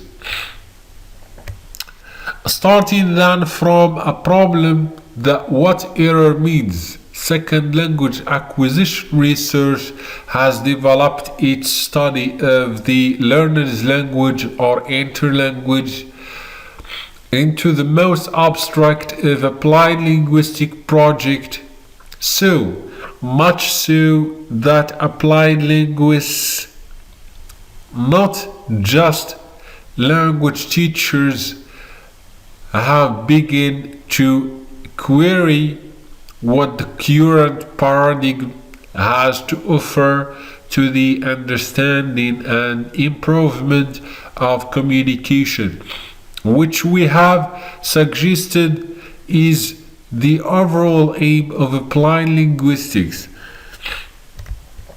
It may be that indeed second language acquisition research has shifted from being an applied linguistic activity to being more of a linguistic one, and that would explain the increasing research time given to investigating cognitive models based on first language universal grammar theory. If this is the case, then second language acquisition research is no longer part of applied linguistics, and it may be that this is a natural process whereby language problems, when studied, can begin formalized a kind of colonization by linguistics, a widening of its empire. Similar progression could be attributed to discourse and to stylistics, both concerned with problems of analysis of texts longer than the sentence, and now in some measure both subsumed within a greater linguistics, where they are on the applied side, or at least in the no man's land between linguistics and applied linguistics. And more recently, corpus linguistics seems to have taken the same route, since it is in some sense a linguistic formalization of ideas about genre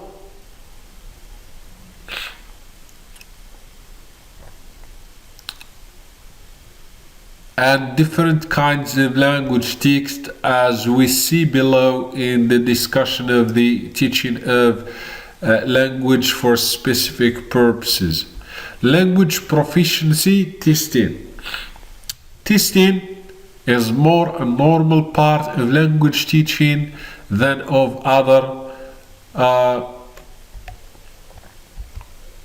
because no course of instruction sets out to emulate such scholarship, whereas in many language teaching operations the goal is the native speaker, but increasingly testing comes under criticism as to which native speakers. What language proficiency testing is about is the setting of appropriate targets for varying levels and uses of language. Such tests aim to provide the rigors of these guidelines while ensuring that the right kinds of language behavior are included and in appropriate quantities. The applied linguistic interest in language proficiency testing is now central, but that was not always the case. What has become clear over the last 30 years is the role of the test in encapsulating both what the learner needs to know for a particular purpose, and what amount of the knowledge counts as success. This is a major contribution both to the practice of language learning and teaching and to the theoretical understanding of language learning and language need. Furthermore, language proficiency tests both model the native speaker and at the same time provide an alternative means of setting goals for learning. They operationalize language learning precisely by setting explicit goals, which is another way of stating that language tests make language learning accountable by establishing what it means to know the language. They do this by sampling the relevant areas of language to be learned and guarantee that their sampling is correct through their documentation on reliability and validity. And there is the major distinction between test of proficiency and test of achievement.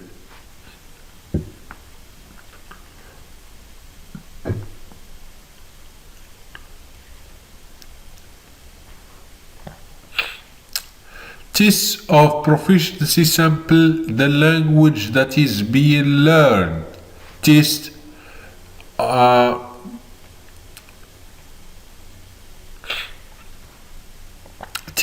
of achievement sample the teaching program, syllabus, course, textbook, etc. that has already been agreed, a sample than of an existing sample. We can distinguish 6 kinds of information that language testing provides. The first is in research, in which language testing is used to provide hypotheses in relation to our understanding of language and language learning. The status and concept of language proficiency, the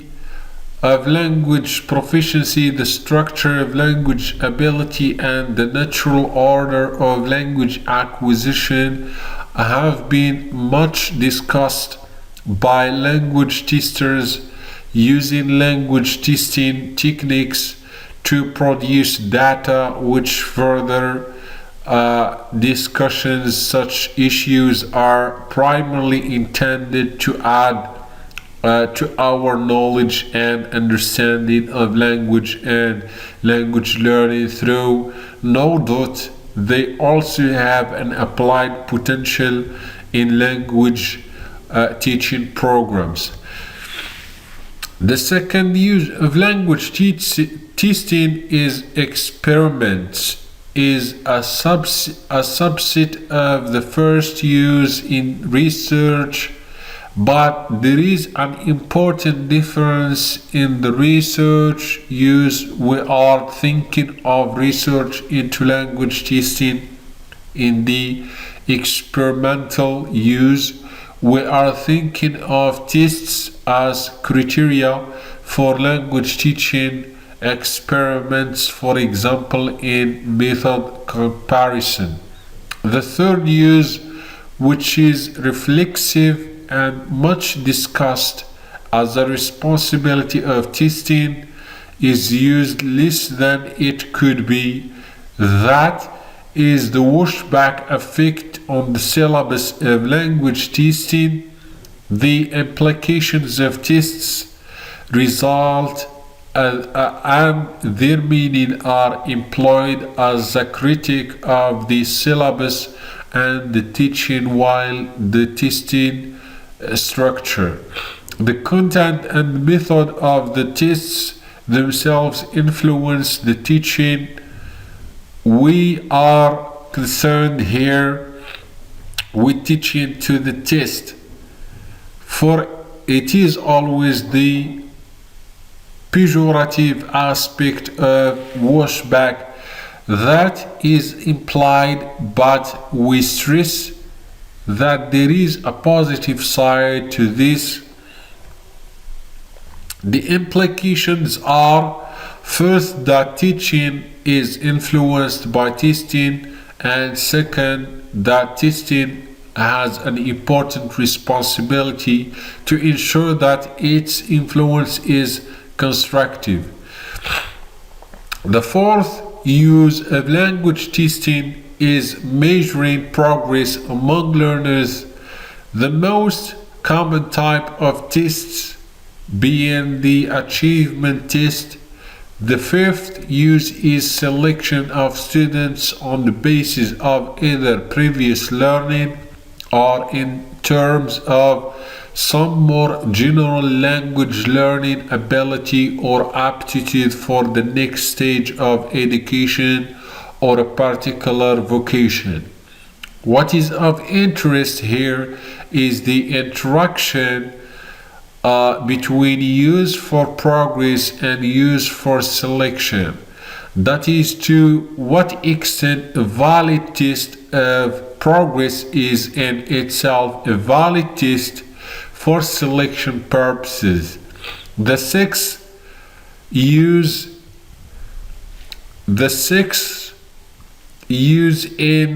is in relation to evaluation of courses, methods, and materials. This is a special use of testing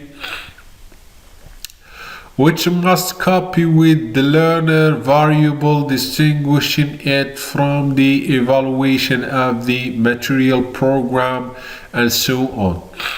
Language assessment provides a triple message: a message about skill, to what extent learners have reached adequate proficiency, however, that is defined, and the role of language tests is developing more specific and detailed indicators of adequate proficiencies.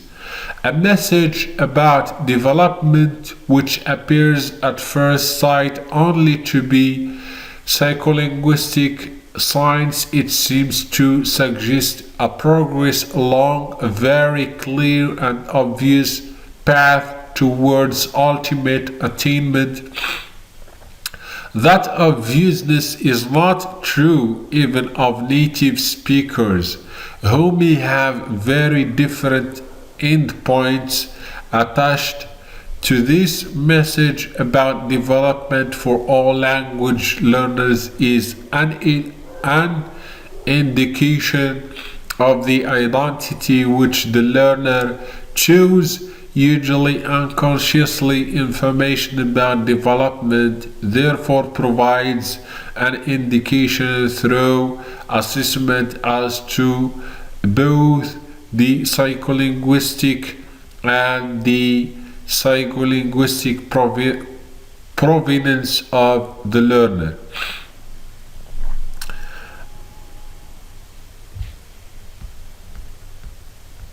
A message about knowledge. Language users, both native speakers and non-native speakers, distinguish themselves in terms of their awareness of language. This shows itself both in the range of acceptability judgments they are prepared to make and in the extent of their conscious metalinguistic reflecting open language, which in turn demonstrates itself in knowledge about language and in areas of ludic creativity, such a reification of language, does seem to discriminate both among native speakers and among non-native speakers. It does, of course, have some bearing on our first message, that of skill, since there may well be an element of knowledge within skill which determines differential proficiency.